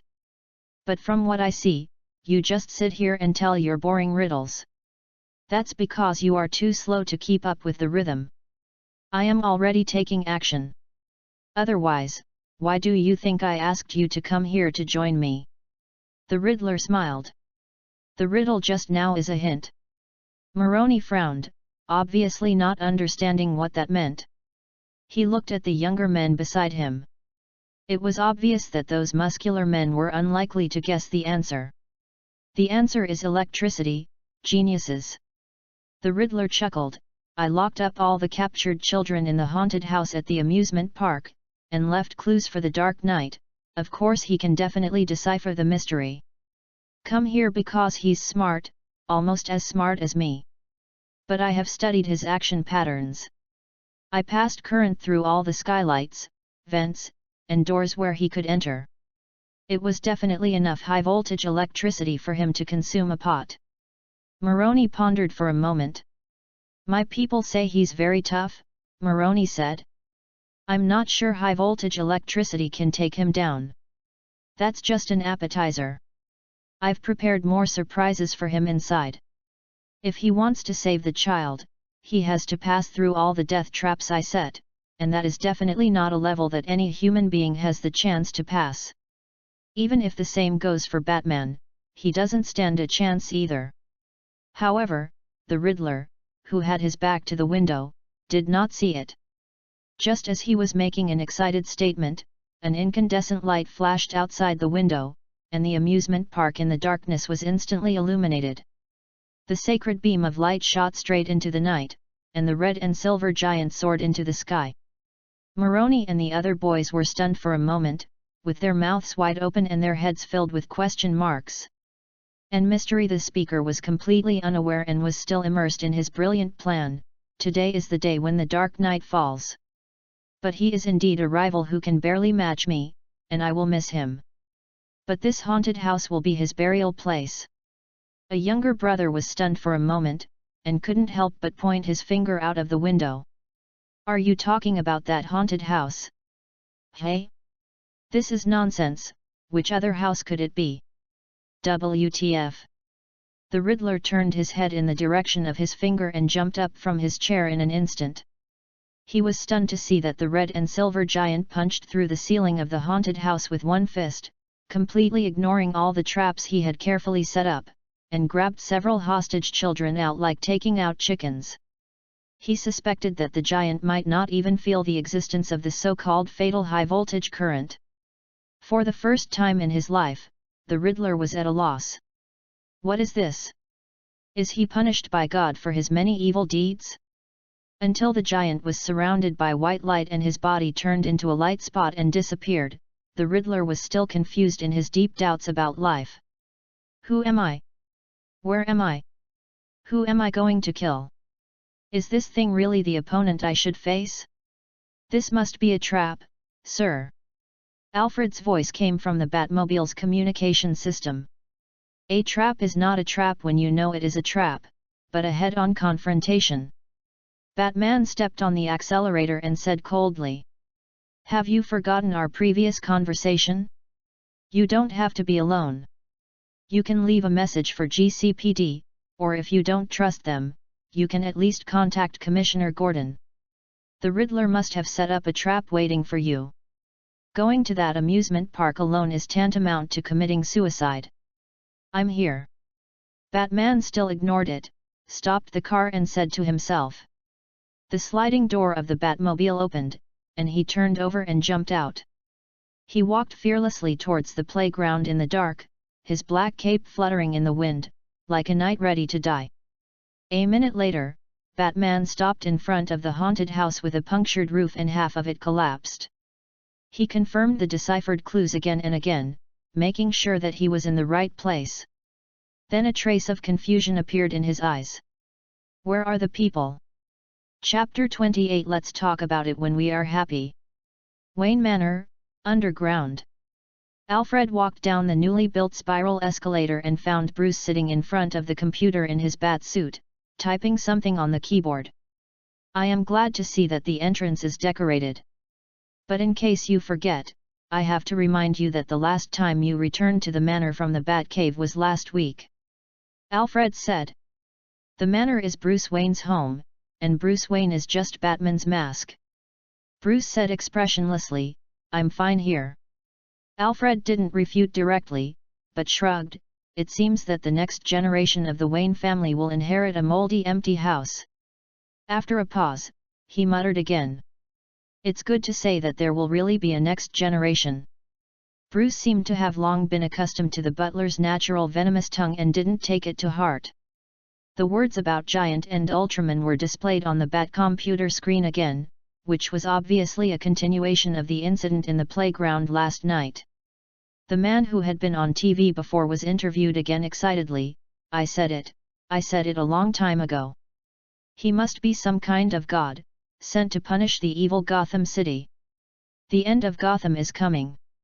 Alfred watched silently from the back for a while and said, I heard that those children were finally rescued by this giant of unknown origin. Maybe this means that he is friendly."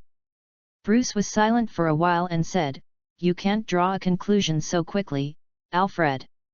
We don't know his origins, purpose, and specific abilities. Look at everything with suspicion. I remember you emphasized it, young master." Alfred seemed to be used to it. His young master was a protagonist of the survival school. He once saw Bruce editing a file project in the Bat computer called How to Counterattack If the Zombie Virus Breaks Out. In the same file, there were also projects including but not limited to If Gotham is Flooded and If Aliens Invade. At that time, Alfred had a mouthful of old groan stuck in his throat. He held it in for a long time but still couldn't spit it out. Forget it, as long as the young master is happy. He had a feeling that there would be at least 3,000 entries in this file. If someone saw him, they would definitely tell at first sight that young Master Wayne was a psychopath. Bruce stood up again and put on his helmet. Alfred frowned, going out again. The Riddler is almost at the end of his rope. Now is not the time to relax. He walked towards the Batmobile. "But you haven't slept for 3 days.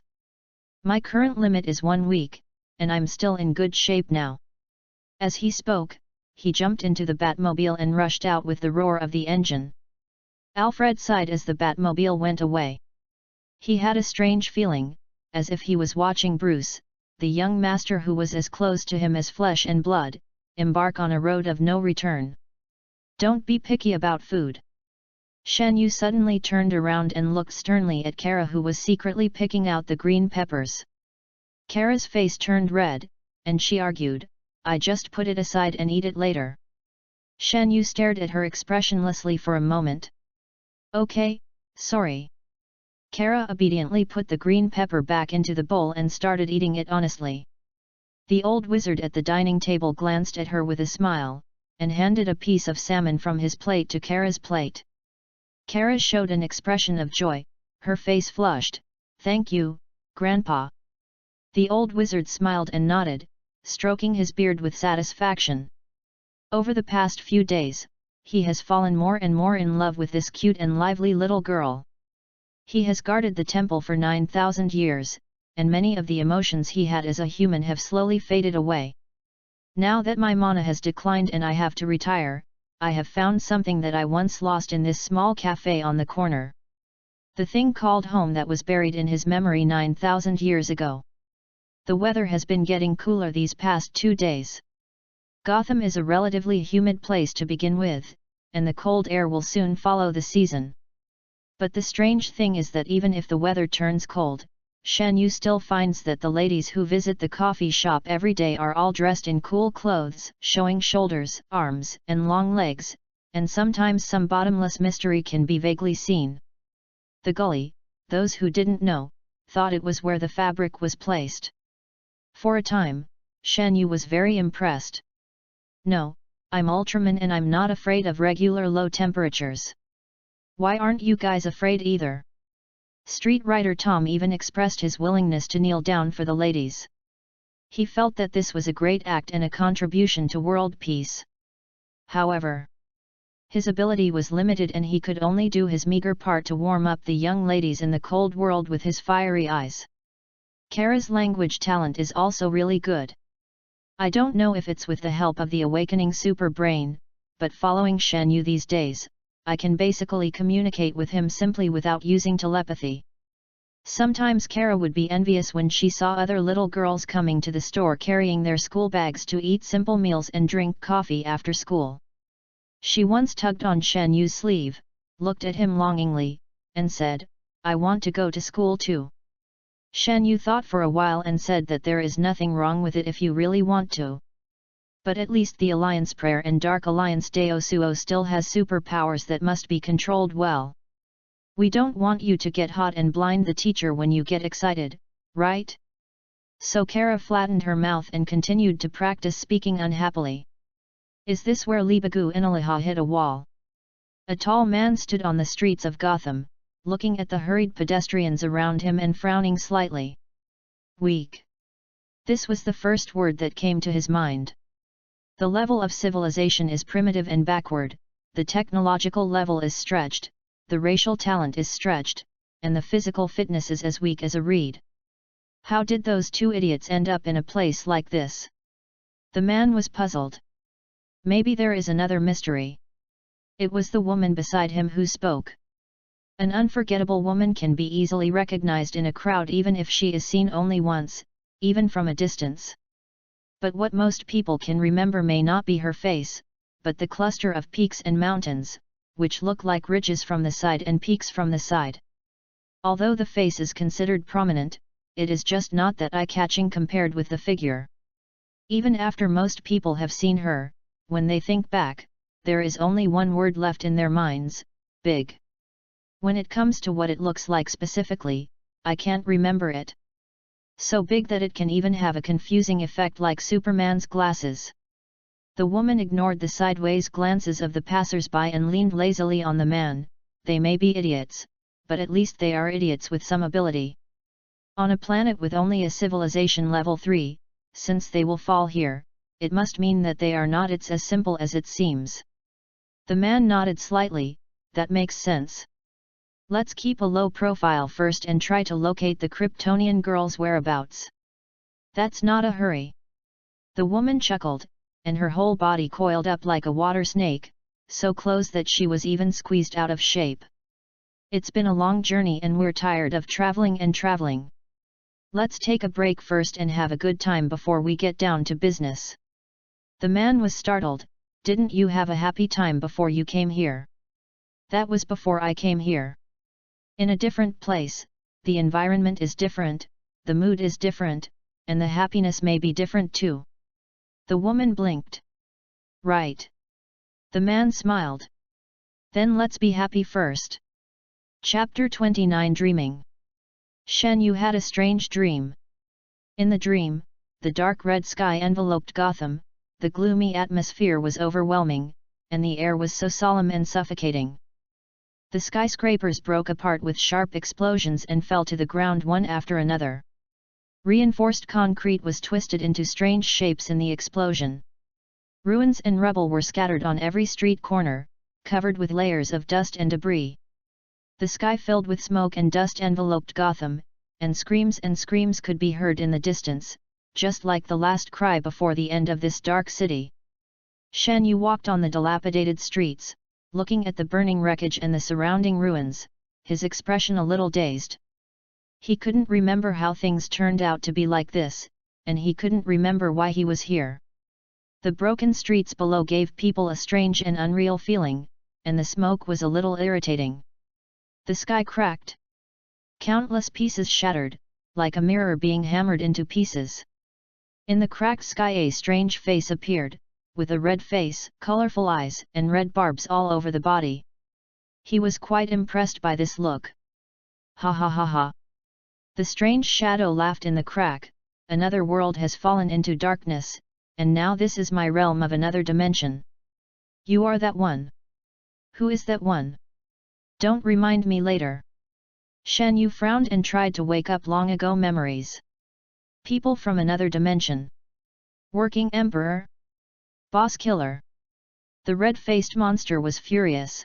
What kind of working emperor? I am a Yabo man from another dimension, the aggregation of hatred and resentment. The deepest nightmare of your Ultra clan. I'm sorry, you are a little low on the wanted list of the Kingdom of Light. I can't remember clearly. Shen Yu said embarrassedly. He remembered that the Yabo people were Ace Senpai's main opponents on TV and the villains behind the scenes throughout the entire work. It's just that in the long history of Ultra, his performance has dropped lower and lower, and most of his subsequent appearances have been working for some stronger bosses. It's just a part-time job. The key is that he still likes to trick his own boss while working part-time. Every time before he dies, he always likes to shout something like "Long live Mr. No matter how strong you are, you will never avoid the fate of having Ultraman's ashes scattered in the end." The Yabo people were so angry that they screamed, saying nonsense, blaming people's innocence out of thin air. How could I trick the boss to death? Well, the Emperor of the Universe, you tricked the people of Ampera to death, right? Shen Yu began to count them in detail. That's his own skill of standing still and not moving to hide. The operation of a full-level account bronze has nothing to do with me. Yabo said plausibly. What about Dark Lukiel? Killing a ruthless man from the Kingdom of Light alone, this can be regarded as being defeated by Mo Sang-jun. What about Zhuda, the Emperor-level cosmic demon of the multiverse? This one should also be loyal to you until death. Abo people. The man from another dimension gradually became irritable, and with a loud scream, his huge body came out of the crack, and his huge fist hit Shen Yu's head and face. Wait a minute. Shen Yu gestured to stop. The Yabo man stopped his fist forcefully before falling and glared at him angrily. So what? No, I seem to have come to DC. Where did the Yabo people come from in Gotham City? Shen Yu held his chin and tried to remember. You also traveled through time? Or rather. With the thought in his mind, Shen Yu closed his eyes and concentrated on brewing. The surrounding scene suddenly changed.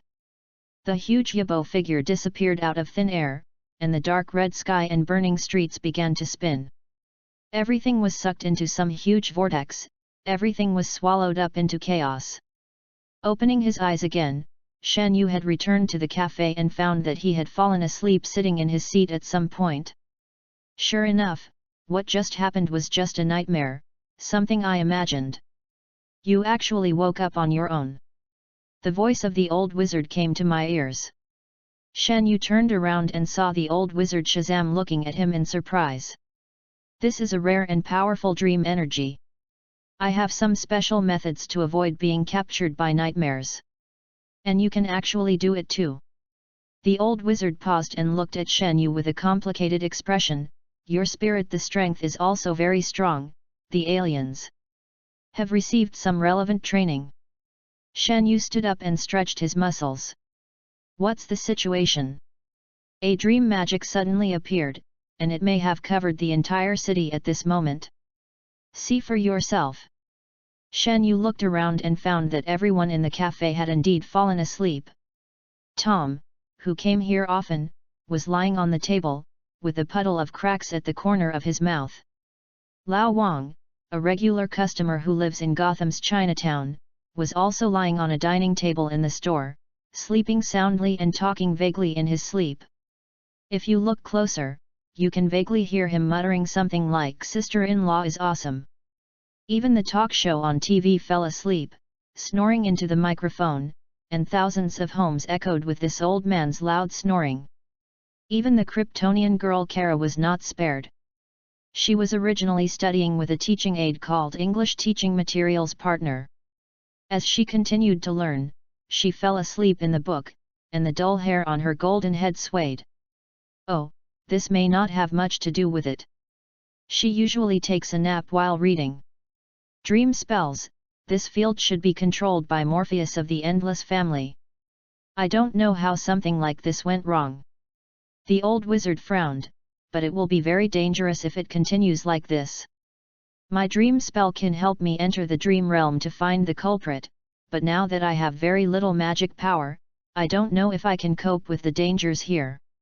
You just look at my body here, and if you find something wrong with me, wake me up quickly. Maybe I have a better idea.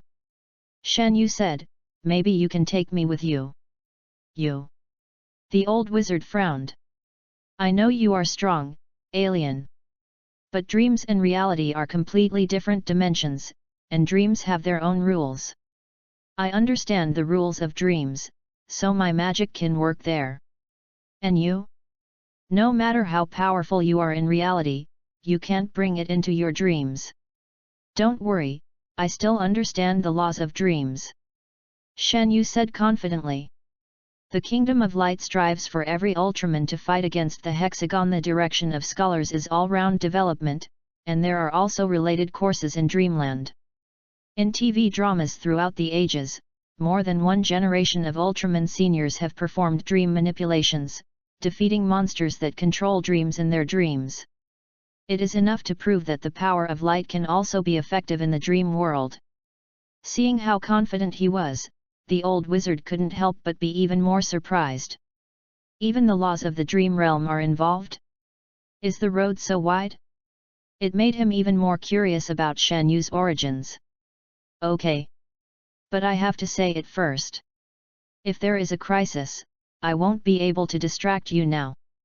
The old wizard took a deep breath, waved his arm, and shouted in a loud voice. Then now. Let us dream. Chapter 30 Invincible in Dreams. Shan Yu stood in the cafe and looked around. It looks like nothing has changed. Are you sure we are in a dream? Of course. Who do you think I am? I am that wizard. When has the spell I cast gone wrong? The old wizard held his head high and blew his beard again. Speaking of which, it seems that all the customers who were sleeping on their stomachs in the store have disappeared, and there is no one left. Instead, a girl's scream came from the back room. Kara! Shan Yu turned back and opened the door to take a look. I saw the little girl huddled pitifully in the corner of the room, squeezed into a blind corner. The villains were surrounded by darkness from all sides, with sinister smiles on their faces, looking at Kara with their cruel eyes unscrupulously. Each of them has a green wrinkled body, scarlet eyes, and a cruel smile on its ferocious mouth. They look like one. Green pepper? Looking at the green pepper monsters with a pair of short hands and a pair of short legs on their big heads, a question mark appeared on Shan Yu's head. Is this green pepper turned into essence? Kara huddled helplessly in the corner of the room, wearing the white dress she came in with and hugging her knees. Her eyes were filled with tears and she was very pitiful. You, sister, send me here. Shan Yu suddenly couldn't handle this nightmare with its unique painting style.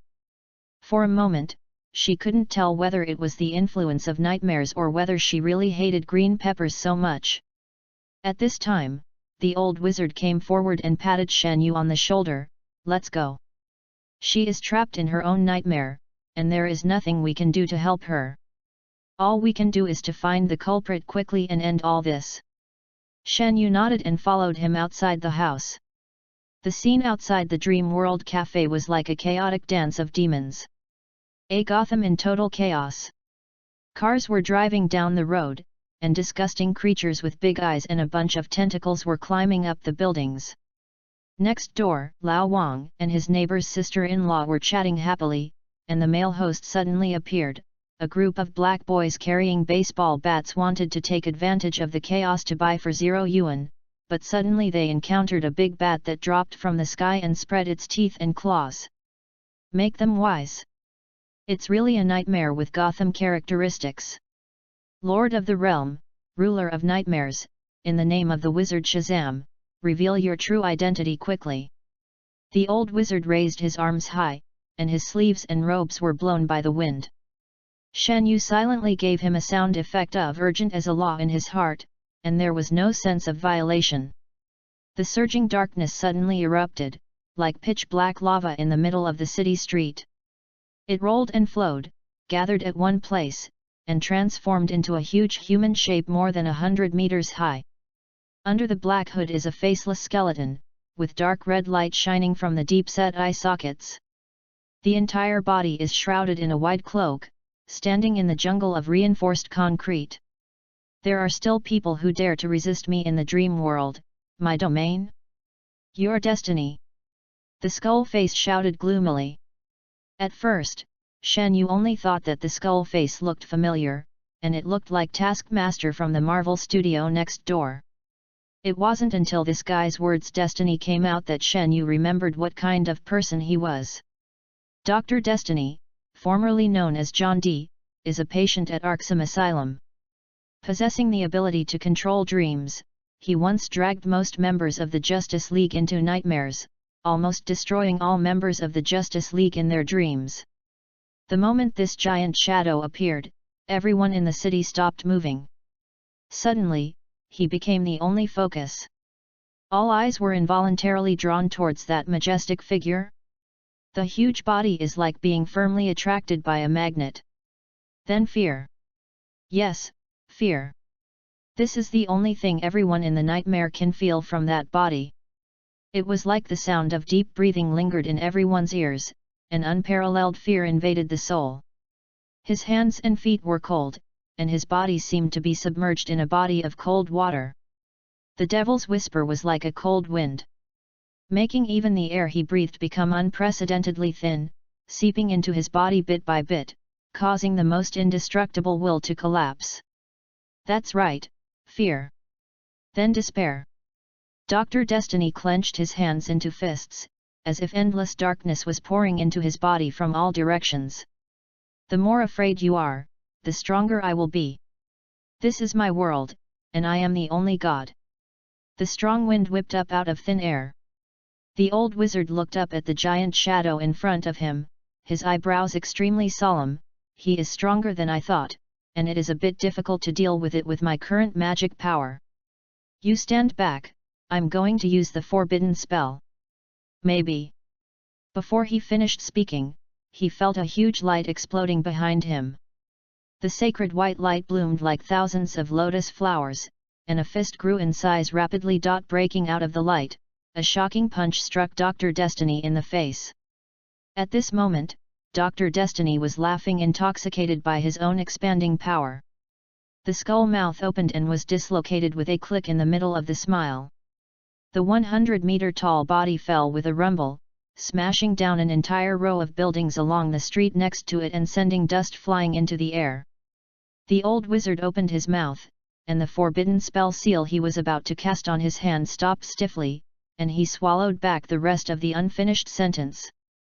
Then it became, or just like you. With the same height of 100 meters, he stood between the buildings, a slender red and silver giant with a faint golden light in his eyes. Shen Yu's normal body size is about 50 meters. It's not impossible to get higher, but the energy consumption will speed up, which is generally not cost-effective. But in the dream world, there are no such strict restrictions. The moment Ultraman appeared and the light burst out, even the dark clouds in the sky of the dream realm seemed to be dispersed by the beam of light. The desperate and oppressive fear instantly became lighter, as if a big stone had been kicked out of everyone's heart. The citizens of the whole city raised their heads involuntarily and cast a shocked look at the newly appeared giant. The old wizard narrowed his eyes. He now discovered that Shen said that he had some understanding of the laws of dreams, and he was indeed not lying. Looking directly at the red and silver giant who appeared in his dream, even the old wizard felt as if he was looking directly into a scorching sun. I see, because the essence of the body is the magic of light, so the body elements are broken up by some means, and the body is reorganized in the dream dimension to adapt to the laws of the dream world, and exert a power that is no weaker than reality. Although he could see at a glance the principle of the Ultra Clan's dreaming due to his rich experience, this kind of technology was indeed unheard of for the old wizard. He couldn't help but stroke his beard and showed a more interested expression. It seems that he is called Ultraman? What a terrible race! The experience of the wizard Shazam was a bit unexpected, so it is even more understandable that Dr. Destiny was confused at this time. Being hit by this punch, he fell to the ground on all fours. He felt the hot pain really spread across his body. Dr. Destiny's skull was filled with question marks. Was he hit by a fist? In a nightmare dominated by yourself? No, what about the promise that I would be invincible in the dream? Could it be that I made a fake call? Chapter 31, Then Don't I Look Superfluous? Until today, Dr. Destiny has always been a failure. He is an ordinary scumbag in Gotham City, an ant that anyone can step on. He grew up in the scorn of others and was imprisoned in Arkham Asylum, a place even in places like Gotham known as the Cursed Place, an abyss abandoned by society. And now, he has returned from the abyss. He has power that no one can match, and he can freely dominate the dream world. Anyone who faces him must fear him and must surrender to him. Yes, this is his home court.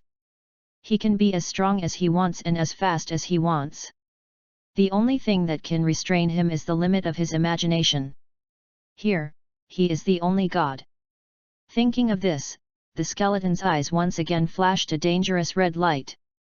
A powerful aura erupted from his body, his purple-black cloak flew up with the strong wind, and a realm filled with fear swept over him. Boom! Ultraman punched him in the face again. The skull's cheek was almost shattered, and the emotions that had just been brewing suddenly became incoherent again. It was as if the giant was silently commanding him, "Sit down." Then he sat back obediently. So fast! Dr. Destiny's skull eyes seemed to widen even more. How can he be so fast? Shen Yu refused to give up and continued to follow up. He made a false grab with his left hand, causing Dr. Tianming to wave his hand to block it, but it was just a fake move. He lifted Dr. Tianming up with his right hand, lifted his knee and punched his lower abdomen. Dr. Destiny stumbled back, but a series of fist shadows followed closely. The huge impact penetrated his skull and hit his face and body continuously. Fiery pain spread throughout his body one after another, stimulating his nerves. It was completely unable to keep up with Shen Yu's speed, and even his strength was completely crushed. Dr. Destiny is already going numb. Go away, this is my dream. More and more citizens are beginning to raise their heads. The cloud of fear was dissipating little by little, and with every punch Ultraman struck, the pressure in his heart seemed to lighten a little. The nightmare that originally dominated the entire city seemed to have subsided at some point. The red and silver giant was like a ray of morning light, breaking the silence of the night, and the entire sleeping earth began to gradually wake up. Until this moment, everyone raised their heads, and countless lines of sight were projected from all directions in the city, focusing on the giant. The nightmare has faded, and there is nothing to be afraid of anymore. Because he is here. Come on! From somewhere, a child took the lead and shouted. It's so noisy! Dr. Tianming gritted his teeth and shouted loudly. His body, which was already 100 meters tall, grew taller out of thin air with the burst of energy. One piece. He grew to more than 300 meters in one breath. However, the silver fist swung down again, making his skull face rattle. He was horrified to find that the giant in front of him had actually grown to be as tall as himself. Aha! Dr. Tianming roared, and then the huge body began to split rapidly.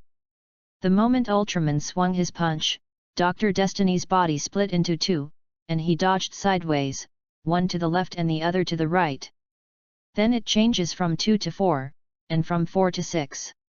Until the sky was filled with Doctors of Destiny who were more than 300 meters high, standing among the Gothic-style buildings, surrounding Shen Yu. I said, this is my territory, and I am omnipotent here. Dr. Tianming shouted, no matter who you are, you can't do anything. Before he finished speaking, Ultraman stepped forward. Also transformed into clones all over the sky. All of them are also giants of more than 300 meters, with figures that cover the sky and the sun. There seem to be more people than Dr. Destiny. Ah, this! Dr. Destiny was dumbfounded. It's not right. I am a dream manager, so I can edit skills and change values? At will. Why are you doing this? Opened? So this one-sided beating of Ultraman against Dr. Destiny evolved into a one-sided group beating of Ultraman against Dr. Destiny. Shock is no longer enough to describe the inner feelings of the citizens when they witnessed this scene. Some people have even begun to think of some more anti-scientific words in their minds. Fighting between gods and immortals. No, it seems that the fighting method is not very accurate. Because the whole process was basically filled with Ultraman clones punching and kicking each other, and occasionally throwing some skills with so gorgeous special effects that it seemed like they were free. The sky was filled with gorgeous light effects, and the sky was filled with Dr. Destiny like fireworks. One after another they exploded. Even if it is a dream, this may be the most gorgeous and cool dream they have ever had in their lives. Until all the clones in the sky were almost wiped out. The last remaining Dr. Destiny fell from the sky, smashed another dream pavilion with a rumble, and fell to the street. Shen Yu's clones all over the sky were also retracted into the original body, falling lightly, and stood in front of Dr. Tianming. At this time, Dr. Destiny's skull face had been beaten into pieces. He felt as if his body was collapsing, and he could even feel that the strength he had accumulated for a long time was flowing out of his body. Soon he realized that this was because he was losing fear. The appearance of the red and silver giant in front of him dispelled the fear. The citizens were no longer afraid, and he lost his source of power. That's what nightmares are all about. If you face it head-on, it will become weaker and weaker. No. Dr. Destiny roared unwillingly from beneath his broken skull face. It shouldn't be like this. He is the master here. This should be his story. It should be a story about fear and despair. It should be one. Boom. Dr. Destiny was hysterical. He brought up the last bit of energy he had left and poured everything into a punch. The opponent gently and deftly stretched out his palm and caught it steadily. When he received the punch, Ultraman's arm, which was made of steel, did not even move at all, as if he punched into the boundless sea. Then Shen Yu raised his right fist. At the moment when the silver fist burst out, dragging the afterimage that broke through the sky, light seemed to appear in Dr. Destiny's empty and dark eye sockets. There was a dull roar, and a powerful Shenglong fist shot. The terrifying divine power directly blasted Dr. Destiny's body away from the spot, flying out of the city like a rocket and into the air. Then he understood. This is a story about light and hope. Shen Yu stood still between the city areas, raised his head and locked the huge figure lifted into the air by his punch. He placed his arms at his sides, briefly accumulating strength. The majestic energy poured into his hands, blue lightning radiated out, and the churning energy was ready to move in his arms. Aiming at the giant shadow in mid-air, his arms suddenly formed a cross shape. The blue cross storm roared out, as if a blue sharp blade divided the sky and shot straight into the sky. Specium light. The moment it was filled with light, Dr. Tianming's eyes flashed with confusion. So powerful, so dazzling. I must be dreaming, right? Boom. Dr. Destiny exploded into pieces, and blue air waves exploded over the dream city, like a blue sun, lighting up the entire dark city. And when the destiny was shattered, the realm of dreams also fell apart. Buildings collapsed and streets shattered. The sky fell, and all the scenery became ethereal. Countless golden bubbles jumped up and down, as if carrying the entire space and floating on the water surface called reality. The world collapsed and everything in the dream began to blur. At the end of the day before waking up, the last scene that every resident in the city saw was the red and silver giant standing between the sky and the earth, slowly turning its head towards them, and its divinity was outlined in the dim light. His back, a faint brilliance gleaming in his golden eyes. This scene is destined to be engraved in the deepest heart of everyone in Gotham City and will linger for life. Wake up from the dream. Shen Yu opened his eyes, and when he turned his head, he saw the old wizard staring at him with a complicated expression. What? Shen Yu looked at him strangely. It's more complicated than just suddenly discovering that it's all over the place. The old wizard hesitated to speak. He had never seen gods or aliens before, but this was his first time seeing one like this. This does not refer to things like pure strength, but to a more essential level involving life and individual existence. Even though the strength shown by Shen Yu is not the strongest he has ever seen, the development potential is absolutely immeasurable. But it's not over yet. The old wizard did not forget to remind him. The method you just used was to use violence to crack the realm of nightmares.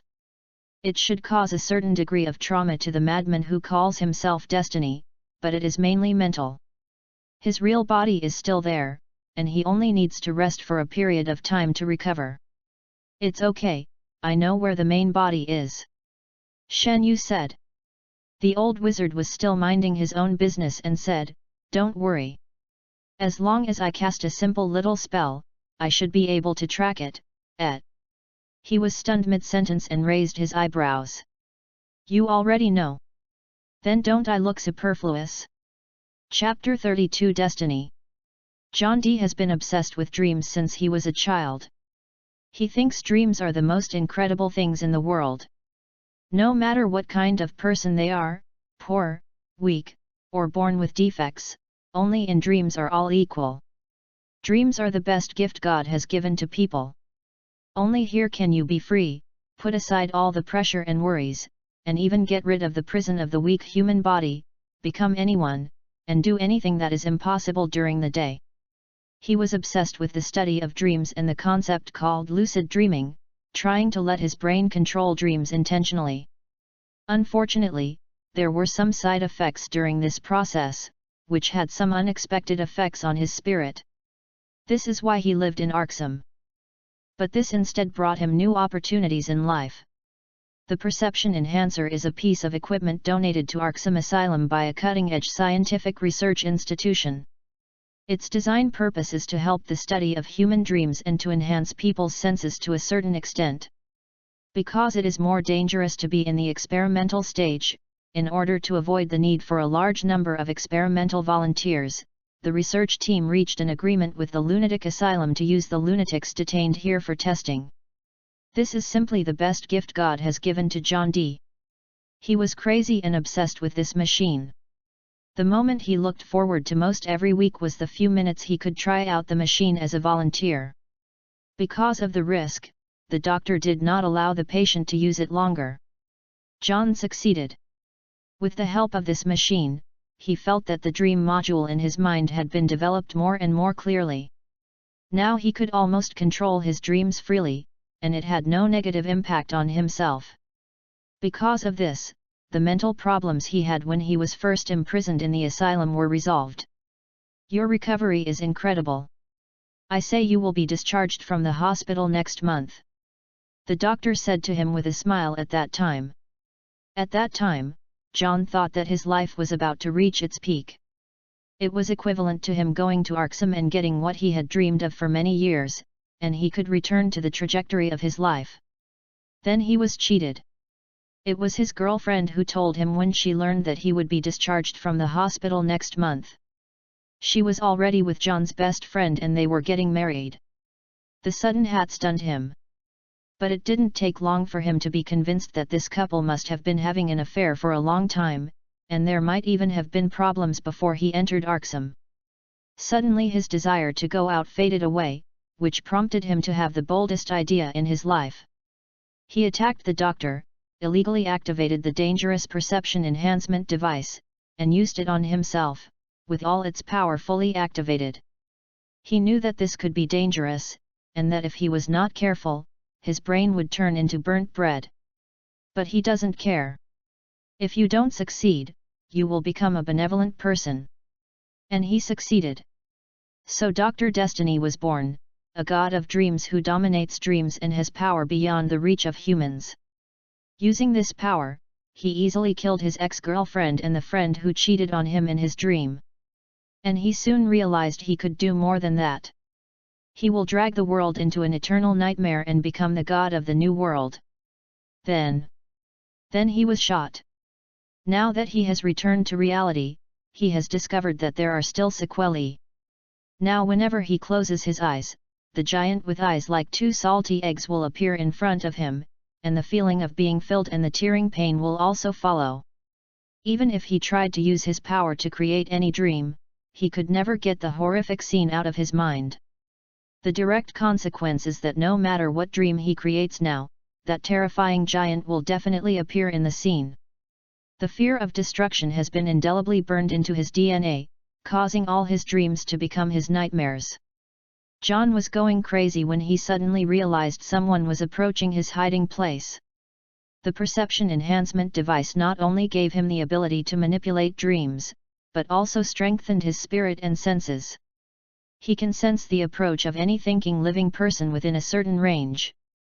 So he quickly discovered who was approaching. Batman. Batman may be the first person in the city to notice Dr. Destiny. What caught his attention at first was the information that John's ex-girlfriend and fiancé died suddenly in nightmares. He paid attention to every death in the city every day, and any death that the police would not pay attention to and might be suspicious would be carefully investigated by him.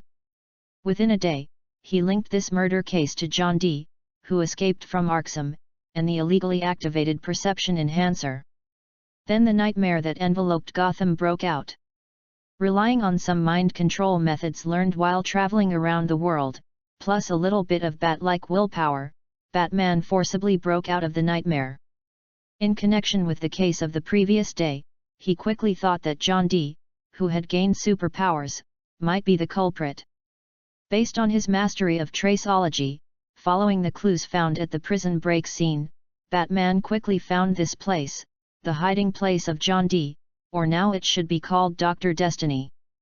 But the moment he pushed open the door of the house, the surroundings began to spin. The old room disappeared, and the scene rolled away like the tide.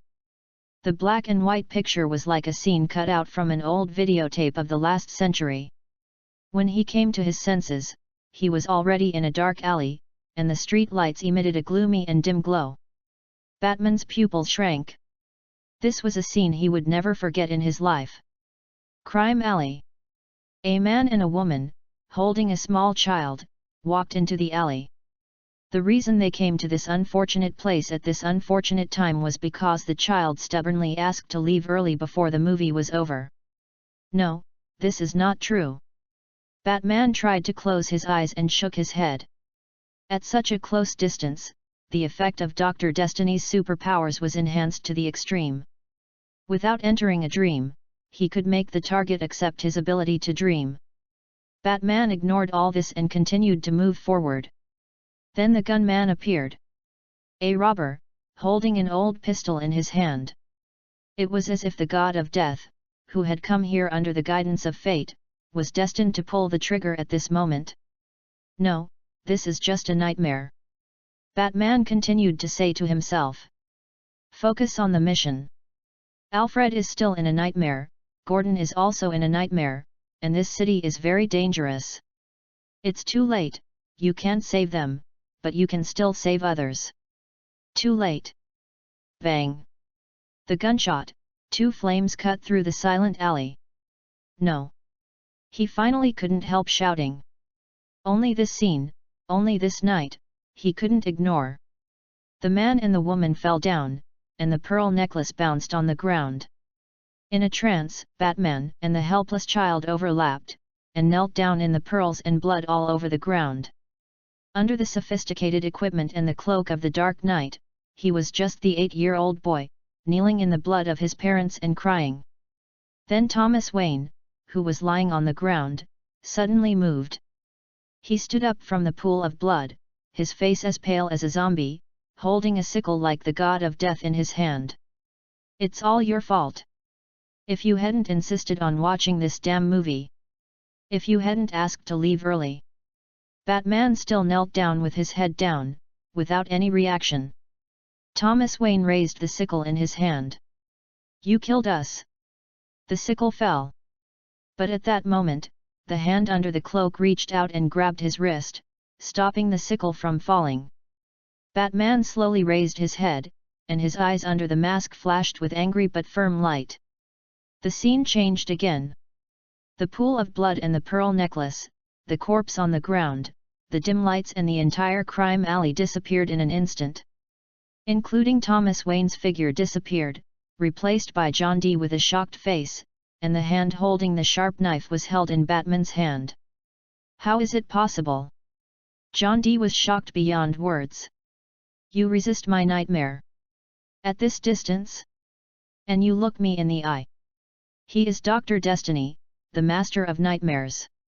His power is so strong that he can drag the whole city into the nightmare hell, decide their life and death, and make them submit to him forever. It's okay to be shattered by that inexplicable giant, that thing doesn't look like a human, maybe it's a god or something else. And this guy in front of him, an ordinary person wearing a bat costume. He can be immune to his ultimate move when he's close to his face. Why? John looked at him hard and squeezed out the last question from his teeth. Why? The fist fell on his face. Looking at John Dee, who was unconscious at his feet, Batman had a blank expression. Because I am Batman. Chapter 33 Gotham Hot. Ultraman, the word swept the whole city overnight and became a hot topic in Gotham. Well, it doesn't mean it wasn't hot before. The red and silver giant caused a sensation when it first appeared, and even sparked a theory in Gotham City about God destroying the world to punish evil. However, as we all know, the Internet's memory is short-lived, and the popularity has been declining over time. After all, although the alien incident is shocking, it has little to do with ordinary people. But this time it's different. Almost everyone in the entire city is the same. They fell asleep at the same time and fell into the most terrifying nightmare they had ever seen in their lives. Then everyone dreamed of the same giant of light at the same time, tearing the darkness and bringing light, turning fear into hope, and turning this most terrifying nightmare in history into a legend of light. The culprit, Dr. Destiny, was captured by Batman, but the news was quickly controlled by the relevant departments. After all, Dr. Destiny obtained his abilities through Arkham's perception enhancer. Whether it is this controversial experiment or the problem of poor management of the asylum, the superiors do not want the public to know. Secondly, DC at this stage is still in a delicate period similar to the boundary between the end of the Law era and the Aura revival. The real period of superpower explosion should be after a certain underwear-wearing scout in Metropolis officially announced his debut. After that, superheroes and supervillains rushed out like mushrooms after rain, just like a DC version of Aura revival. But it is different now. In the current pre-Superman era, at least for ordinary people, superpowers and aliens are still very far away. The relevant departments headed by the Sky Eye Association still adhere to the principle of blocking as much as possible. Large-scale vicious incidents like Dr. Destiny are definitely covered up. So after this incident, the explanation given by the experts was that Gotham had some extremely rare collective hallucinations. Shen Yu's first reaction to this explanation was that this expert was really useless. Their professional level feels like studying a dead person who was shot 7 times in the back for most of the day, and after a detailed investigation and careful reasoning, they came to the conclusion that it was definitely suicide. But think about it again. No, this is really Gotham. It's right that it's a Gotham expert, it's right. Of course, the public will definitely not buy it. Anyway, whether the experts are talking nonsense or the top cover-up is a routine operation, the well-informed Gotham citizens have long been accustomed to it, and they can believe whatever the top says. It's true. A child said excitedly to the camera, "I really saw Ultraman. My child firmly believes that the nightmare is real, and the Ultraman we saw is also real." An office worker on his way home from work said in an interview with Gotham Daily. "What do you think?" the reporter asked. The man pondered for a moment. After more than 10 seconds, he slowly spoke. "I grew up in Gotham and have been here for 40 years. If Gotham has taught me anything, the first and most important thing is definitely not to believe easily.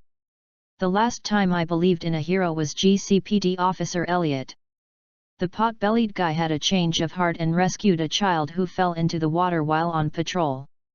Now I think that may be the only good thing he has done in his life." As a result, all newspapers and media in Gotham wrote about him and portrayed him as some kind of shining hero. But just 1 month later, my aunt was robbed in a convenience store. Comma. Comma, comma, comma, comma, comma, comma, comma.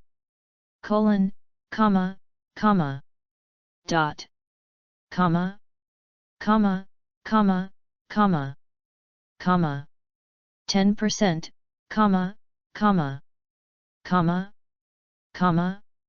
This is a device built by Shen Yu himself.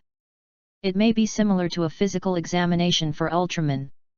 It can scan and evaluate the intensity and level of light energy in Shen Yu's body, and give a rough feedback on the changes in his strength. The wave of pretense in front of the citizens of the whole city in the nightmare is his biggest harvest since he landed. Even he can faintly feel the slight improvement of the basic panel. Originally, he located the location of Dr. Destiny himself, assembled the armor and prepared to fly to take him down personally, but he didn't expect that Batman would get there first. It also made Shen Yu admire it. Sure enough, even if he is a rookie who just debuted, the master is still your master.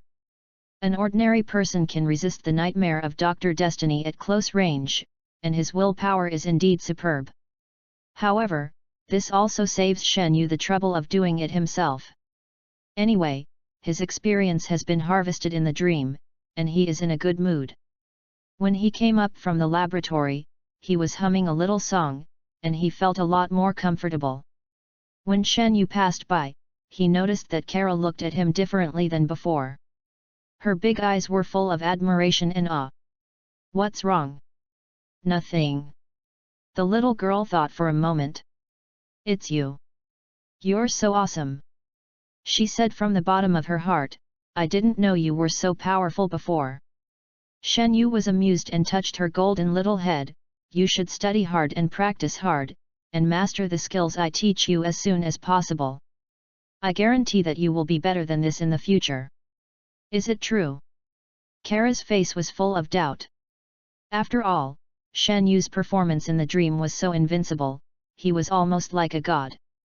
"Looking back at myself, I see my white and tender little hands, skin that can be broken by blows. Can he really be that powerful?" She didn't believe it. "Believe me, it's absolutely true," Shen Yu said seriously. "Okay." Kara nodded weakly. Shen Yu is not just bragging without any basis. After all, he is just a scientist and does not have the power of the Space Guard. If he didn't work hard, Kalado would catch up in a matter of minutes by sunbathing. Tom came to the store again early in the morning, looking very excited today. As soon as he saw Shen Yu, he couldn't help but said, "Boss Shen, I have a new idea, this book will definitely be a hit." Shen Yu glanced at him, already not surprised. "Don't you win if you don't stand the plane upside down." Tom blushed and shook his head. "That vest is unlucky, I have thrown it away. This is not the point. This time the idea is different, it will definitely work." As he spoke, he showed a mysterious and proud expression. "This time I'm going to write an Ultraman book." "Ah!" Shen Yu, who was originally uninterested and didn't want to listen, stopped and raised his eyebrows. "Write about me? Did you pay royalties?" "Ha ha ha, that's right. This time it's a story about love and hope. It's a giant from outside the sky who has godlike power to redeem this sinful world. It's a story about a distant monk who chants sutras." "Sounds weird." "Forget it, he is a street guy anyway, and no one will read what he writes, so just let him do whatever he wants." Shen Yu shrugged. "As I said before, if you don't enter the palace, you will win. It doesn't exist. This time I swear on my character." Tom took out his notebook from his bag and said, "No one can disturb me. I just said it and put it away. I will write the beginning here today." "I can't write it." "Come out and don't go back." "Well, then come on." After 1 hour. Tom didn't know when he had sat down next to a beautiful girl at the next table, and the beginning of the 7 words he had just written had already been thrown aside. "Hi, beauty."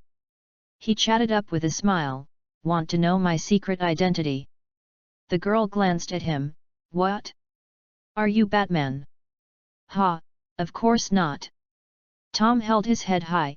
"I am a well-known writer on the internet." The girl looked him up and down and smiled awkwardly but politely. "Ah." Chapter 34 Dark and Windy Night. A gloomy night. Lights flickered on the buildings and streets, dark clouds enveloped the entire city, and even the stars and moon were obscured by darkness. Occasionally, whispers could be heard in the silent streets, mixed with the meowing of cats and the roar of car engines. A sinister atmosphere filled the air, giving off an ominous aura. In a corner of the city, thick smoke rose from the chimney of an old building. 2 figures, one tall and one thin, walked side by side in the dark alley. They are Sky Eye agents. A few days ago, a strange thing happened in Gotham City that is difficult to explain scientifically.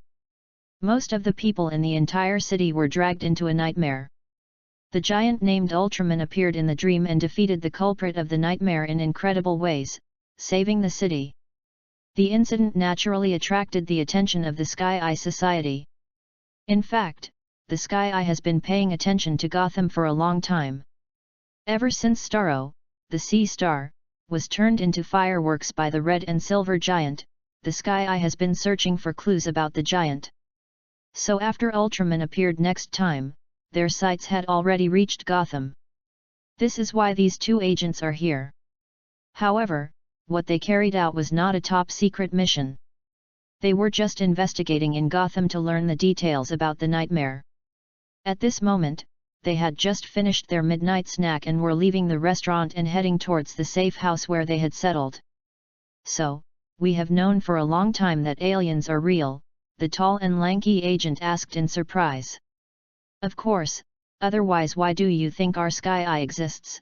the short agent said matter-of-factly. The two are a classic old and new team. The tall and lanky agent was a newcomer who had just been transferred to Sky Eye this month, and he obviously didn't know enough about the history of their department. "Well, I thought our existence was just in case," the tall and lanky agent said. "You know, it's like sending a message to the universe based on the possible existence of aliens. Then an alien tells you, 'Don't answer.'" The short agent shook his head. "Mysteries are always there for newcomers. In fact, Tianyan first came into contact with extraterrestrial affairs much earlier than you think. Eldest brother must have been in the organization for a long time." "Not long, maybe 20 years. The short agent said and puffed up his chest unconsciously, "But to be honest, I do have more experience than you. I remember a top-secret mission back then. I was armed with a gun and went from Beach City to Metropolis without blinking an eye." "Ah!" The tall and lanky agent was shocked. "Then don't you know how to dry your eyes?" The short agent shut his mouth suddenly and glared at him expressionlessly. "I said I kill people without batting an eyelid, but you ask me if I can dry my eyes?" The short agent immediately shut his mouth and continued walking without saying a word with a dark face. The tall and thin man said weakly, "Brother, shut up." The short agent said coldly, "I don't want to talk." "But brother, it seems that someone is following us." "I said I don't want to." "Hey!" The short agent raised his eyebrows. The tall and thin agent was right. They were being targeted by someone, and someone was following them. This itself is not strange. After all, this is Gotham. And people die every day. God knows how many dead bones and wronged souls are buried under Gotham Harbor. But according to experience, the elderly, women, children, or lone pedestrians are more likely to be targeted. Like these two big men, or the type that is not easy to mess with based on their appearance, it is relatively rare to be targeted. Robbery? Or could it be said that it is rape? The tall and thin agent touched his handsome face, and suddenly seemed to understand something. If this is true, then although this Gotham criminal is unforgivable, he does have good vision. "Come out," the short agent said coldly. The two Sky Eye agents were certainly not afraid of ordinary thieves, and even felt a little amused that they were being targeted. But they never expected that it was a woman who came out from the corner behind. A bright and unusual woman, with a kind of extremely magnetic aura. A pair of bright eyes seemed to be shining with stars, and when they squinted slightly, they showed a hint of seductive charm. The slightly curly hair hung on the shoulders, like a black waterfall, soft and elastic. The lips were full and charming, and sometimes slightly raised, as if there were endless worries. Of course, these were all noticed by the tall and thin agent later. The first thought that popped into his mind was, "It's so big." Then, perhaps influenced by the topic of the conversation just now, more absurd thoughts continued to emerge in his mind. "It's so big, can it be an alien? If she wants to rape me, it's not out of the question." The short agent took a step forward, "This lady." But before he finished speaking, he felt a figure flash in front of him. It seemed that in the blink of an eye, the woman suddenly appeared on his face. There was no time to think, the woman's slender hand had already pressed on his chest. The small hand burst out with amazing power that was completely inconsistent with its image. The short agent felt that the strange power was sweeping like a tidal wave. The whole person groaned and flew backwards. He rolled several times on the ground and hit the corner of the wall and lost consciousness. "Brother!" The tall and thin agent was shocked and hurriedly took out his gun. "Don't move." He said don't move, but in fact he had already fired. Obviously, although he was a newcomer, the tall and thin agent was well versed in the core of American investigation. Shoot first and then ask questions. In any case, it is always right to knock the opponent down first.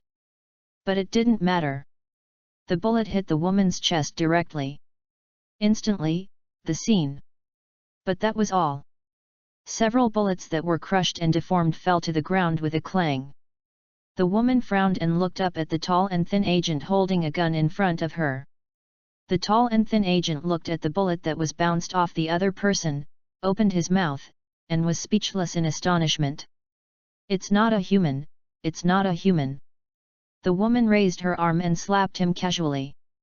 The tall and thin agent suddenly tilted his neck and fell down, losing consciousness. Both agents lost consciousness. A moment later, another figure appeared in the alley. The tall and strong man came to the woman and looked down at the part of her that had just been shot. "Are you hurt?" "Not bad," the woman said lazily. "It's really a primitive planet with a civilization level of 3, and the weapons are so backward. I didn't even feel it." "Really?" The strong man stretched out his hand. "I don't believe it unless you let me try. We are doing business." The woman shrugged and pointed at the two unconscious agents. "Move them back and we will interrogate them." "Okay." Chapter 35 Aliens Are Not Cabbages. The thin and tall agent woke up slowly, smacked his lips twice, slowly opened his eyes, and tried to focus with some effort. Hiss! He was stimulated by this and immediately remembered what happened. He looked up suddenly and saw the woman at a glance. Her fair skin exuded a natural luster, and her clear-cut face was wearing a charming smile. Next to her was a burly man with a tall and straight body and a strong and confident aura. The exaggerated height and muscles made people think of a word just standing next to the woman. Beauty and the Beast. "My name is Serena, this is Vartox." The woman smiled and said, "We have been keeping an eye on you for a while." The tall and thin agent realized that he was hanging in the air, with his feet about 10 centimeters off the ground. His hands were tied in chains, and his whole body was hanging in the air like a dead pig in a slaughterhouse. He glanced to the side and found that the short agent was also hanging next to him. The two exchanged glances quickly. Serena said lazily, "I know you are from an organization, maybe representing a group of more prominent people on this primitive planet? And you mentioned aliens before. Let me guess, what a joke, isn't it?" This tone clearly puts him in the category of alien. The tall and thin agent looked at his senior in surprise, and saw similar surprise in his eyes. It turned out to be an alien, no wonder. The tall and thin agent understood. It's impossible to be human at this size. "What's your name?" Serena approached the tall and thin agent and asked with a smile. The short agent quickly winked at him, signaling him not to speak anyway. But the next second the tall and thin agent spoke, "My name is Richard, I'm 29 years old, unmarried. My social security number is XXX." After saying that, he looked at the short agent with a sad face. "Brother, I think they used truth serum on me. I can't help but say it." "Don't talk nonsense!" The short agent scolded, "That's something made up on TV. There is no such thing in reality. But I really can't help it. Be good." Serena smiled, "Now, tell me your secrets." "My secret? My secret?" The tall and thin agent gritted his teeth, struggling with the urge to confess from the bottom of his heart, and cold sweat broke out on his forehead. The black man of Vartox folded his arms and sneered behind him, "Give up. No one can resist the Kovazal potion. Tell us the truth." The tall and thin agent twitched all over, and finally couldn't resist. "My biggest secret." He spoke with trembling lips. "There are rumors that I like to go to my eldest brother's house because I like the beautiful sister-in-law of my eldest brother's family." "Nonsense. That's not true at all. What I really like is obviously my eldest brother." Sirena. Vatax. Short agent. Three faces were confused. "Oh my god, I can't believe I will actually say it in my lifetime." The tall and thin agent took a deep breath, and once he opened his mouth, he started to talk non-stop as if a flood had broken through the dam. "In fact, I was deeply impressed by the charm of the big brother when I first took action. His maturity, stability, solid and majestic aura, and the confidence he exudes all the time always make people feel at ease." The short agent was dumbfounded, and said after a moment of stagnation, "But I already have a family." "I know. And I'm straight." "I know that too." The tall and thin agent sighed and acted melancholy, "Alas, I know it's impossible for us." "Destiny. That's enough." Vatax interrupted unceremoniously. "I'm not interested in yours. Tell me about your organization, that department. Who do you work for?" "The Sky Eye Society, the full name of which is the Advanced Research Group for Uniting Superhumans." The tall and thin agent said dryly. "We are responsible for handling superhuman, supernatural, and alien-related events, supervising relevant personnel, eliminating alien targets and protecting the safety of the Earth." Vatax and Cyrena looked at each other. Sure enough. This primitive planet also has its own department for handling alien affairs. It seems that the first two teammates who came to the Earth were probably defeated by this department. No, it is even possible that the daughter of Krypton, Kara Zor-El, whose spaceship they are looking for, also fell into the hands of this organization after the crash. Then their next goal is obvious. Cyrena showed a dangerous smile. "So, this organization you are talking about?" Cyrena chuckled, "Where can I find your person in charge?" "Sky Eye Society, Gotham Branch Base." A pitch-black steel raptor flew from the sky, and the armed helicopter slowly descended with noisy rotor sounds and engine roars. The hatch opened along the slide rails with the sound of metal friction, and Nicholson, a senior executive from Sky Eye, got off the plane. Dyson Smith from the branch base hurriedly came up and greeted the leader from the headquarters with a smile on his face. However, Nicholson had no interest in his eloquent skills. He had a stern face without any expression, and only asked coldly, "How is the assignment of your tasks?" "The nightmare matter has been basically investigated," Dyson said. "The prisoner is a superpower, originally a mental patient in Arkham Asylum, named John D. He gained the ability to control dreams through Arkham's perception enhancer. He called himself Dr. Destiny and controlled the entire city with that special ability. But the Batman who is currently in the limelight in Gotham found and subdued him." "What about the public opinion part?" Nicholson asked. "It's all under control," Dyson said confidently. "We have issued an official statement and arranged for several authoritative experts to verify it.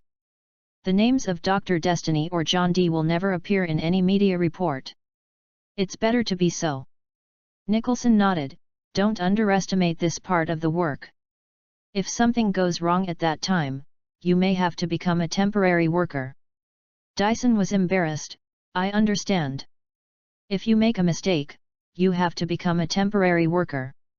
No matter what the establishment is, it will be useless. This is an unwritten rule in the organization. Anyway, the trouble caused by the temporary workers has nothing to do with us, just kick them out and it's over. But I came here for another matter. Director Waller is very concerned." Nicholson said, "It's about the alien." Dyson's face fell. "This? We are still investigating for the time being. So, there is no progress yet." Did it develop? Dyson looked troubled. We have indeed sent out the best people. But you also know that aliens are not cabbages, and it is impossible for them to fall from the sky out of thin air. Boom!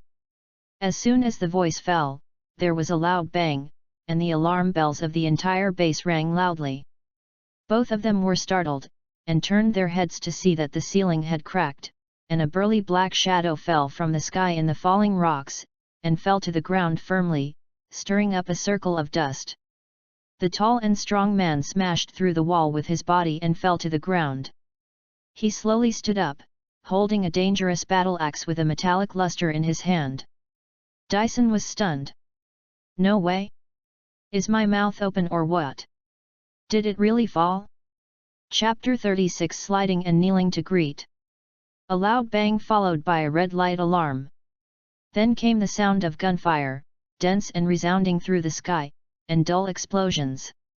The howitzer blasted a huge pit in the open space, and flames shot up into the sky. And there was only one invader. The tall and strong man, holding a battle axe, rushed out in the hail of bullets. Countless bullets impacted and deformed his skin, and bounced off him like raindrops. He took a wrong step, and his figure turned into a whirlwind and flashed out. It seemed that in just a second, the figure had shuttled through the entire action team, and a team of agents were immediately thrown to the ground. One of them was directly blasted into the sky by the strange force for dozens of meters, and was smashed into a ball of paste when he landed. The sharp battle axe split the flesh, breaking it like cutting tofu. He drove the armored vehicle. The large caliber shell fired by the automatic turret was sent flying backwards along the barrel by his punch, and the turret collapsed in an instant and was engulfed by flames. A sharp sound of breaking through the air came from the missile launched by the armed helicopter in the camp. The missile was like a sharp blade unsheathed, dragging a tail flame. It was a laser semi-active guided anti-tank missile that could make the armor of an M1A2 main battle tank look like paper. Direct hit. The tall and strong man was lifting a soldier who was struggling desperately with one hand, and the latter was gritting his teeth and pulling out a pistol to inject bullets into his forehead in vain. The next second, the anti-tank missile exploded. The soldier was blown into a bloody mess on the spot, and the shock wave engulfed the strong man's body in an instant with super high temperature flames. Hit the target. Repeat, hit the target. But before the words fell, the tomahawk had cut through the flames and spun out like a flying disc. The outer shell of the helicopter was torn apart like butter cut by a hot knife, and the pilot was torn apart on the spot. The tomahawk cut through the plane and spun back into the dissipating flames, falling back into the hands of the strong man. The cut helicopter fell with a wail and crashed into a watchtower at the base. The building collapsed, and the burning metal wreckage fell down. The explosion and fire exploded again, as if the whole world was burning. Even the most determined warriors were terrified when they saw the enemy walking out of the flames unscathed. That was something most of them had never faced before, an opponent beyond their understanding. Something like a ghost. Bullets could not hit him, and he was fine even after being hit by an anti-tank missile in the face. His skin, which looked like an ordinary person, was obviously harder than steel. Neither the high-temperature impact nor the shrapnel could leave even the slightest scratch on his body. The strong man held the axe, and his body cut through the flames, like a Terminator who brought judgment and verdict, exuding a desperate oppression.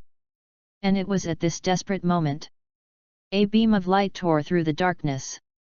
The strong man was extremely alert, his pupils shrank, as if he sensed some danger.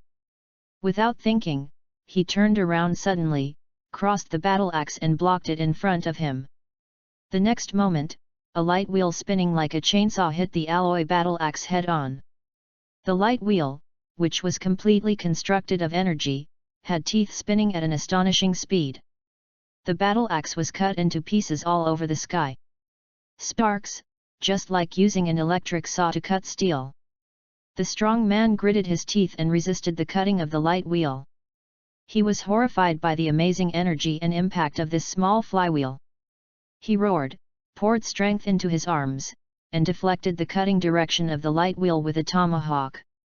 The spinning light wheel brushed the tomahawk and deflected it, sinking straight into the endless darkness.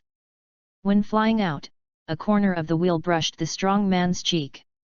Half a second later, a thin crack appeared, and blood oozed from his steel-like cheek. The strong man broke out in a cold sweat on the back of his head.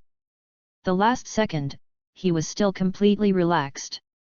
Because it was obvious that the weapons on this planet could not hurt him much, and the primitive bullets and artillery fire were almost like a sauna to his indestructible body. But from the sudden light wheel, he felt a real threat. The sturdy man turned his head suddenly and saw the culprit at a glance. Some kind of red and silver, human-shaped armor, with a crystal-like blue light flashing on the chest. In the beginning, Shan Yu actually didn't recognize where this man came from. It was the axe in the sturdy man's hand that made him suddenly remember something. The first supervillain who appeared in the first episode of the first season of the American TV series Supergirl. In the original comics, he was a superhero similar to Superman. In the TV series, he was adapted into a superpowered criminal imprisoned in the Phantom Zone by the Kryptonians, and followed Supergirl to Earth. Vadux, from the Straw Hat Galaxy, is an alternative Superman. His abilities are similar to Superman, mainly invulnerable to swords and guns, terrifying super strength, and super speed and super endurance. And the axe in his hand is not an ordinary thing. Not only can it cut iron like mud, but it can even break Supergirl's defense in the play. Although the most he was eventually shot by Kara's heat vision, but his power was still evident. Of course, it's just that its abilities are similar to Superman's, but it's still a bit behind the boss in terms of configuration. Naturally, it can't be compared to the Superman. After Shan Yu scanned the fluctuations here, he had already connected to the surveillance near the base on the way here and saw Vadux's actions. He immediately realized that this should be another pretty good experience package, but he was also worried that he might not be able to eat it if the experience package was too full. There is a little contradiction. Afraid that the other party is not strong enough, but also afraid that he is too strong. Fortunately, with the help of Pal's intelligence, he speculated on the enemy's actions and calculated a rough conclusion. Relying on mobile armor may be a bit reluctant, but if you transform into the main body, you have a great chance. No matter how bad it is, it can be done if you can't hit the whole body and return it. It just so happened that, under the premise of being sure, he still had something he needed to take the opportunity to test. The enemy is clear and we are hidden. Shan Yu seizes the opportunity as soon as he lands, and starts with 8 points of light.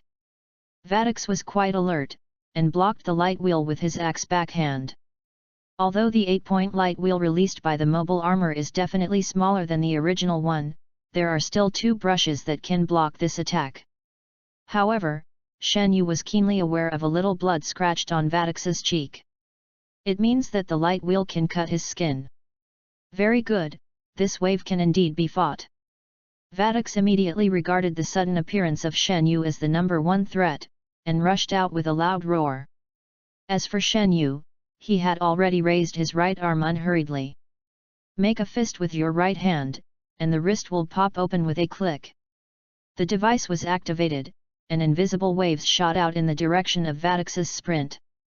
But seeing Vadux suddenly holding his head, he screamed and immediately fell to his knees. Maintaining the momentum of sprinting, he fell to his knees and rushed to Shan Yu with his head lowered, holding his head and groaning in pain. Everyone around was immediately confused by the sudden change in painting style. To them, it was as if this strong man rushed to Shan Yu at high speed on his knees, lying on the ground to say hello. Is there still such an operation? Chapter 37 Despicable Earthlings. To be honest, the idea originally came from Batman.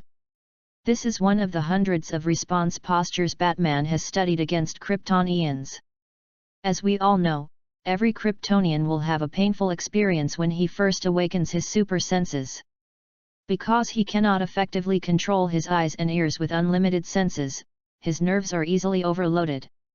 That's why Batman developed this trick.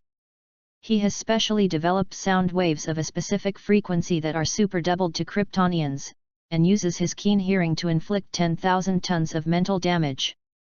For Kryptonians like the later Superman who are well trained and have super hearing that can be freely retracted and retracted, it can only cause some negative effects of headache and discomfort.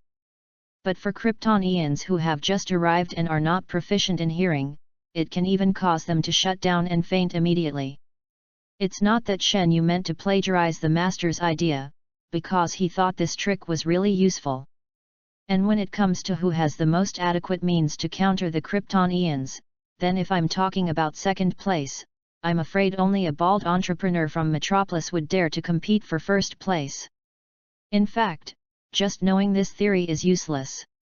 After all, the original work does not explain how to implement this sonic weapon from a scientific perspective. Fortunately, Shen Yu now has a living Kryptonian whose body is still growing at home to help him. Kara's super hearing has just awakened in the past 2 days, and she can barely hear sounds about a street away. It is far from the terrifying hearing that will cover the whole world after full development, so the impact of ultrasound on her is not great. At best, it will only make her feel noisy. However, with the help of her patients, Shen Yu successfully found the corresponding frequency. This was his first chance to test it in actual combat. It seems to work well. As an alternative Superman, Vartox also has super hearing similar to that of Kryptonians. Unprepared, the ultrasonic wave penetrated into the soul and struck a critical blow.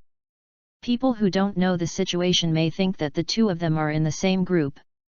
Moreover, Shen Yu might be a high-ranking superior, otherwise he would use super speed to flash up and kneel down to lick him. Vadix had a splitting headache, and his whole body felt almost split. No, are all the people on this planet so despicable? Are you going to do this kind of underworld life right from the start? The next moment, Shen Yu's fist had landed on his face. The super strength of the human body plus the power of the mecha was enough to punch through heavy armor, and he hit the strong man's head with a classic combination of hooks and swings. A series of ultra-high-speed combos, the superimposed output of the human body's own super arm strength and the power of the armor, driven by light energy, doubled the damage. Vadix was dizzy and staggered back 2 steps. As soon as he stood still, he saw a bright light. Shen Yu opened his fingers, and the front of his palm faced Vadix's face. The light energy burst out and hit his face with one shot. The impact of the energy cannon exploded on his face, and Vadix's entire body shot out directly, creating an exaggerated dust curtain with a loud bang. But a few seconds later, the battle axe whirled through the dust curtain and rode towards Shen Yu. Shen Yu moved sideways quickly, but the axe still sparked some sparks on his armor, cut a crack, and flew like a boomerang. Returned to Vartox. The strong man rushed out of the smoke screen, roared with an axe in his hand, and charged in angrily. The light energy cannon caused damage, but it didn't seem to be too serious for him. And it still has the strength to rush up against the ultrasonic waves. It can only be said that the basic panel is indeed outstanding. It may be because his mastery of super senses has reached superhuman proficiency. This possibility cannot be ruled out, but Shen Yu prefers the second option. That is, as a low-end Superman, Vadix's senses are far inferior to those of Kryptonians, so the sonic effect is slightly compromised. Since the sound is not obvious, Shen Yu once again raised his palm cannon in the direction of the opponent's sprint. Seeing his actions, Vartox sneered inwardly. He had just taken one shot from that weapon and knew it well.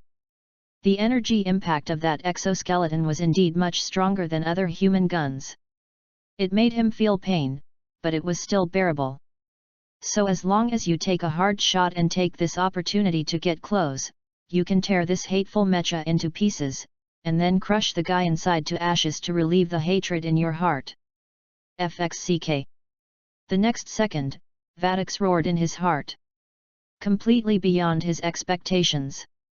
What struck from the palm of the mecha was not an energy bombardment this time, but light. Pure, like the sun, the light that blinds the eyes of two 4K titanium alloy dogs. Flashbang. This is a matter of course. Since the master has developed weapons for hearing attacks, it is natural that they must also be for visual attacks. This is actually much more difficult than listening. The eyes of Kryptonians are very special. Not only can they see thousands of miles away, they also have full perspective, and they can switch freely on almost the entire known frequency spectrum. Of course, ordinary flash bombs cannot be effective on their eyes. But this is not a problem for Batman, who has integrated all the black technologies in the universe. After in-depth research on a certain Kryptonian Boy Scout wearing underwear, he actually developed a Kryptonian version for him. It also has a super doubling effect on Kryptonians who are not familiar with supervision. Reproducing this part is much more difficult than sonic weapons. It is pure black technology.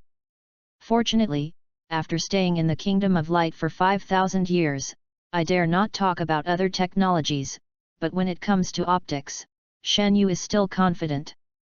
In addition, there was a young Kryptonian in the family who was in the developmental stage who volunteered to be his volunteer, and he successfully reproduced the special flash for supervision. Just like it is now. Vadix was flashed like this, and his eyes instantly went dark. He suddenly became top-heavy and his body became unstable during the sprint. His knees buckled and he fell to the ground, dragging along the ground under the action of inertia.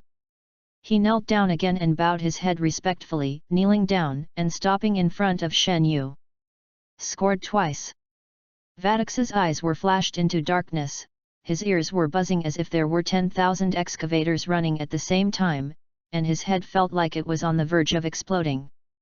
The mentality is almost like a dynamite keg that is about to be ignited. What kind of hellish weapon is this? No, do you people on Earth all fight like this? Where did you get such a hellish thing to torment labor and capital? Do you dare to have a good fight? Shen Yu activated the thrusters under his feet, spun around in the air, and kicked Vadix on the chin. The mecha pushed and kicked Vadix flying out again. And Shen Yu somersaulted to the ground. At the same time, the micro-launcher on his shoulder had popped up, and a missile was hanging on his shoulder, igniting and advancing. Specium Warhead, launch! The small warhead flew with a scream, dragging out a thick burning smoke screen, hitting the target in the air, and exploding into gorgeous fireworks in the sky in the shocked eyes of the audience. Chapter 38 Run. Shen Yu likes one of Batman's characteristics very much, and that is always being prepared. DC has a saying that you can fight Batman, but you can never have a fight with him. This is what they say. If you are a superpowered person with weird abilities, and you encounter him temporarily, then Batman may be just an ordinary person, and you do have a chance of winning. But if in the Mangan Kong case, he made an appointment for us to have a life and death showdown on a certain day of a certain year, a certain month, that would be over. If he doesn't come up with 30 or 50 plans, a backup plan for the plan, and a backup plan for the backup plan that will make you unable to move, I'm afraid he won't go out. Shen Yu strongly agrees with this concept. After all, Shen Yu is a powerless scientist in the Kingdom of Light, so relying on brains is naturally more important than relying on muscles. It is very important to study the details of the opponent and dig a hole in advance before starting a fight. Fortunately, he has the memory of DC Comics, which is equivalent to a certain degree of God's perspective and can understand the abilities and weaknesses of many characters in advance. Then he also has the science and technology he learned in the Kingdom of Light, which allows him to develop coping strategies for various abilities. Just like now. The Sky Eye agents are all dumbfounded now anyway. A second ago, the strong man with the axe was like an invincible god of war in their eyes. The bullets were like scraping, and the missiles were like a sauna. He can kill through the entire base with just one axe, just like a demon slain from hell in mythology. Then as soon as the guy in the mecha arrived, the style of the painting immediately went off the rails. The man who was almost invincible just now suddenly turned into some kind of comedian, performing two difficult stunts of kneeling down and sliding on his waist, and basically got beaten after the performance. It felt like when I was on the field, the opponent's various operations were all over the place, and he was like a killing god when he penetrated 5. However, after my eldest brother signed up, the opponent suddenly seemed to be unable to play the game. The operation was transformed like changing from a king to a bronze, and he was confused and didn't know what he was doing. Roar!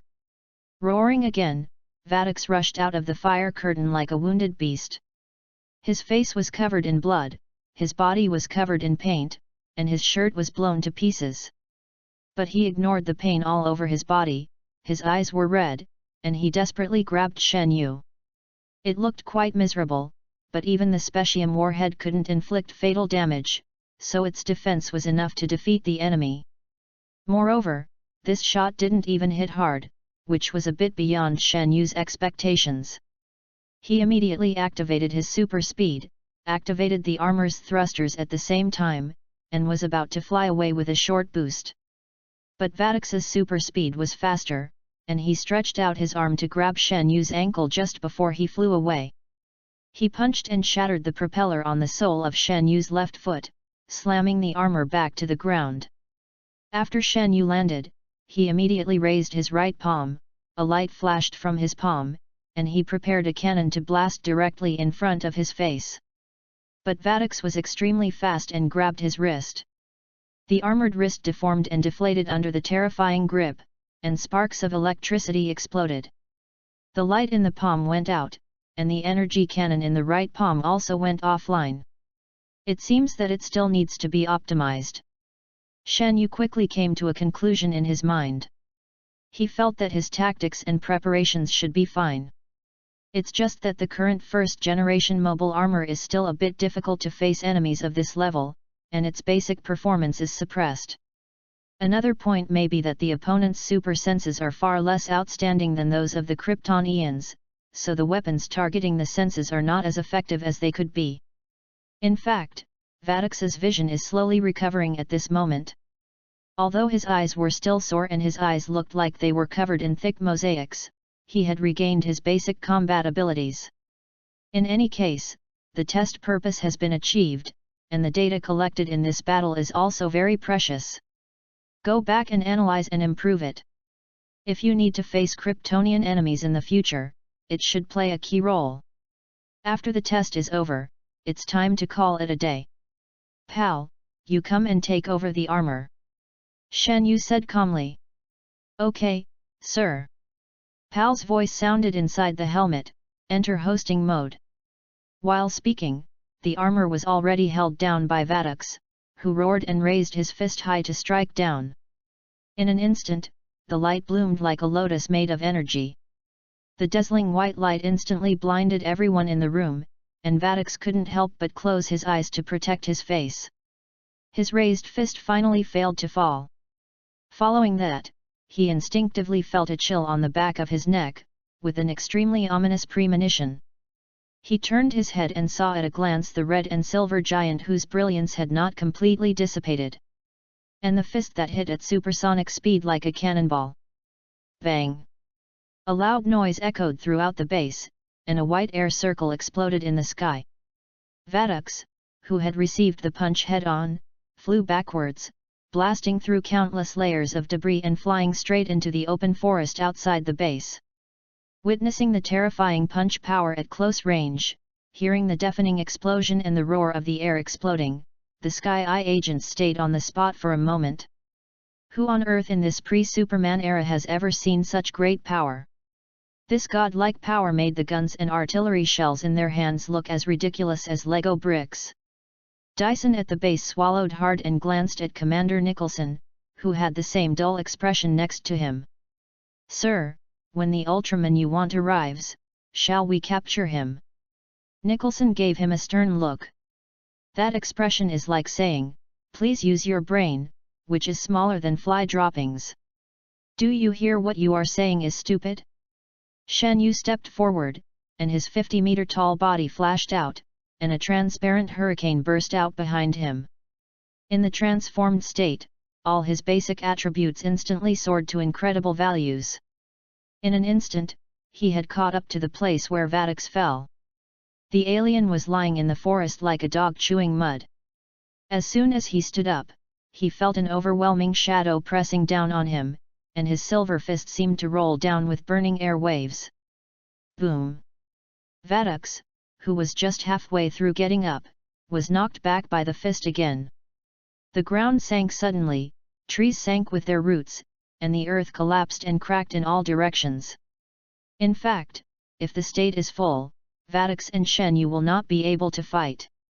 With his basic attributes, he can at least be beaten in a few rounds. But after the torment just now, his ears were still buzzing, his eyeballs were in pain, and his retinas were covered with mosaics. His head was so groggy that his movements were half a beat slower. In addition, the bombardment of specium warheads left his skin and flesh bruised everywhere.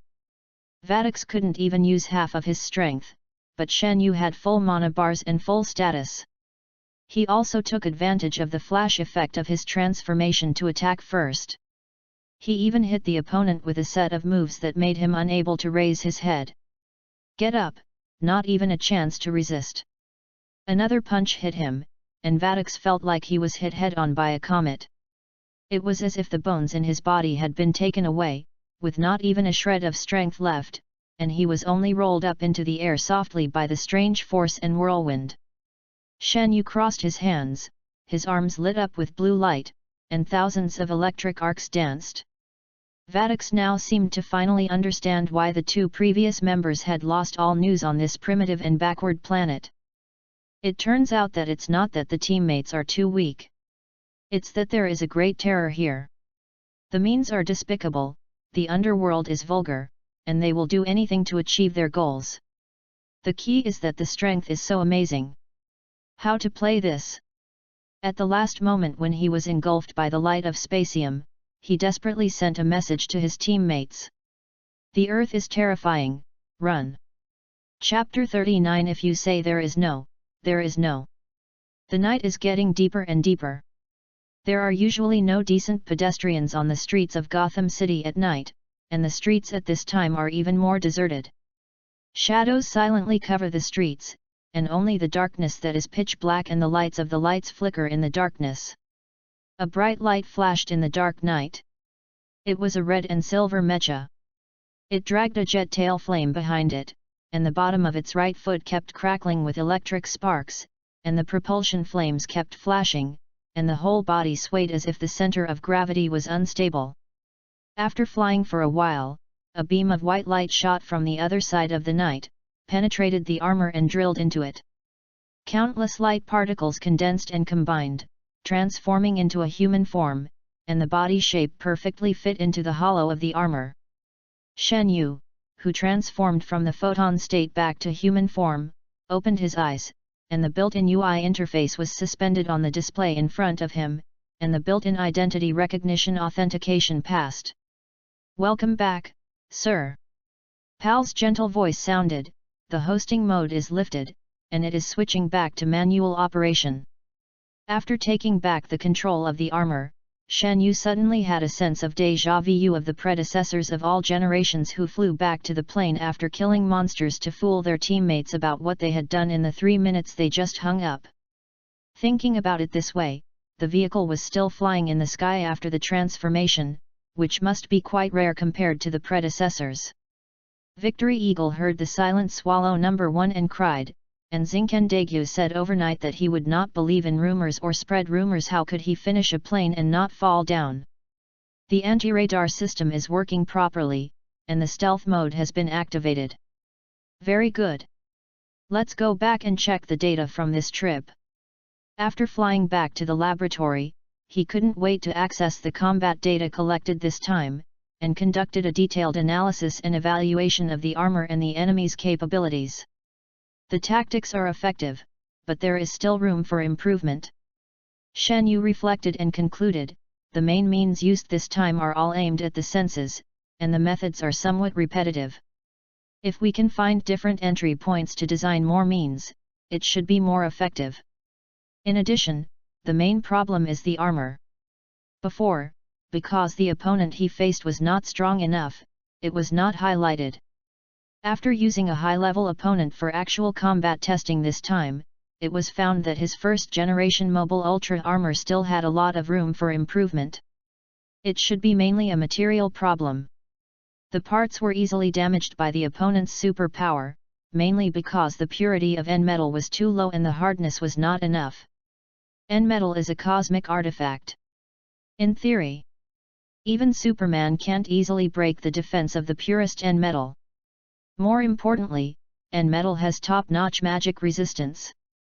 As an M78 alien whose civilization talent is mainly technology, although magic can be dealt with, it is also a relatively weak part of his technology. He still wants to stack magic resistance as high as possible. Shen Yu thought about it, walked out of the laboratory and came to the kitchen. The old wizard Shazam was leaning on the recliner, squinting his eyes and studying the recipe of 3,600 home cooking recipes in his hand. It seems that he has completely integrated into his role, and even seems to be obsessed with the trend of modern cooking recently. Hearing Shen Yu's question, the old wizard didn't even raise his head, and continued to look at the recipe while saying, "No more." "Really?" Shen Yu didn't give up. "No more. Not a drop left. Not a drop left." Shen Yu thought about it, and said intentionally or unintentionally, "I suddenly thought that the new oven produced by Wayne Group seems to be really good. Our store is considering changing one." The old wizard trembled, raised his head suddenly, and a light flashed briefly in his eyes. But it was gone in a flash. He quickly buried his head in studying his recipes, looking like a worldly expert, and calmly stroked his big white beard. "It's just a creation of mortals. A great wizard doesn't need to rely on external things. Why do you think I'm interested in that kind of thing?" Shen Yu was amused.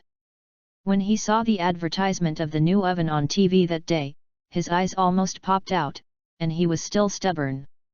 But he didn't show any emotion on his face, just pretending to be sorry.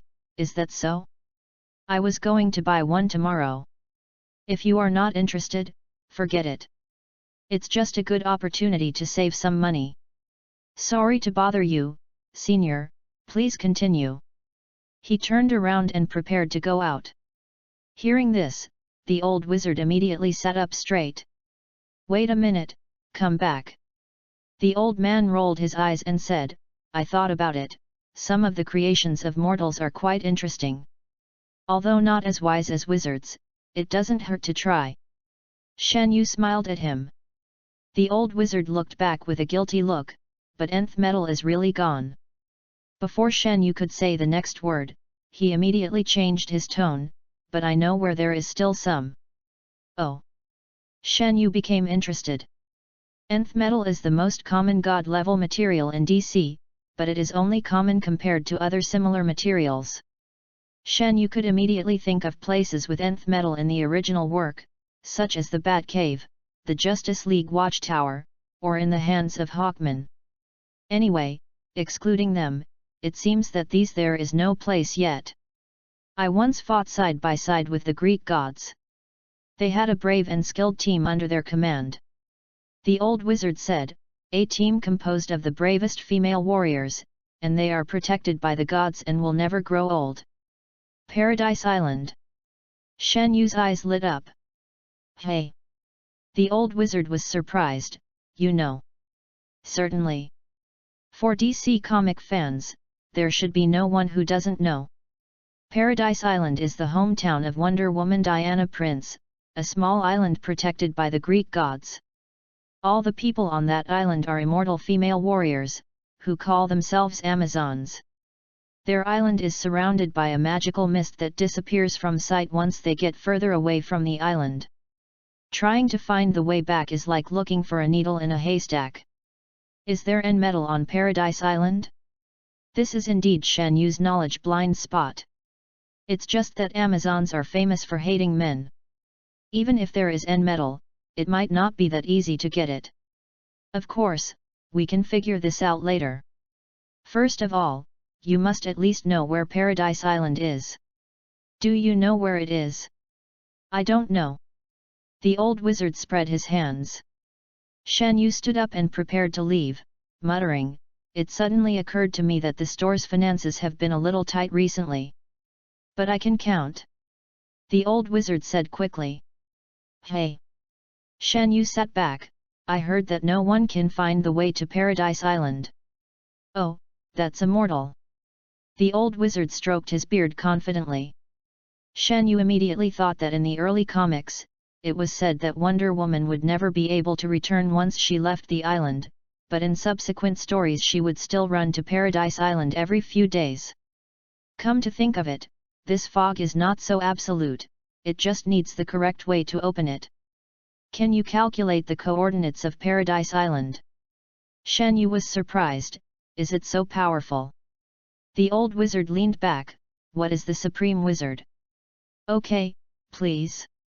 Shan Yu smiled, let's buy a new oven now. Wait a moment. Shan Yu thought for a moment and looked through the trash can next to the kitchen. Hey? Where have you gone?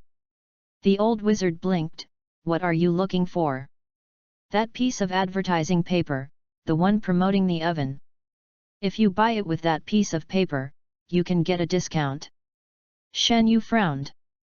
It's strange. Did I throw it here today? Since he was reborn as Ultraman, he hasn't forgotten or missed anything for a long time.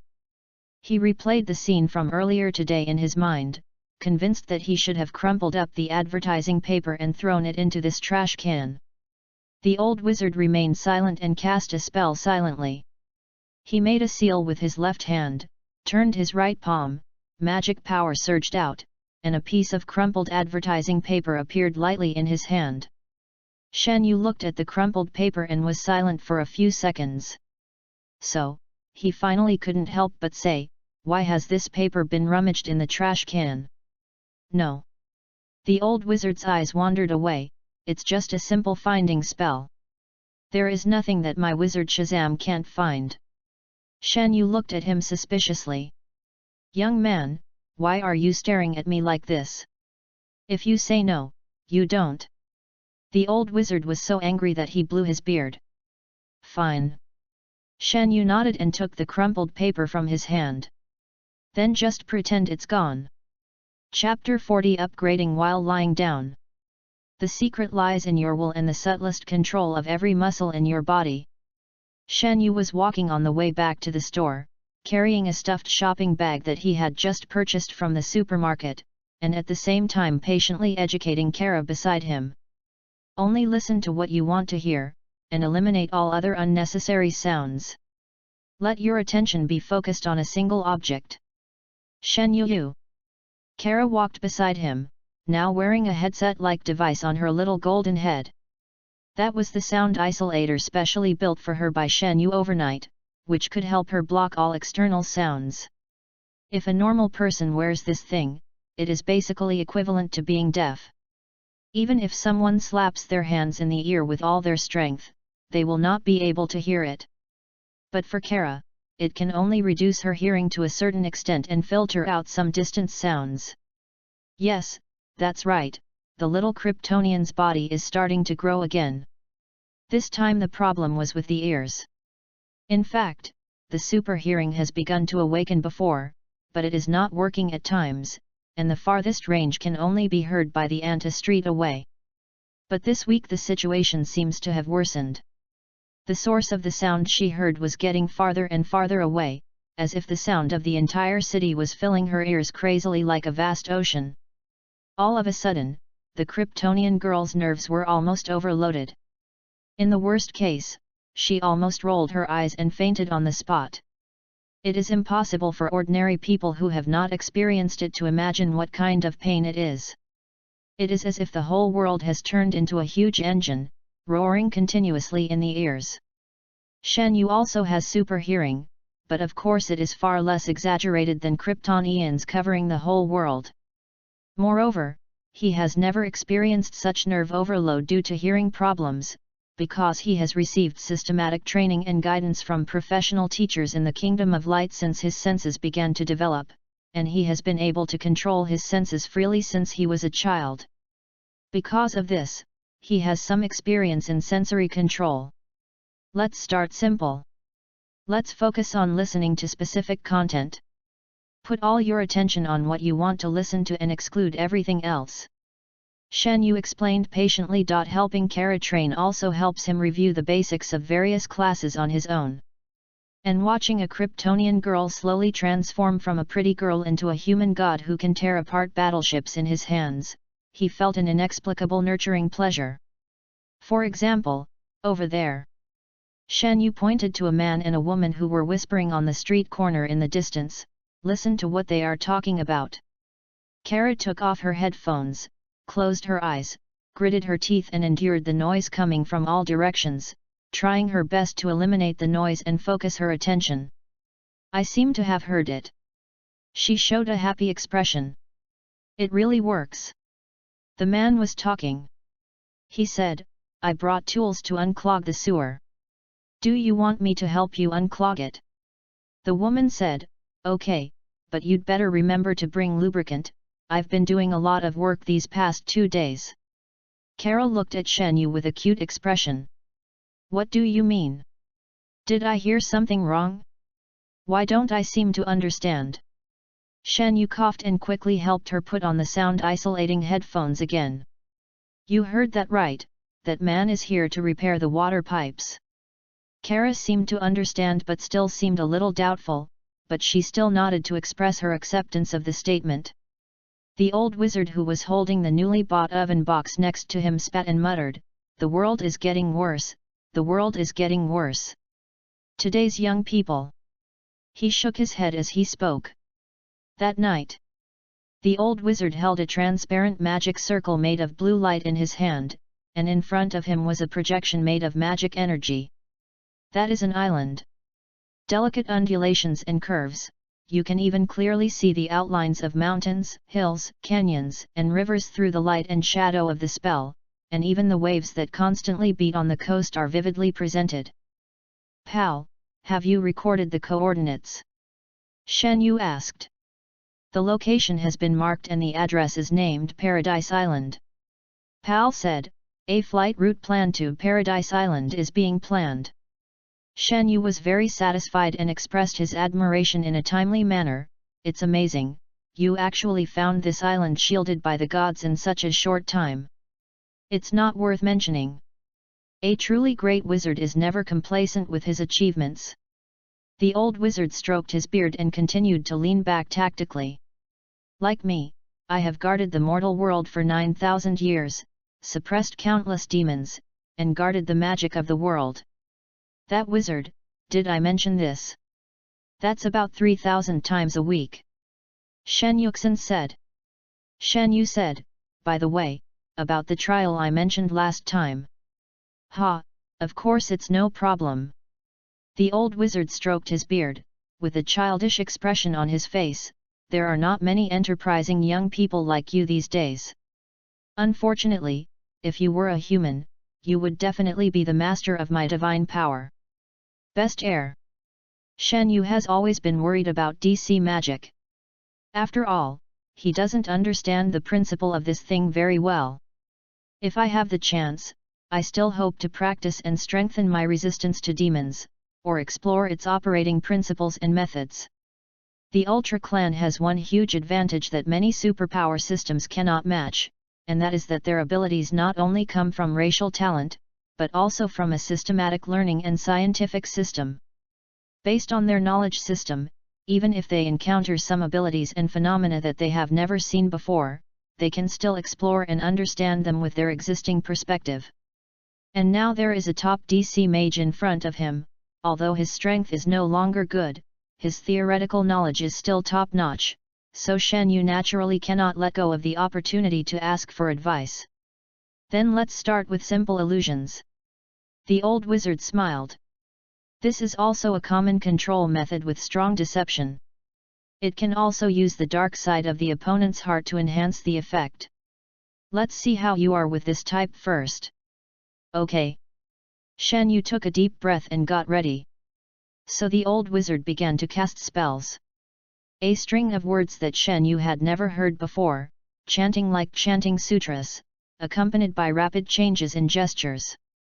The light blue light path weaved a complicated magic circle in his palm.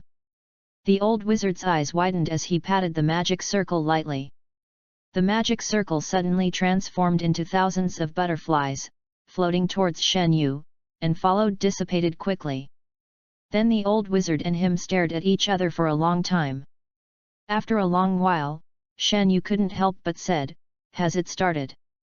The old wizard maintained the gesture of extending his palms, and the atmosphere became stiff for a moment. Then he took back his palm and said dully, "It's over." Shen Yu. He looked around and made sure that he was still sitting on the kitchen chair. But nothing seems to have changed.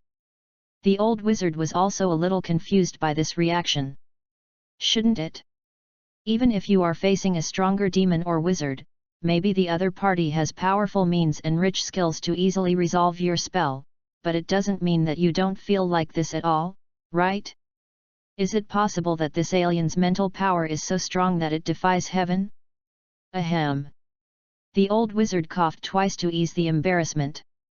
It seems that you have had some mental training. This kind of pediatric spell doesn't work. It seems that you need to show some real skills. Follow him solemnly. This spell is more dangerous. If you find anything wrong, blink your eyes as hard as you can. I will remove the spell immediately to avoid any negative effects. Shen Yu nodded good. So the old wizard began to cast spells again. There was another string of unknown incantations, and at the end there was a string of vernacular. Supreme God, Demon God of Fear, accept my call and turn into the wave of fear. He shouted loudly, the light blue magic circle whirling between his palms, and a great terror came like an overwhelming force. A few seconds after the spell was activated, Shen Yu's pupils shrank and his expression changed. The old wizard's eyes lit up. Ha, he knew it. To be honest, he was really nervous when the spell just hit HP 0. The most powerful wizard, Thunder Shazam, even though his magic power level is at the end of a crossbow, but he just sits there and lets him fight, and when he throws his skills at him, they all miss. Where can he put his face? Okay, it's not too embarrassing. Oh, by the way, I have to lift the spell quickly. He likes this foreign guy very much, but it would be bad if he is really mentally traumatized. As a result, before he could take the next step, Shen Yu stood up suddenly. Wait a moment, pause. Follow Shen Yu as he strode through the kitchen. Kara?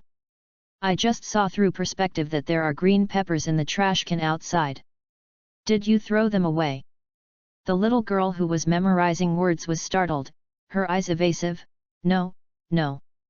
Shen Yu raised his eyebrows. Really? Then you repeat after me, the owl family never lies. The owl family never. Okay, I threw it away. Kara put down her textbook with a sad face. But it's really unpalatable. Why did humans invent something so unpalatable? You can't be picky about food. Shen Yu spoke earnestly, paused, and muttered. Besides, it's obviously so delicious. I was wrong, and I won't do it again. Kara admitted her mistake obediently. After receiving the confession, Shen Yu nodded with satisfaction, returned to the kitchen and sat back on his chair. Ah, sorry, I was distracted. Let's continue. Hey? What's wrong with you? Turning around, he saw that the old wizard's face had turned red. Snort. The old wizard snorted heavily and threw his hands. The wizard quits. After saying that, he walked away. Shen Yu. Chapter 41 Newton doesn't care about aliens. Gotham, night. The light yellow street lamp emitted a faint light. Two men were walking on the street, arguing fiercely as they walked. Nonsense, Miss Gill is obviously more beautiful. Impossible. I admit that Miss Gill is good looking, but her breasts are just a little bigger, her legs are a little longer, and her face is more attractive, but she can't compare to Lana. Oh, but Miss Gill is the mayor's daughter. Even if you lick her like this, she doesn't know you. So Lana's still a movie star in Metropolis. Talk like she knows you. Both of them suddenly fell silent. Haha, the Alliance is in trouble. What you said may not be unreasonable. Forget it, it doesn't matter. Let's go for a walk and drink. Yes, let's go and drink. Why are you arguing about those who have something but don't have it? So the two of them put their arms around each other, humming and singing, and walked on the way to the bar. Until a figure appeared in the darkness ahead. From the body shape, you can vaguely tell that she is a woman. As we got closer, we could see in the dim light that she was a rare and tall woman, with a literally stunning body shape, undulating curves, and proud long legs. Her bare feet stepped on the cold ground. On the ground, faces were hidden in shadow. What's even more rare is that she only wears a weird and loose cloak. The whole body seems to be woven from feathers, looking like peacock feathers. It was obvious from just one glance that there was an absolute vacuum under that cloak. From under the gorgeous cloak, you can vaguely see the plump thighs, and even a rounder curve upwards. The two people's eyes instantly widened. Is it possible to be so open? One of them blew a loud whistle and immediately stepped forward. As I approached, I smelled a fragrant aroma that was intoxicating. Ma'am, do you need help? Be lost. Do you need any warmth on such a cold night? Come to my house is quite big. The woman raised her head, a strange green light flashing in her eyes. Okay, I do need some help.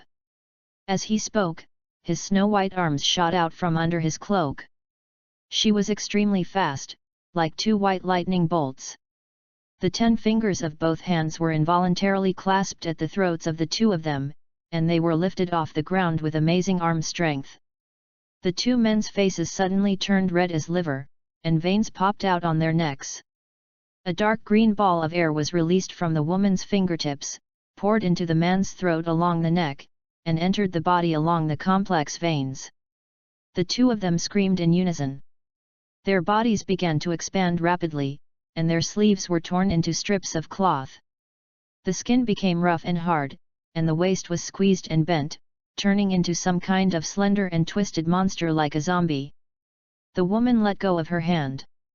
The two fell to the left and right, bowed their heads and knelt on the ground, making some vague sounds from their throats. She retracted her hands into her wide green cloak and said lazily, "I need you to help me find someone." Cyrena didn't see how Vadix was so cold. Fortunately, she didn't act with Vartox. The reason why they were separated before just in case. She didn't have the power of Vartox. If Vartox could handle the situation, then her presence would only be a decoration. If Vartox couldn't beat the opponent, then her presence would be a burden. In fact, Vartox should have had a ward. It could record what he saw and encountered during the battle and tell his teammates what kind of enemy they were facing. In this way, even if he encountered an accident, Zarina, who was hiding far away, could take away this precious information and return to the Phantom Alliance to think about new countermeasures. However, the image information that should have been transmitted back was also interrupted by unknown interference during the battle. This matter itself was enough to make Zarina realize that something was wrong. How could a civilization of only level 3 have the means to interfere with the signal transmission of their equipment? She felt more and more that this planet, especially the organization called Sky Eye, must be deeper than it seems. In the end, she received encrypted information from Vartox that was only transmitted back through a backup emergency line. There was only one concise but tense sentence. "The Earth is terrifying, run." Only now did Cyrena begin to believe that the two teammates who gave up before might not be bad. There is something wrong with this planet. She must hurry back to inform the Alliance and the boss. She had a hunch that the task of finding the Kryptonian girl who disappeared on this planet might not be that easy. Perhaps the terrifying existences in the organization would need to take action personally. She remembered the name of the Sky Eye Society. The headquarters of the Sky Eye Society. What happened in the Gotham sub-base was naturally quickly reported to Amanda Waller. Recently, Alien has obviously become the #1 sensitive word on the Sky Eye's attention list. Both sides of the aliens who fought in the sub-base, both the beating and the beaten side, showed a strength that could not be dealt with by conventional weapons. Especially the Ultraman they have been paying attention to recently. This time, not only the giant Ultraman appeared, but also a battle mecha that was suspected to be his teammate. Following the weapons experts of the Sky Eye Club, we conducted an overnight study on the combat data of the mecha and quickly made a report. Its mobility is amazing, its power system is amazing, its energy power is exaggerated to the point of being unreasonable, and the technology of energy weapons is one generation ahead of the world. Anyway, it can be summarized as follows. Even if you shoot me dead, I still can't figure out what the dozens or hundreds of amazing patents on that equipment are. Waller was very angry. She doesn't understand science.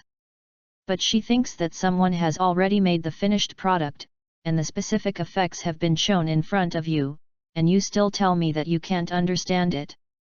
You can't even copy in an open book exam, right? The experts are also helpless about this. The technical content of this thing has long been far beyond the scope of humans, and it is not something they can understand based on their existing theoretical foundation. If you must say, this is not an open book exam at all, but a final question with a complicated solution. The reference answer only writes the result process and leaves a cool omitted. However, the stupid leader doesn't care so much. The stupid leader said that although I don't understand, I think you are just losers.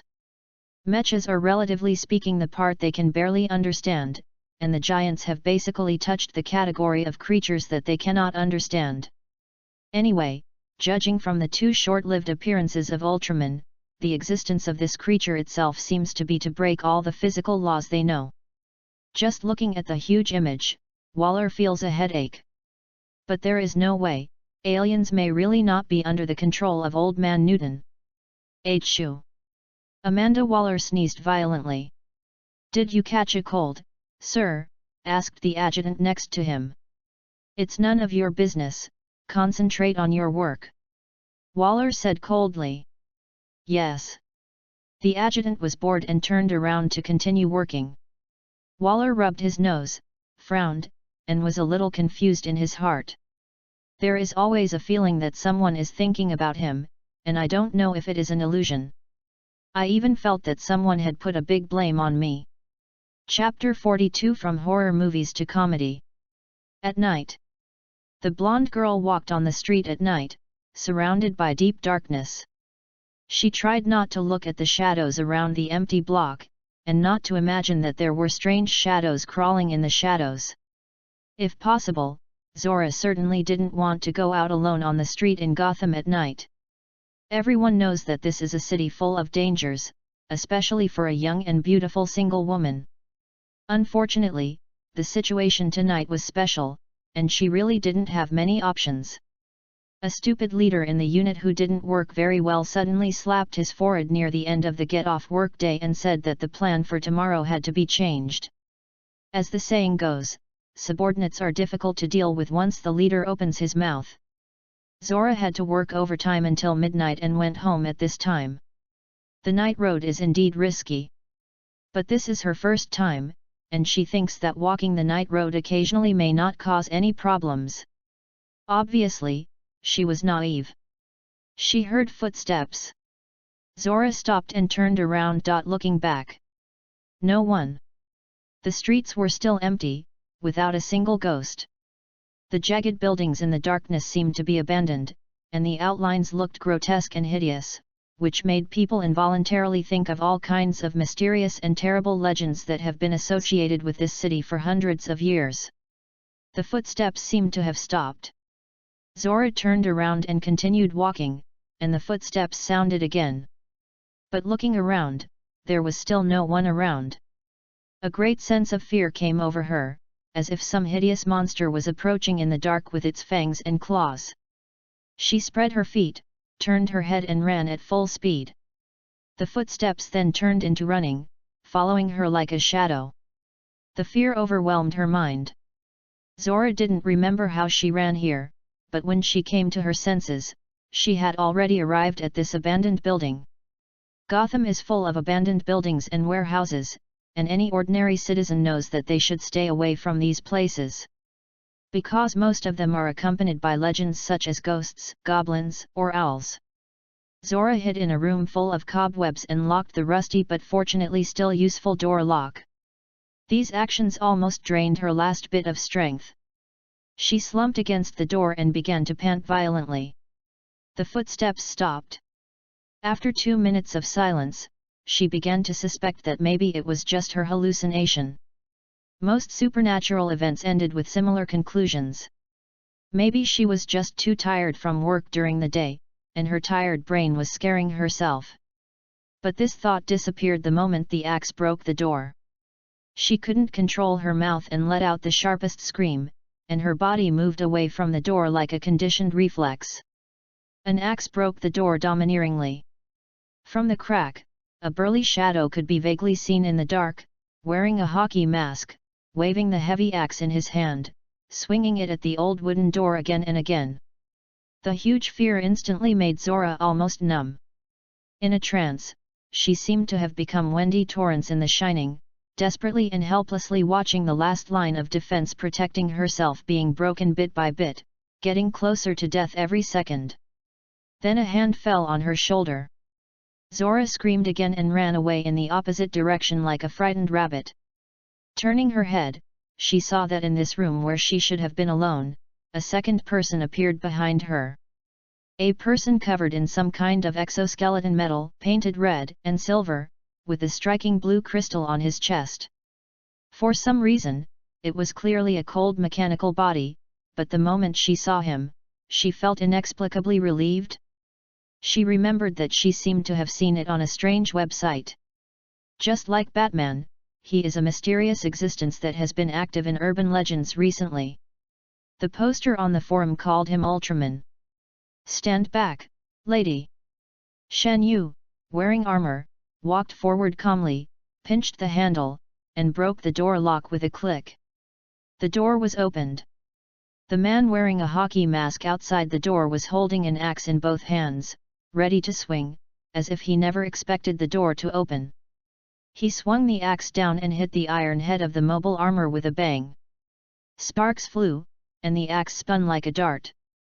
The masked man held the half-remaining axe handle in his hand. His eyes under the mask blinked twice, and he looked at the armor in front of him with a dull look without even a scratch. Then he silently hid the half-remaining axe behind his back. "I'm sorry." He shrank his head and said weakly. Shen Yu punched casually, and the masked man flew directly to the end of the corridor with a bang. His back hit the wall and cracked, and he lay on the ground motionless. Dong dong dong. Knock on the door. The darkness seemed to become thicker, and there was no light source in the abandoned building. The strange knock on the door seemed to come from all directions, and there was no way to find the direction. "Here it comes again." Zora hugged her chest nervously. It was footsteps before, and now it's this. "I've known for a long time that there's something wrong with this damn place, Gotham. There must be ghosts in this place." Ghosts? Shen Yu was very stable. In his previous life, he was a staunch atheist and never believed in supernatural powers. But that depends on which world he is in. The previous worldview had a strict rule that no spirits are allowed after the founding of the country. He firmly believed that there was no problem, but after all, he was in DC now. What this world highlights is tolerance. Everything is possible. Aliens, Fulhu, traditional ghosts, otherworldly demons, and everything. Fortunately, he is Ultraman. The richness of Ultraman's worldview is not necessarily worse than that of DC. Basically, everything has appeared in TV unit dramas, scientific and unscientific. As for Tsubariya's gang, they are under the banner of Children's Supply, but they are stubborn and think about the whole horror movie all day long. In the studio of Showa Oku, various childhood shadows together form a colorful pair of children's insouls. Under such circumstances, Ultraman predecessors were also forced to fight against various ghosts and ghosts. The courses in the Kingdom of Light even include methods of exorcism summarized by predecessors based on experience.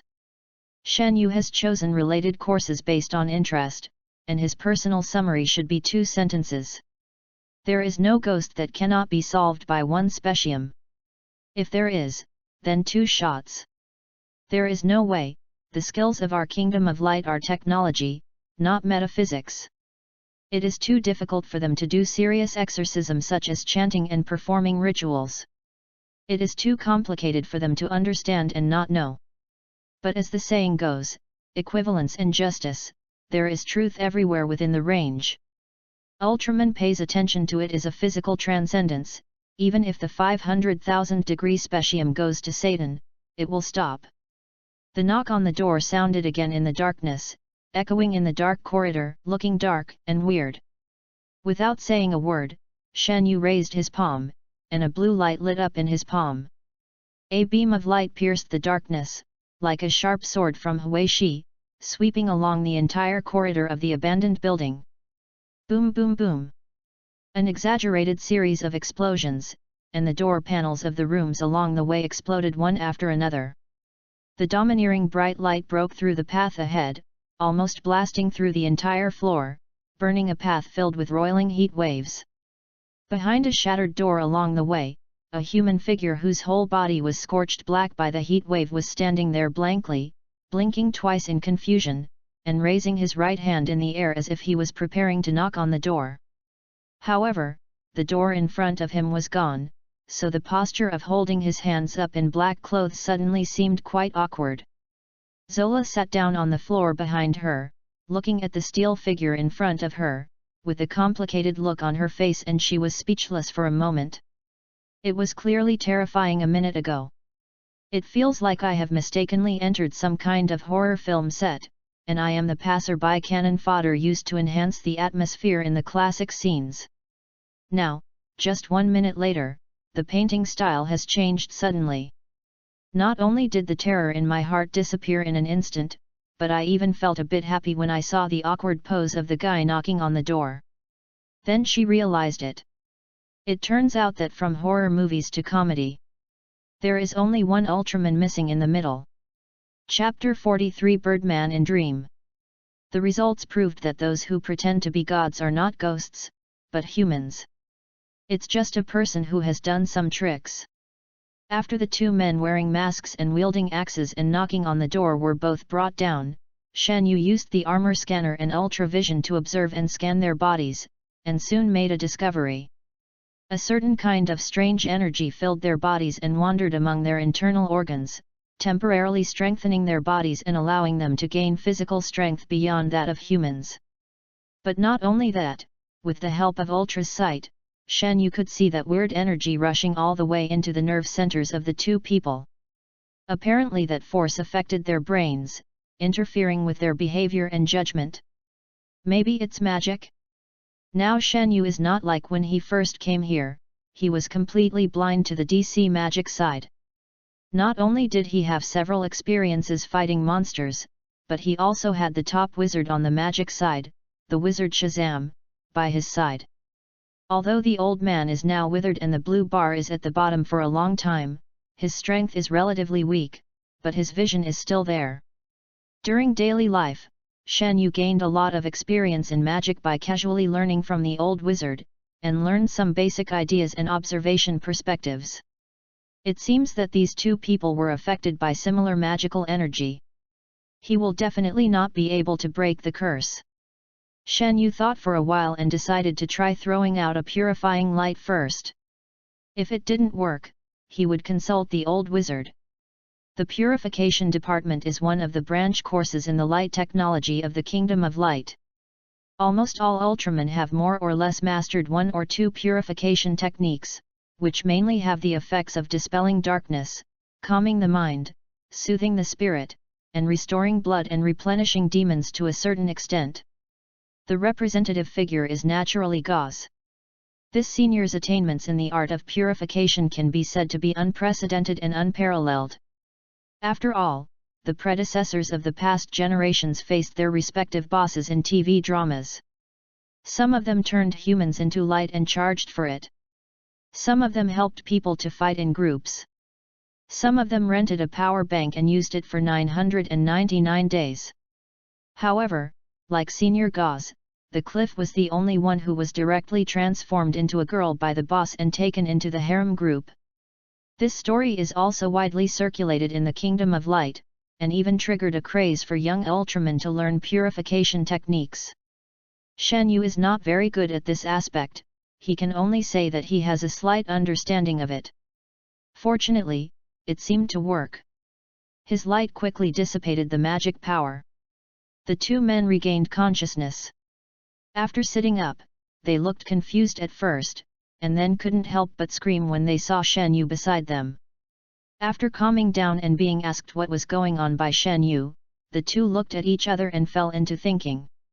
Well, the last memory I have is of us walking down the street together.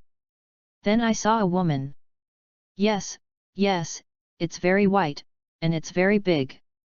I've never seen such a big one in my life. One thing to say, indeed.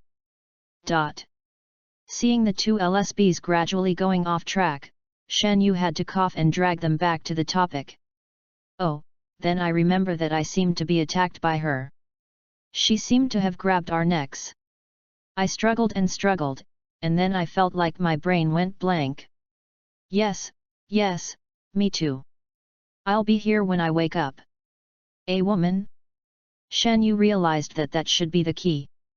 Continuing to ask, the two only explained that the woman seemed to be wearing a very eye-catching large cloak that looked like peacock feathers. Other than that, it seemed to be a vacuum. Apart from that, the only things they kept talking about over and over again were very long, very big, and other non-nutritious things, and could not provide any useful information. However, after the two left, the girl Zola who was being chased frowned, as if she had thought of something. Not only is this impossible. She seemed to be shocked by some of her own associations, and started to shake her head. It's impossible, it shouldn't be. It's just a dream. Shen Yu turned around, what do you want to say? No, a little bit.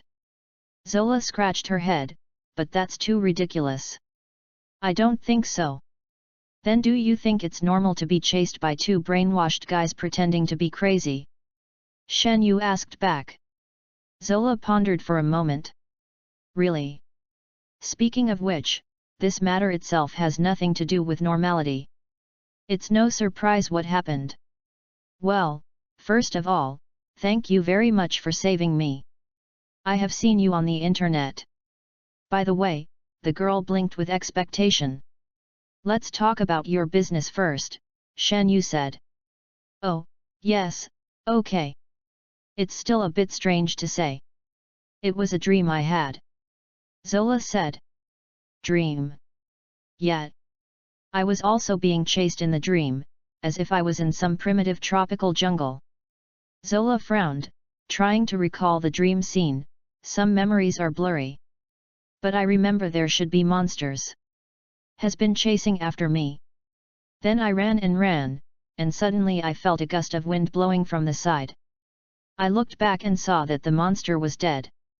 He looked very miserable, his stomach was disemboweled, his internal organs and intestines were all on the floor, and I vomited immediately. Is anyone helping you? Shen Yu asked. Yet. Zola nodded, then I saw him. He looked like a bird man. Shen Yu raised his eyebrows under his helmet, a little confused by this description. It's dark, with feathers all over its body, and its feet look like bird webs. By the way, it seems to have wings. Zola gestured, it looks like a bird man. Shen Yu thought hard. Is there such a number one figure in DC? Then I remember that he was very fast, right? Zola slapped his forehead, he said his name. I remembered, he said his name was Hermes. It's weird, right? Why would there be someone name yourself after a luxury brand? Shen Yu was stunned for 2 seconds, and then suddenly realized. Hermes. Hermes is well known to girls as a famous French fashion brand, but its name actually comes from Hermes in Greek mythology, one of the sons of Zeus, also known as Mercury in Rome. In mythology, he is said to be the god of merchants, travelers, thieves, and livestock. Yes, do you know him? Zola asked. If I don't recognize you, keep talking. Well, then the Birdman, that is, Hermes, told me that I must wake up quickly. After I wake up, there will be people chasing me, and he told me that I must escape quickly. But when I woke up, I just thought it was an irrelevant dream. You should also understand, what logic can a dream have? So I didn't take it to heart. As she spoke, she showed a horrified expression and looked up at Shen Yu. So what he said is true, right? Is there really someone chasing me? Maybe there are monsters. It seems so. Shen Yu said, then did he say who was chasing you and why? I didn't say who it was, but why? Zola paused as she spoke, showing a somewhat strange expression. He said it was because I was pregnant with Zeus's child. Shen Yu. Chapter 44 City people really know how to play. Child of Zeus. Shen Yu once suspected that he heard wrongly. Zola clutched her stomach. I was also surprised. But the Birdman told me so swornly, and said they were coming to kill us. There were killers, monsters, and all kinds of things beyond my imagination, and they all got orders. Are coming to execute us. It sounded ridiculous at first, but after thinking about it for a while, Shen Yu felt that it was really possible. Greek mythology is originally a place where human ethics is somewhat out of reach. At least 9 out of 10 mythological stories contain content that is not suitable for children.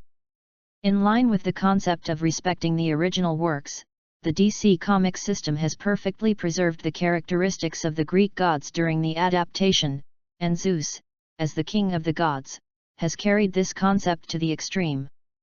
This thing is simply a fully automated self-propelled pile driver. It can drive wherever it goes, whether mortals, gods or aliens, and sometimes even non-humanoid ones. Its XP system, after tens of thousands of years of upgrading and upgrading, is enough to put the most bizarre LSBs in modern times out of reach, and even psychiatrists have to shy away from it. If I remember correctly, Zeus does seem to have the habit of going out to have fun every now and then. He is good at using magic to transform himself into various appearances, and approach girls of various classes, personalities, and races in various identities. Then after a stormy night, he often disappears out of thin air the next day. The process is so skillful that even Arthur would have to admire it on the spot, saying that you are the true king of the sea and it is you who should sit on the throne. Thinking of this section, Shen Yu asked, now you begin to think that the Birdman is right? So you have really seen Zeus? Maybe. Zola said. So who do you think Zeus is? What does he look like? Well, he seems to be a truck driver. Shen Yu was stunned. Truck driver. He originally thought he would be a dashing, handsome, spendthrift young man or something like that. Could it be that this is a high-ranking Neptune whose character doesn't follow the routine? Yeah, but he looks really strong, and his shooting skills are really good. Shen Yu. But maybe it's the one playing billiards.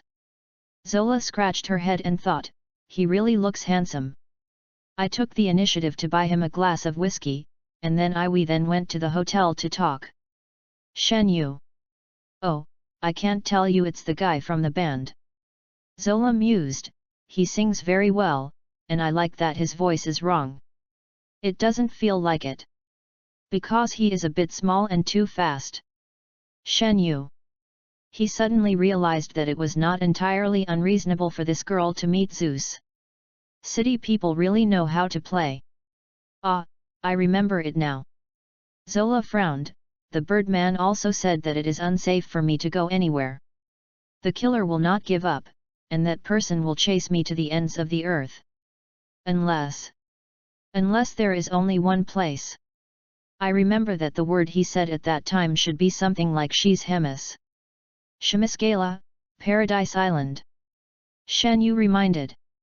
Yes, that's the name. Zola was surprised. So this place is real? Does me know where it is? Well, you're lucky. Not long ago, he got the exact coordinates of Paradise Island.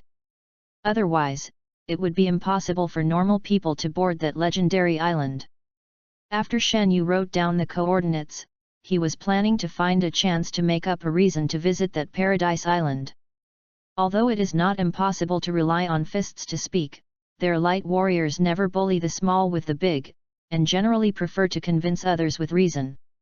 Just like the famous theory put forward by Senior Gauze, our Ultra Clan has always been based on friendly negotiation in dealing with others. Only when negotiations break down will we consider cremation on the spot. I didn't expect that the opportunity would come to my face. Although Paradise Island is known to be xenophobic, it still respects the gods of the Greek pantheon. After all, Paradise Island was originally an island created by Zeus to protect them, and the Amazons still have a deep connection with Olympus. Then I have received the oracle of Hermes and brought the children of Zeus to your island for refuge. This should be reasonable, right? After coming back to his senses, Shen Yu smiled when he saw Zola looking at him with a pitiful and expectant expression. Of course I know. Let's go now. The mobile armor is fully capable of sustaining long-distance flights, but Zola, as soon as she was mortal, carried the armor on her shoulders and flew to the Paradise Island at several Mach speeds. She probably would have been gone without waiting for the killer. But Shen Yu has already thought of a solution to this problem. DC heroes all have their own merits in saving people. For example, when Superman moves someone at supersonic speed, his biological force field will protect the other person, and the Flash's speed force can also be extended to cover the person he is carrying to prevent the adverse effects of superspeed movement. Inspired by them, Shen Yu also developed similar methods.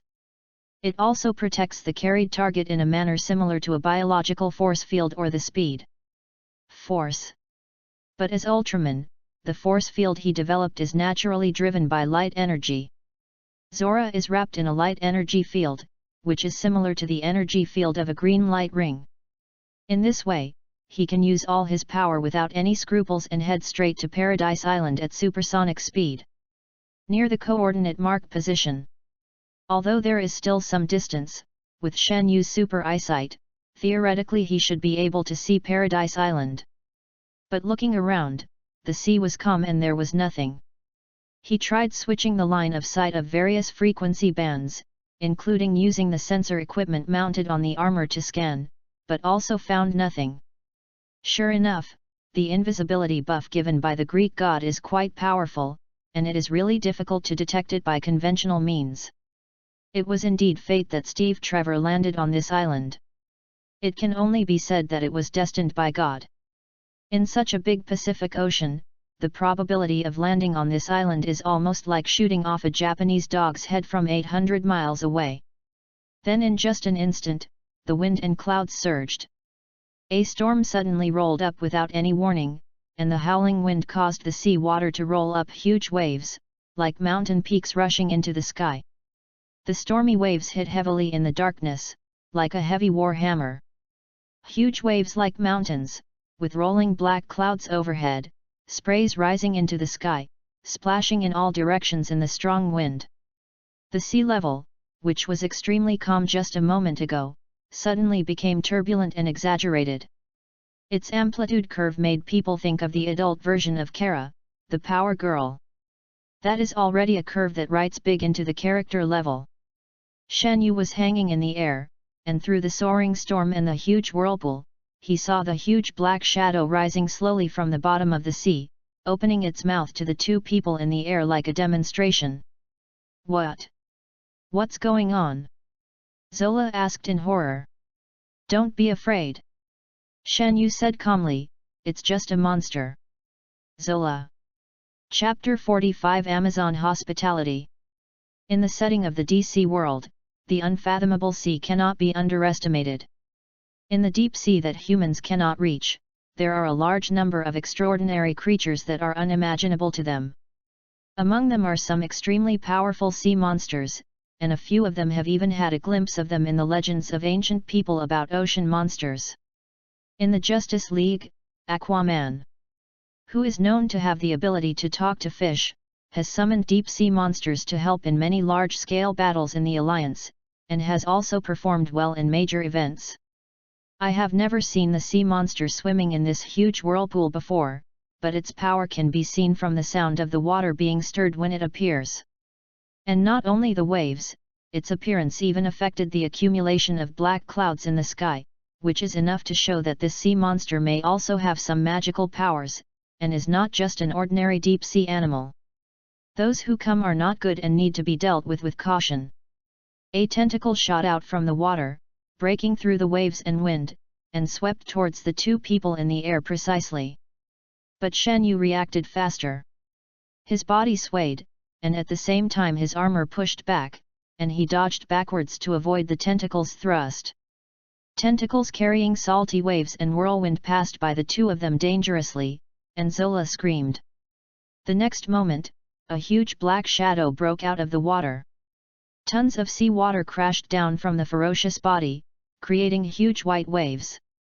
A body of scales as solid as rock, covered with a layer of faint red light. It is 20 meters long, with sharp teeth exposed in its huge mouth, like a violent shark. Zola looked at this giant shadow, and her whole body was sluggish. Isn't this too big? It's so big that it's suffocating. Pal, take over the armor. Shen Yu said, protect Miss Zola, I'll be back as soon as I can. No problem, sir. The armor entered autopilot, and Par accelerated into the air with the screaming Zora in his hand.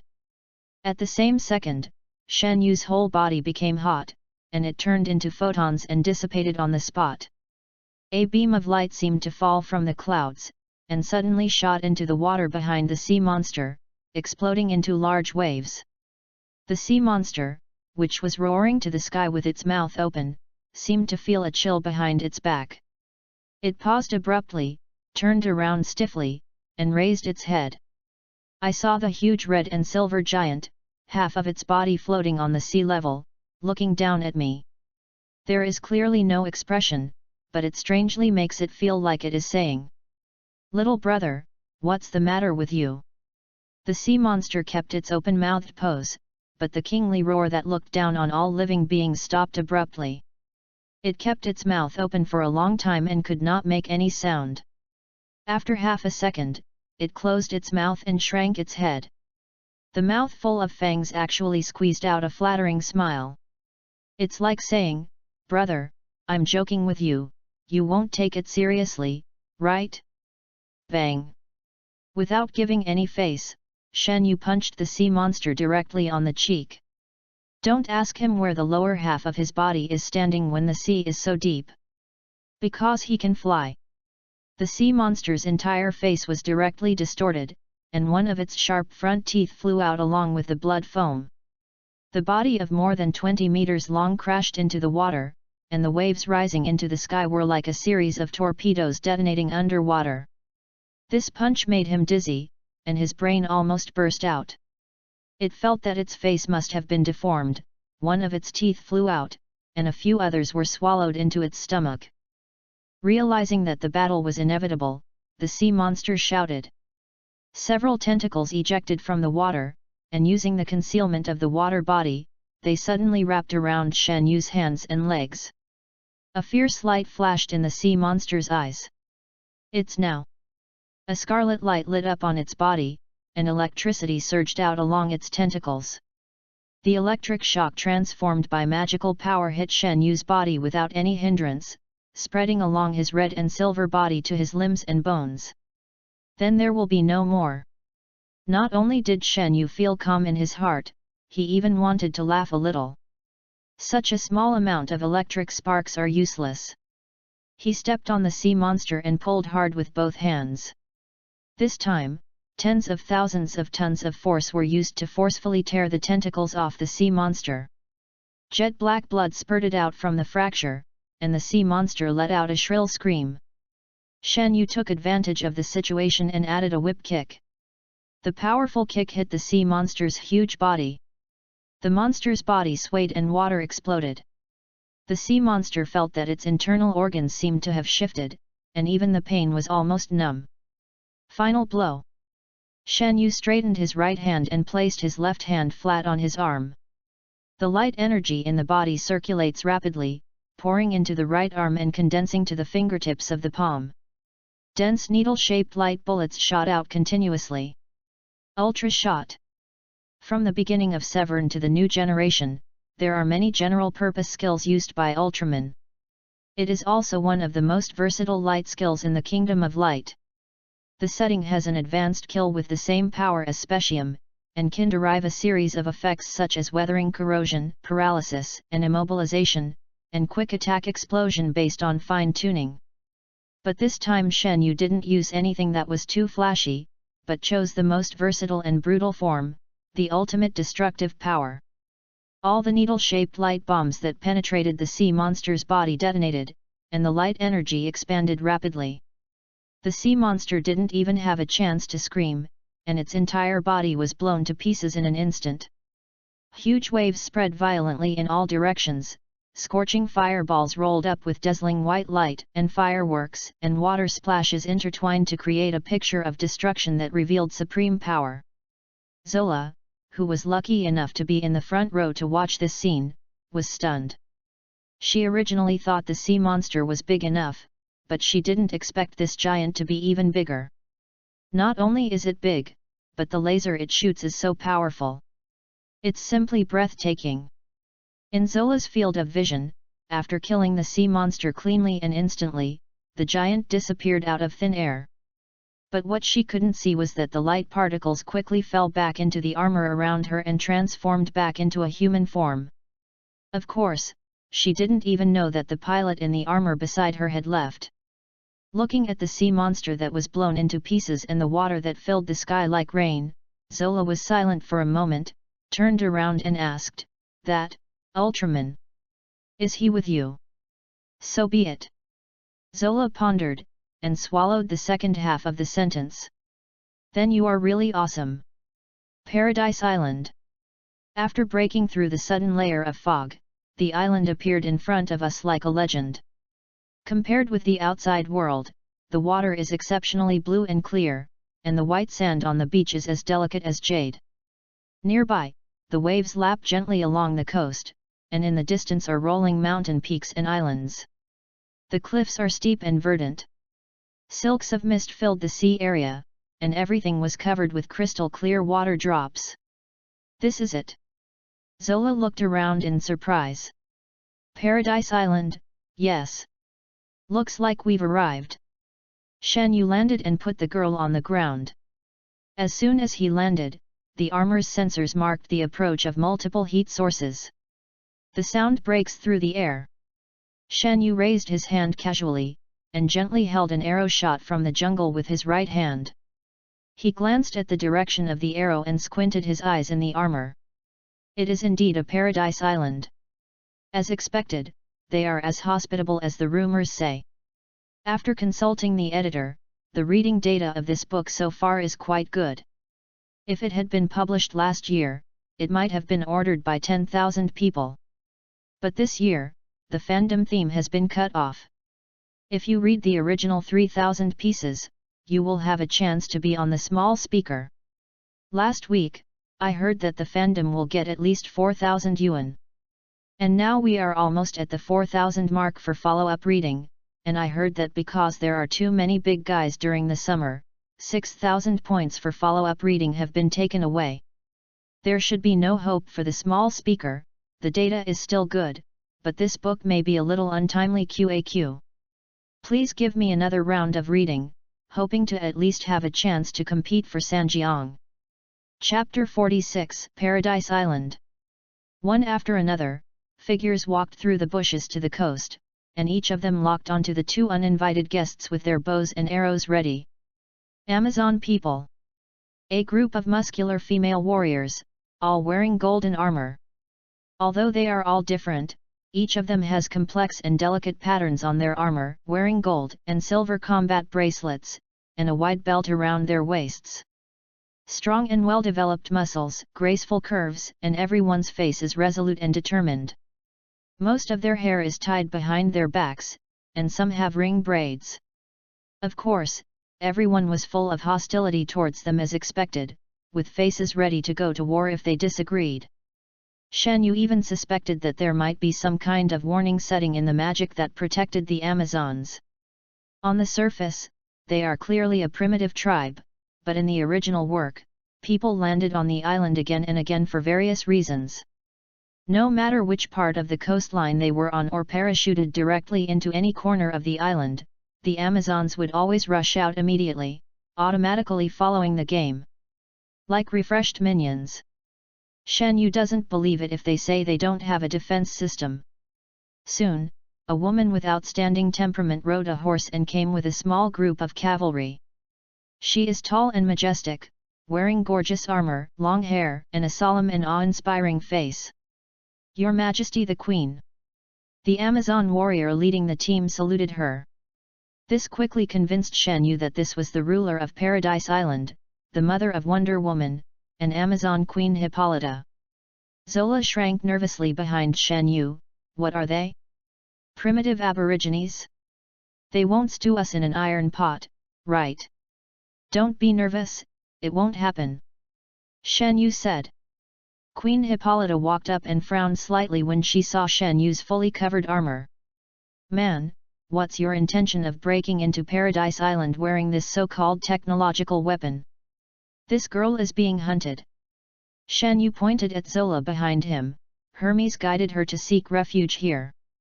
As soon as these words came out, there was indeed a commotion among the Amazon warriors.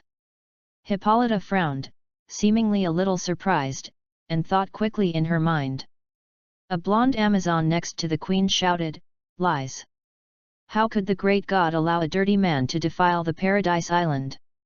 Men are full of lies and cannot be believed easily." Shen Yu raised his eyebrows, but before he could say anything, he suddenly saw an alarm flashing on the helmet display in front of him. Then a huge target was marked from behind. He turned around suddenly and saw raging waves suddenly rising from the sea behind him, and a giant shadow suddenly broke out of the water. It was some kind of weird sea monster. Its huge body broke out of the water like a strange mountain, with white waves splashing around it. It has a long and thick body, covered with dark scales, a ferocious face, and huge fangs sticking out of its mouth, as if it is riding a big wave through the sky. All the Amazons also looked shocked. Queen Hippolyta shouted, "Avoid! Avoid!" The female warriors quickly dispersed, some unsheathed their swords, some showed their spears, and some immediately drew their long bows in the direction of the sea monster. This is the Amazon. At best, they are all fearless warriors, at worst, they are just a bunch of tough guys. It doesn't matter if he is a mythological monster or an alien, as long as he has an iron head, he will be done with it. Perhaps because of this, they have always been one of the permanent backgrounds of major events. They have been stolen and killed as many times as the Green Lantern Corps, the famous team-killing engine in the universe. Even their attributes are exactly the same as Green Lanterns. But this time there was no need for them to go up and risk their lives. When Shen Yu turned around, energy mixed with electric current had gathered from the right part of his armor, transforming into a spinning roulette. 8 points of light wheel. The saw-teeth whirled, and the light wheel burst through the air from the hand. Shooting, with a slight pleasant buzz of highly concentrated specium energy, it swirled out. At that moment, the sea monster's pupils shrank, as if it felt a huge threat from the spinning light wheel. If you give it another chance, it will definitely not rush ashore so recklessly and face this terrifying existence. Of course it's too late. The whirling sharp blade easily broke its body open, just like a skilled master cutting a potato with a kitchen knife. The left and right sides were smooth and flat, and the fractures were neat. With just one blow, the sea monster was cut in half, and it still kept its eyes wide and exaggerated until it died. The Amazons who were still running and forming formation stopped for a moment, turned their heads one by one, and looked at the scene on the coast in disbelief. The picture clearly shows that this armored man just waved his hand. A mountain peak broke in response. Obviously this shouldn't be something a mortal can do, right? Shen Yu moved his hands up and down to kill the sea monster behind him, as casually as he cut a potato. Then he turned around and said sincerely, "We are good people. All Amazons." The blonde Amazon warrior who spoke before pondered for a moment, then turned to Hippolyta and said, "Since it is the instruction of God Hermes, maybe we should listen, Your Majesty." It's not that I'm a coward. Amazons are never afraid. It's just that when someone can easily demonstrate the power of breaking new ground, then whatever he says will gain a lot of credibility. Because every time you suspect that he is lying, you only need to think about it, does he need it, and your doubts will seem to be solved in an instant. In this way, Shen Yu and Zola successfully entered Paradise Island. Afterwards, there were even female warriors specifically responsible for dealing with the two huge sea monster corpses that were split in half on the coast. Such a big one can hardly be stewed in one pot. I don't know how many meals are enough. Although Shen Yalo believed a little bit of his words after such a move, she still had doubts after all. Queen Hippolyta asked Zola as she walked away. Hermes said, "Let the beautiful thorns blanch the roses and the sea knock the trance locusts to protect the handsome ones." Zola nodded. "Who is chasing you?" "I don't know." Zola hesitated, but he said the reason why I was targeted was. "Because of what?" Hippolyta narrowed her eyes. Zola hesitated and said, I said I was pregnant with Zeus's child." Hippolyta's footsteps suddenly stopped, and the Amazons around her also froze, and their eyes focused on her. First surprised. Then there was a bit of enlightenment, as if I understood what was going on all of a sudden. "I see, that's what happened, so you were targeted by her. No wonder he asked you to come here to seek asylum." Hippolyta started walking again, muttering to herself. "Oh? Do you know who is chasing her?" Shen Yu asked. Hippolyta nodded and calmly spoke out a name. "Hera, Queen of Heaven." Chapter 47 The Queen's Request. Hera. Shen Yu seemed to understand suddenly. Until just now, he had thought that this was some kind of story involving the blood feud of the gods, some big conspiracy of a supervillain trying to get the blood of Zeus. It turned out not to be. After doing this for a long time, the main palace was arresting mistresses all over the world. From this perspective, Hera is also a bit confused. Zeus's problem has not gone away for a day or two. Over the years, he has been driving the pile driver wherever he goes. The pile of cuckolds accumulated on Hera's head over the years may not be able to break through the atmosphere. If any alien friends pass by, they may be surprised, thinking that they have gone the wrong way to OA, because the sky-high pile looks like it's just like the Green Lantern Corps' master battery. In fact, even if we have to settle the score, it is Zeus who fabricated his identity and abducted the little girl. However, Hera had the time to find mistresses all over the world but never solved the problem from the source. It may be that she estimated that she was not a match for Zeus because of her little weight. Even if she went to him to argue with him, she would probably end up being driven into a pile, so she simply didn't. "You've brought disgrace upon yourself." Of course this is just a guess. And when Shen Yu mentioned that maybe Zeus could be asked to come forward to solve the problem, after all, this sounded more or less like a family matter in Olympus, Queen Hippolyta rejected it. "No one can find Zeus," she said, pausing. "At least not now." Shen Yu noticed the subtlety of her wording. "What do you mean?" "The king of the gods has not appeared for a long time, and no one has heard from him for a long time. Even the gods don't know where he has gone." Hippolyta shook her head, as if she didn't want to continue on this topic. "We have indeed received God's will. Don't worry, Zora will be safe on Paradise Island. Thank you very much for your help along the way. But you should also know that Paradise Island has very strict rules for men to set foot there. Even as a queen, I can't change the regulations at will, so. It's okay, I didn't plan to stay long. Shen Yu interrupted simply, and then said, to be honest, I came here because of Zola's affairs, and also because I had a friend who introduced me. He told me that there is some N metal stored in Paradise Island. He said that he and you are old friends who went to the battlefield together many years ago. I wonder if you remember this name? Shazam the Wizard? Queen Hippolyta's expression changed slightly. Of course. She nodded, the guardian of magic in this world, the wizard who guards the Rock of Eternity, is hard to forget. I remember it. Queen Hippolyta stopped. The surrounding Amazon warriors also stopped and cast questioning glances at her, waiting for her to speak. She frowned and thought for a while, seeming to be making a difficult decision. But not long after, she raised her head and made a gesture. Take Miss Zola to a safe place. Hippolyta said lightly, turning to Shen Yu, follow me. The two of them broke away from the main force.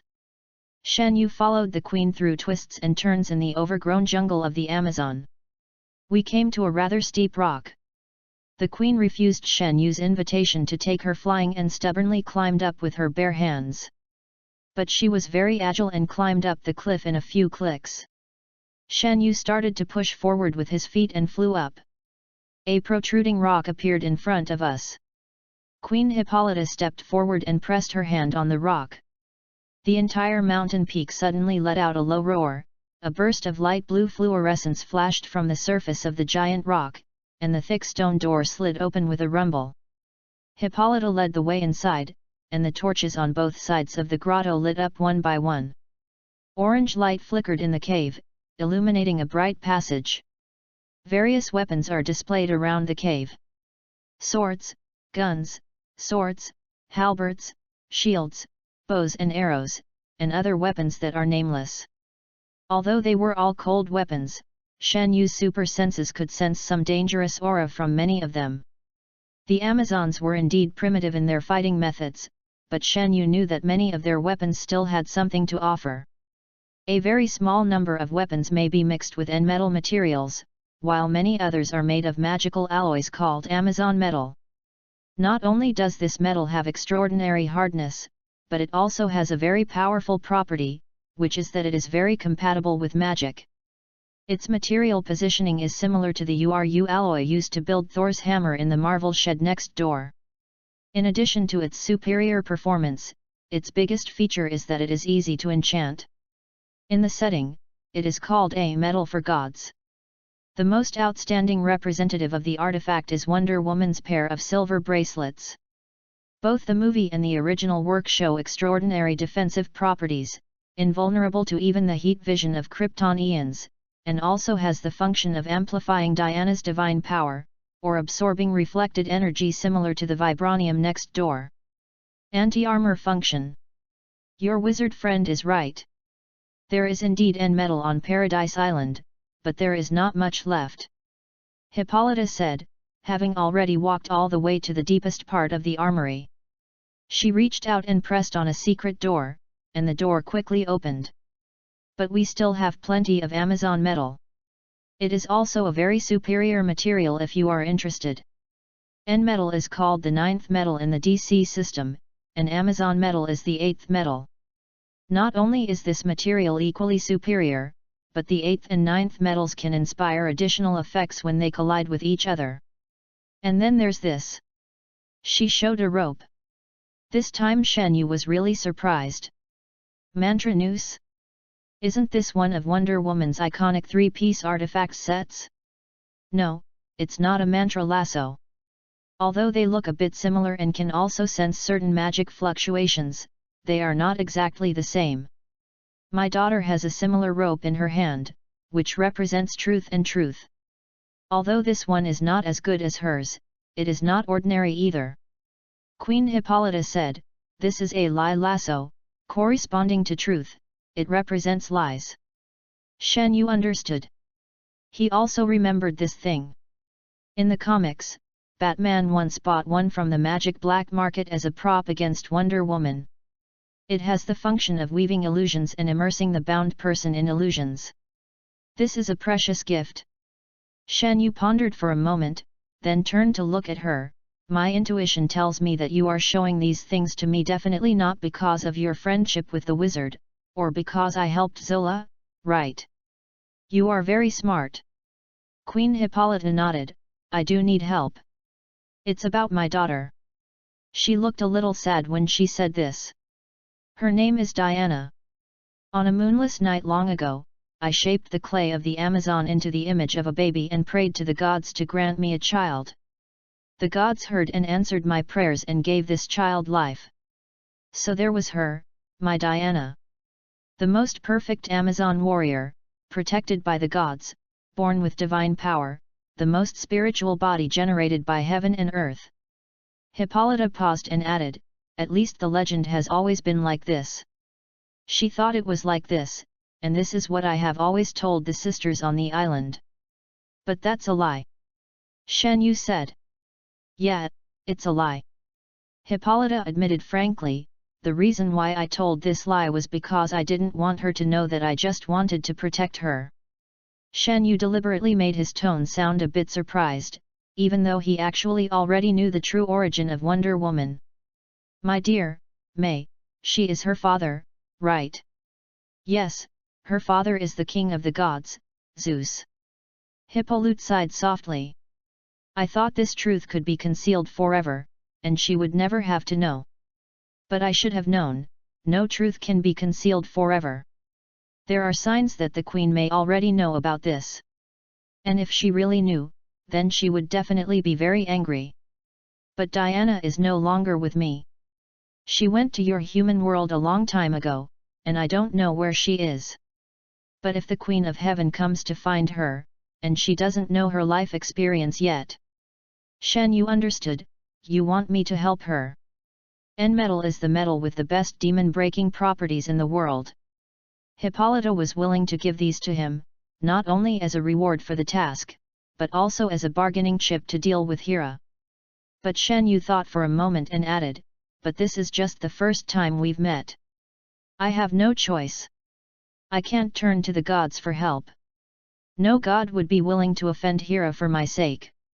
The queen sighed, maybe I brought it upon myself, but Diana knows nothing and she is innocent. I see that you have extraordinary power, perhaps more powerful than I imagined. And you mentioned the wizard Shazam, not many people know his name in this era. I want to believe that you are telling the truth. As far as I know, that wizard hates evil and hates evil. If you really have a good relationship with him, then I believe that you are also a person with a pure heart and abide by your promises. There is nothing I can do now. I don't ask for more, I just hope that if you happen to see Diana, or encounter her in danger, I hope you can help her. Can. Thank you very much. Queen Hippolyta turned around and began to walk out. There are several ships on the island. You can take one away when you leave. Thanks, but I don't think I need a boat. Shan Yu smiled. You don't understand. Hippolyta shook her head. Raisto is surrounding the nearby sea. It is a minion of Hera, and it was ordered by Hera to patrol the nearby area. Raisto is different from the weak sea monsters you kill on the coast. It is a real deep-sea beast and has the power to control the sea. If someone wants to land on Paradise Island, it may not stop them, but it will not let anyone leave Paradise Island. But our ship has interference magic on it, and it may not be able to detect you if you leave on the ship. Shan Yu pondered for a moment and asked, the sea monster you are talking about doesn't happen to have a shell like a stone, a body that glows red, shoots tentacles, and discharges electricity? Queen Hippolyta. That's what you said. Shan Yu said, if that's the sea monster you're talking about, then it, maybe is dead. On the way to Paradise Island, we did encounter a monster that matched your description. It rushed out of the sea and wanted to swallow us. I was forced to defend myself and blew it up. Queen Hippolyta's eyes widened slightly. Exploded easily. Listen to it for yourself. Is this human language? The queen was silent. But at this moment, she suddenly realized that she might have just made a wise decision for Paradise Island. Chapter 48 New Equipment. Shen Yu should have agreed to the Queen's request, but whether he can fulfill it actually depends on fate. After all, according to Queen Hippolyta, it was 100 years ago that Wonder Woman went to the human world. Her most active period so far was during the First World War, and she has remained anonymous since then. 100 years later, Diana today may be in any occupation, any identity, and be in any country. Trying to find her in today's vast sea of people is tantamount to finding a needle in a haystack. Of course Hippolyta also knows this. It's just that she really has no one else to entrust her to, so she can only do this. Shen Yu can only promise that if he happens to see her and the situation permits, he can give Diana a hand, but it mainly depends on fate. Hippolyta accepted this. In Diana's case, she was quite innocent. For the first half of her life, she thought she was a little man made out of mud without a father. But after finally finding out that she had a father, he turned out to be a century-old stud spreading the seeds of love all over the world. The result is that a large area of Olympus is his son and daughter. Compared with the old guy named Odin next door, this is the true father of the gods, and he has left a large legacy in the world. Put the demigod whose life experience is unknown. It is precisely because of this that during her adventures, Wonder Woman often finds that the various gods and friends she meets turn out to be either her brother or her sister, just like an Amazon character. After Zola settled on Paradise Island, she had nothing to do with him. Shen Yu not only successfully obtained the target N metal, but also gained an additional batch of Amazon alloy. In this way, his second-generation armor can be completely made of the 8th and 9th metals of the DC universe.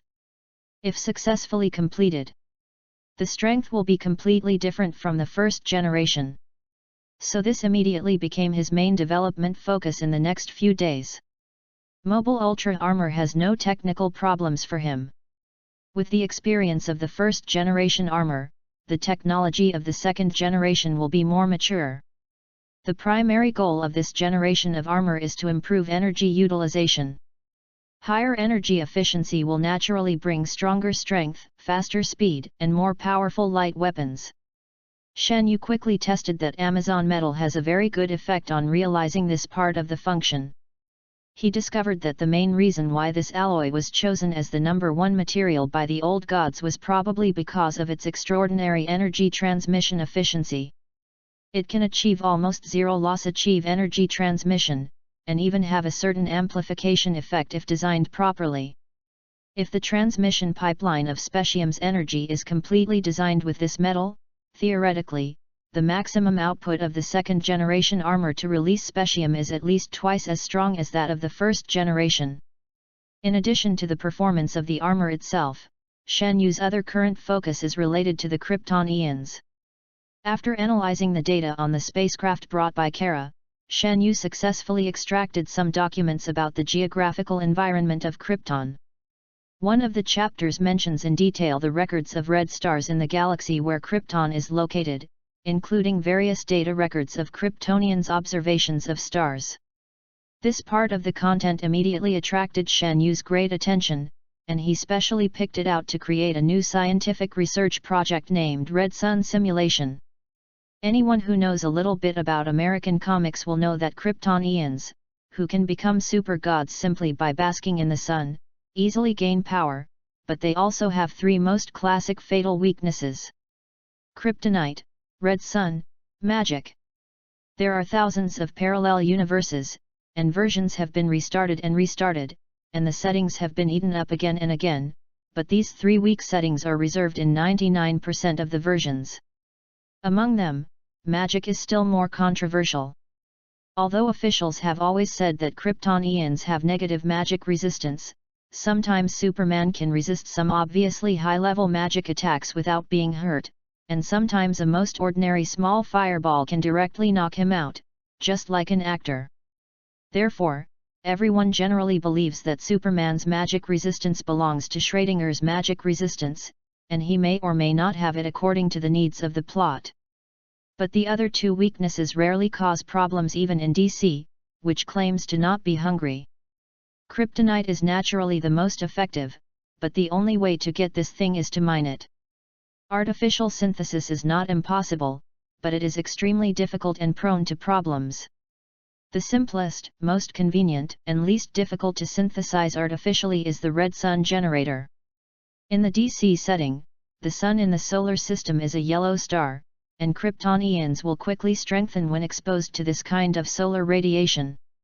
On the contrary, the star where krypton is located is a red star. Once exposed to this kind of stellar radiation, their superpowers will quickly weaken until they disappear. This is one of the most powerful weapons against krypton ions. More importantly, the technical difficulty coefficient is extremely low for Shen Yu. Synthetic sunlight is the tiniest part of the ultra-cleanse light technology, and it can be said that there is no technical threshold at all. The only difficulty is that he needs to know the specific parameters of the red sun in the DC world, and the database that comes with the Kara spacecraft has already solved this for him. Shen Yu plans to officially equip the second-generation mobile armor with a red sun generating device.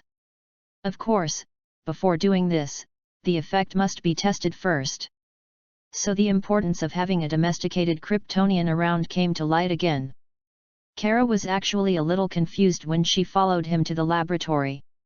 All she knew was that Shen Yu had prepared some new technology for testing and needed to use her body. Although the little girl was also suspicious for a moment, why did the new technology want to borrow my body? But the trust gene inherited from the Al family made her feel that Shen Yu was a good person. So he followed me obediently. Shen Yu activated the device and first enabled the yellow solar radiation simulation function. Completely simulated solar energy, close to the face at zero distance. A large wave of warm energy surged in. Kara was completely unprepared and felt filled up all of a sudden. Yeah! She shook her body, groaned, and panted while holding on to the experimental table beside her with one hand. Even her eyes suddenly turned red, and she was so frightened that she quickly covered her eyes and looked away. "What are you doing? It's too fierce. I can't stand it," she said with difficulty, covering her eyes. The simulation experiment of yellow solar radiation was successful. Shen Yu was very satisfied with this. This device could not only be used by Kara, but also by himself. After all, he is as solar as the krypton ions to a certain extent. And this is just a prototype design. Based on further ideas, Shen Yu even wanted to build a more powerful solar satellite, similar to the satellite in the finale of Max, give him a super double charge directly from the Earth's orbit, and he might be able to reproduce a wave of the fastest and most powerful cheats of Senior Lao Mai. "It's okay, you'll be fine in a while." Shen Yu adjusted the switch. The frequency of the device was adjusted, and the solar radiation was immediately adjusted from yellow to red. Ah! Kara was unprepared again.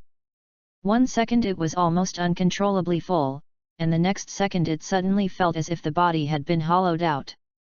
The solar energy in every cell in her body seemed to be squeezed dry, causing her to scream involuntarily. Her body was soaked with sweat, and she fell to one knee without noticing. "What is this?" Her blonde hair was messy and she gasped slightly, a little uncomfortable. "Red sun generator, tested successfully." Shen Yu immediately turned off the device, a little surprised by her violent reaction. Logically speaking, the red sun is not kryptonite. It will only take away superpowers but will not harm krypton ions. After all, krypton ions are born to live in a red sun environment, and there are no adverse reactions. But he soon thought that it might be an adaptability problem. A Kryptonian who has adapted to the yellow sun environment and gained godlike powers is suddenly exposed and returns to full strength. In a red sun environment, the body will naturally reject it, resulting in a series of symptoms such as weakness and nausea. Although not fatal, the initial reaction is similar to kryptonite. The test results made Shen Yu very satisfied, but Kara was not very relaxed.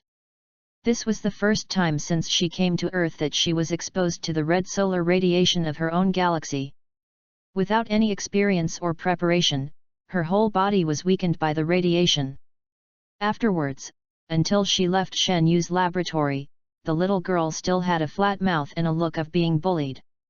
Her calves were trembling and she felt soreness all over her body. The old wizard frowned for a while, then after thinking about it, he still found Shen Yu. "Young man, I believe you have a pure heart, but maybe you foreigners are different from us in some aspects involving moral principles," the old wizard said earnestly. "I have recently learned about it again. In today's era, you are considered an adult only when you are 18 years old. Being a minor is against ethics and even against the law. The maximum penalty is the death penalty starting from 3 years. Well, I know that, but why are you bringing this up?" The old wizard narrowed his eyes. "I see that the matchmaker is asking for help." Then when she came out, her face was flushed and she was panting. "Well, that's me asking her to help me test new equipment. New device." The old wizard looked a little confused. What kind of equipment can make a girl so tired? Shen Yu. Chapter 49. He's an undercover agent. On the outskirts of Gotham, the Sky Eye Society's temporary camp. A series of tents were set up at the foot of the mountain, one next to the other, arranged neatly. The cloth was mainly dark black, almost blending into the dark night of Gotham. Soldiers in combat uniforms came and went in the camp, and various sounds came from different tents from time to time. Trucks are continuously transporting various equipment and instruments into the camp, and they are quickly arranged under unified command. Not long ago, the Sky Eye branch stationed in Gotham became a battlefield for unknown aliens. That battle caused heavy losses to Tianyan, and the entire base was almost blown up to the sky. But that also convinced the headquarters that Gotham might be involved in an extraterrestrial incident, so they quickly dispatched manpower to this site and established this temporary camp. Dale Smith walked quickly through the camp and came to his temporary office. After he came in, he turned his palm over, and a hazy black energy poured out from his palm and rippled at the entrance, sealing it like a black mist. That is a simple spell that can restrict access to any door. After being restrained, he sat down behind his desk, his facial muscles stiff and expressionless. Darkness flashed from his eyes, and a ball of black energy emerged from behind him, transforming into the form of a ferocious demon spirit. The demon Amenhotep is one of the leaders of the demon forces currently roaming around Gotham. Apparently it possessed Dale Smith of the Sky Eye Society. After it floated out of the body, the possessed man tilted his head and immediately fell unconscious. The demon spirit stretched out its claws of chaos and lightly scratched through the air. A layer of magic power was released from its palm, floated into the air and transformed into a circle, forming a mirror-like image. It was pitch black at first, but soon the image was reflected. The face of the owl demon appeared on the other side of the darkness. "Finally remembered to contact you? Demon Spirit Amenhotep." The owl demon opposite looked a little unhappy. The demon spirit Amenhotep said dryly, "The organization has been very busy recently, and there are a lot of things happening. I have several tasks that I am following up on at the same time, and I really can't spare any time. Why don't you listen to what you are saying?" The owl demon became even more upset. "You really sound like a human bitch now. You are busy working for that Sky Eye all day long, and you don't come to meetings. Contact us." Contact was also not on time. "Has your appearance changed and changed your identity? This is not of my own free will. I just took a nap in the middle of the meeting. When I came back to my senses, you voted unanimously to arrange for me to be an undercover agent among humans. It was agreed that it would only be 3 years, but after 3 years and another 3 years, I was about to be transferred out of Gotham and go to their headquarters.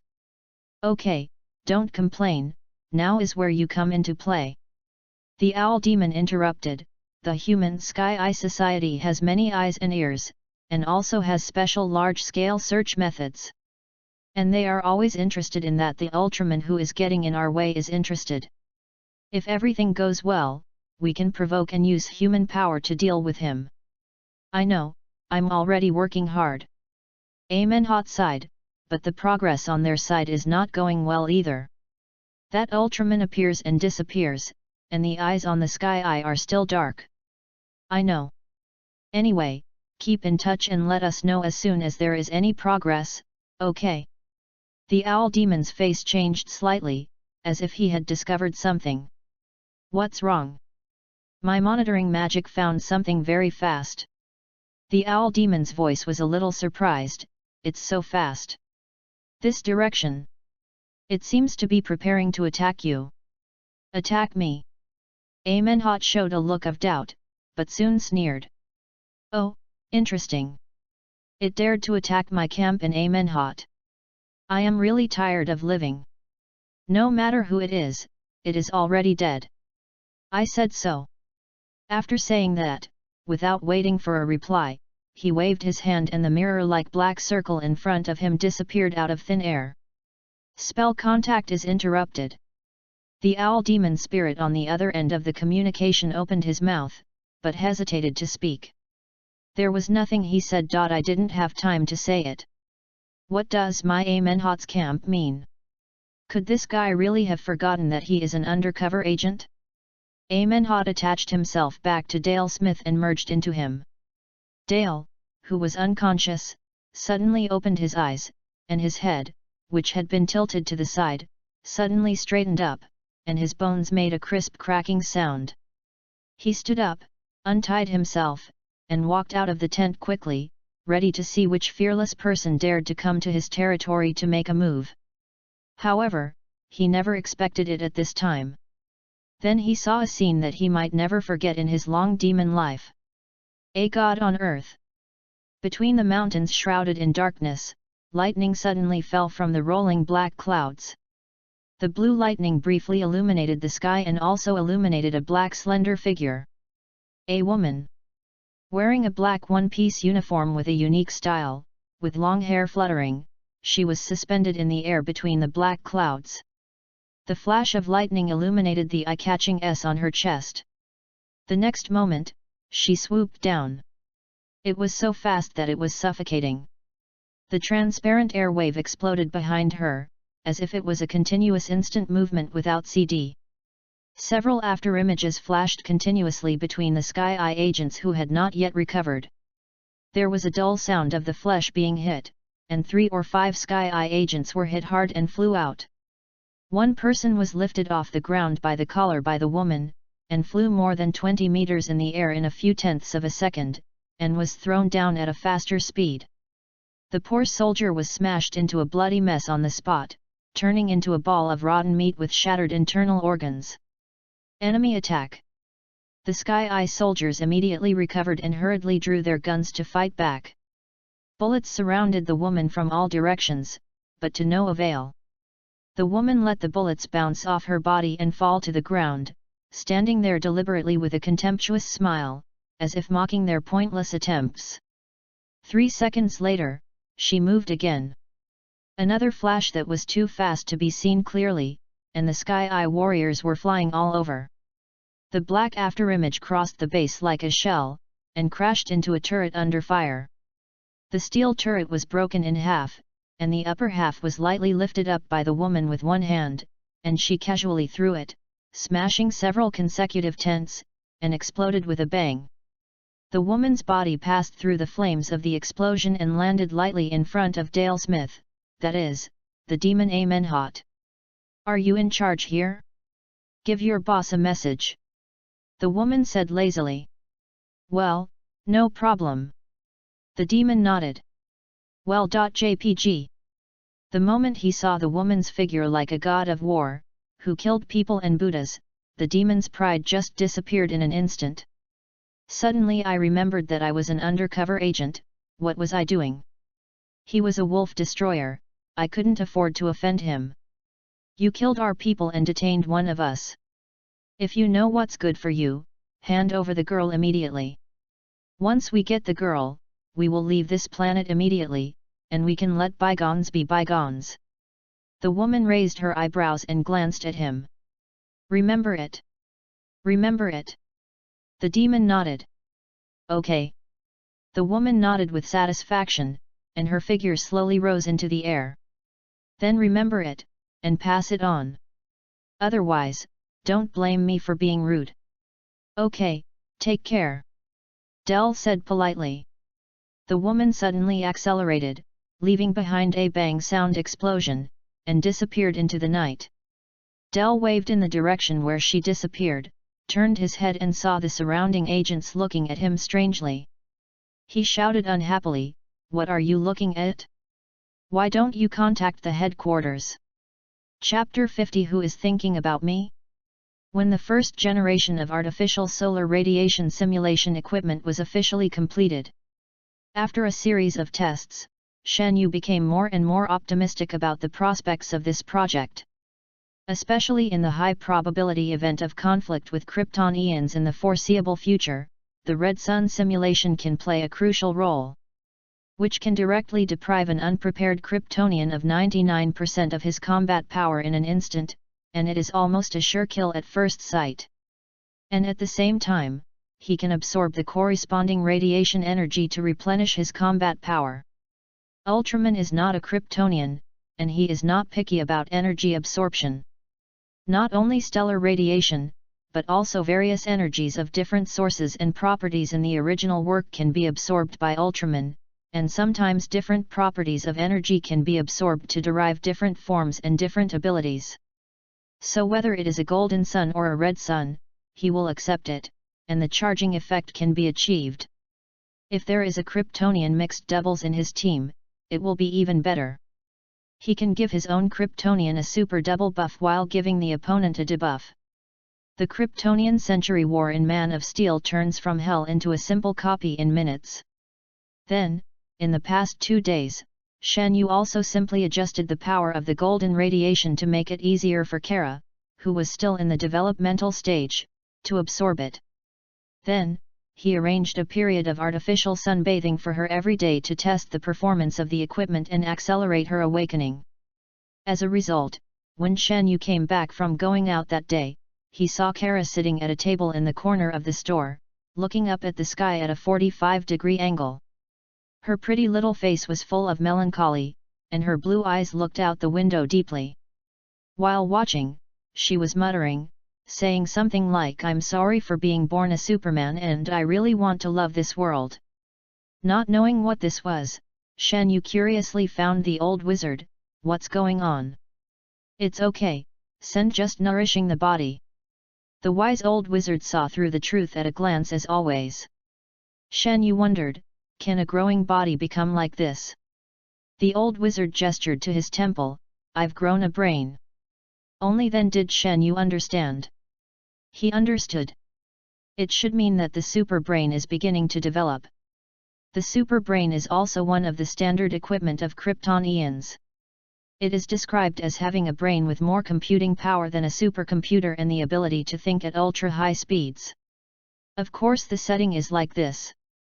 But when it comes to actual combat performance, the most common combat strategy given by super brains is to quickly use your invincible superpower A to go up. I wonder if Kara was surfing the internet while growing her brain and came into contact with some strange information, and then she became like this. Sure enough, the internet control of teenagers makes sense. Shen Yu sat down in front of Kara. The little girl looked up blankly. "Shen Yu, do you know why the sky is so blue? If you have time to think about it, why don't you take a look at these first?" Shen Yu slapped several piles of books on the table. Kara blinked cutely. "What is this? An introductory textbook for 24 different languages? In the Earth's languages?" Shen Yu said, "You must learn all these languages within 24 hours. You will take the exam tomorrow. If you fail, you will be deducted tomorrow's dessert." The little girl's eyes widened, and the hair on her head stood up again. That expression clearly seemed to be speaking. "Are you awake?" But to be fair, Shen Yu felt that the time he gave was loose enough. This is still taking into account that her super brain is in the initial development stage and her comprehension speed may be slow. Otherwise, according to Kryptonian standards, she would be given 5 minutes at most, 10 minutes more mercifully, and it could not be more lenient. After all, the more you use your brain, the more flexible it becomes. This is just an appetizer to help her train her brain. When her brain is fully developed, there will be knowledge about various civilizations in the 28 galaxies waiting for her in the Kryptonian spacecraft. In the future, Shen Yu intends to develop Kara into his scientific research assistant. After all, it's hard to find a super-brained assistant. In the DC world, when facing low-level villains, you often just need to rely on your fists to get past them. But in the face of higher-level villains, the proportion of fists will be lower. On the contrary, wisdom and knowledge will become more important. So in his view, fists and IQ mean that both hands must be grasped and both hands must be strong. By then, we can't be like Superman and make the old bat feel like he only has fists and no brains. Seeing Kara pitifully picking up the book and starting to chew on it, Shen Yu nodded with satisfaction, feeling that the resources of the super brain were not wasted, so he turned back to the underground laboratory. As soon as we got down and the lights were not turned on, the radar with negative phase fluctuation came to react. Shen Yu took a look with interest and found that on the other side of the city, he detected the reaction of a mass of dark energy. And why does this intensity seem a bit fierce? Sky Eye Club, headquarters. That's roughly the situation. On the other end of the video call, Dale Smith looked apologetic on the monitor. I'm very sorry, sir. But we really tried our best. The alien raid last time severely damaged our branch in Gotham. This time, our temporary stronghold is only half built. Personnel and weapons, we didn't even have time to prepare them properly. Moreover, the opponent is physically invulnerable, and obviously has the ability to move at super speed, as well as the super strength to dismantle the turret with her bare hands. It is no exaggeration to say that the shell of the armored vehicle is like a piece of paper in her hands. We didn't have time to recover from the last blow. There was really nothing we could do. To sum it up in one sentence, it's not my cup of tea. I was really targeted. Amanda Waller's face was ashen. However, it was actually difficult to see the color change from her chubby black face. It was mainly guessed from her eyes. She was silent for a moment, then said coldly, "Say it again. What did the other party say in the message?" She said that we had detained their people and told us to release them quickly, otherwise we would be rude. Dale said weakly. Got it. Waller said solemnly, "Stay alert. If there are other situations, please contact us." The video screen was interrupted, and Waller sat back in his office chair and was silent for a few seconds. Suddenly, his emotions burst out, and he flipped the computer screen over, causing the monitor to crack on the floor with a click. Waller is very angry now, very angry. No, where did these invincible alien fools come from? Waller is not afraid of death, nor is he afraid of facing aliens. After all, this is the responsibility of their Sky Eye society. The key is, who do we kill? Who else was arrested? Did you really make it clear? Inexplicably, I feel like someone has been slapped on my head, and I don't know where it came from. Very angry, but there is nothing I can do. It has always been her, Waller, who plotted against others and let others take the blame for her. When had she ever been wronged like this? Incompetent fury.jpg. At the same time, the handsome boy who was far away in the restaurant seemed to have something in his heart. Strange, why do I always feel like someone is thinking about me?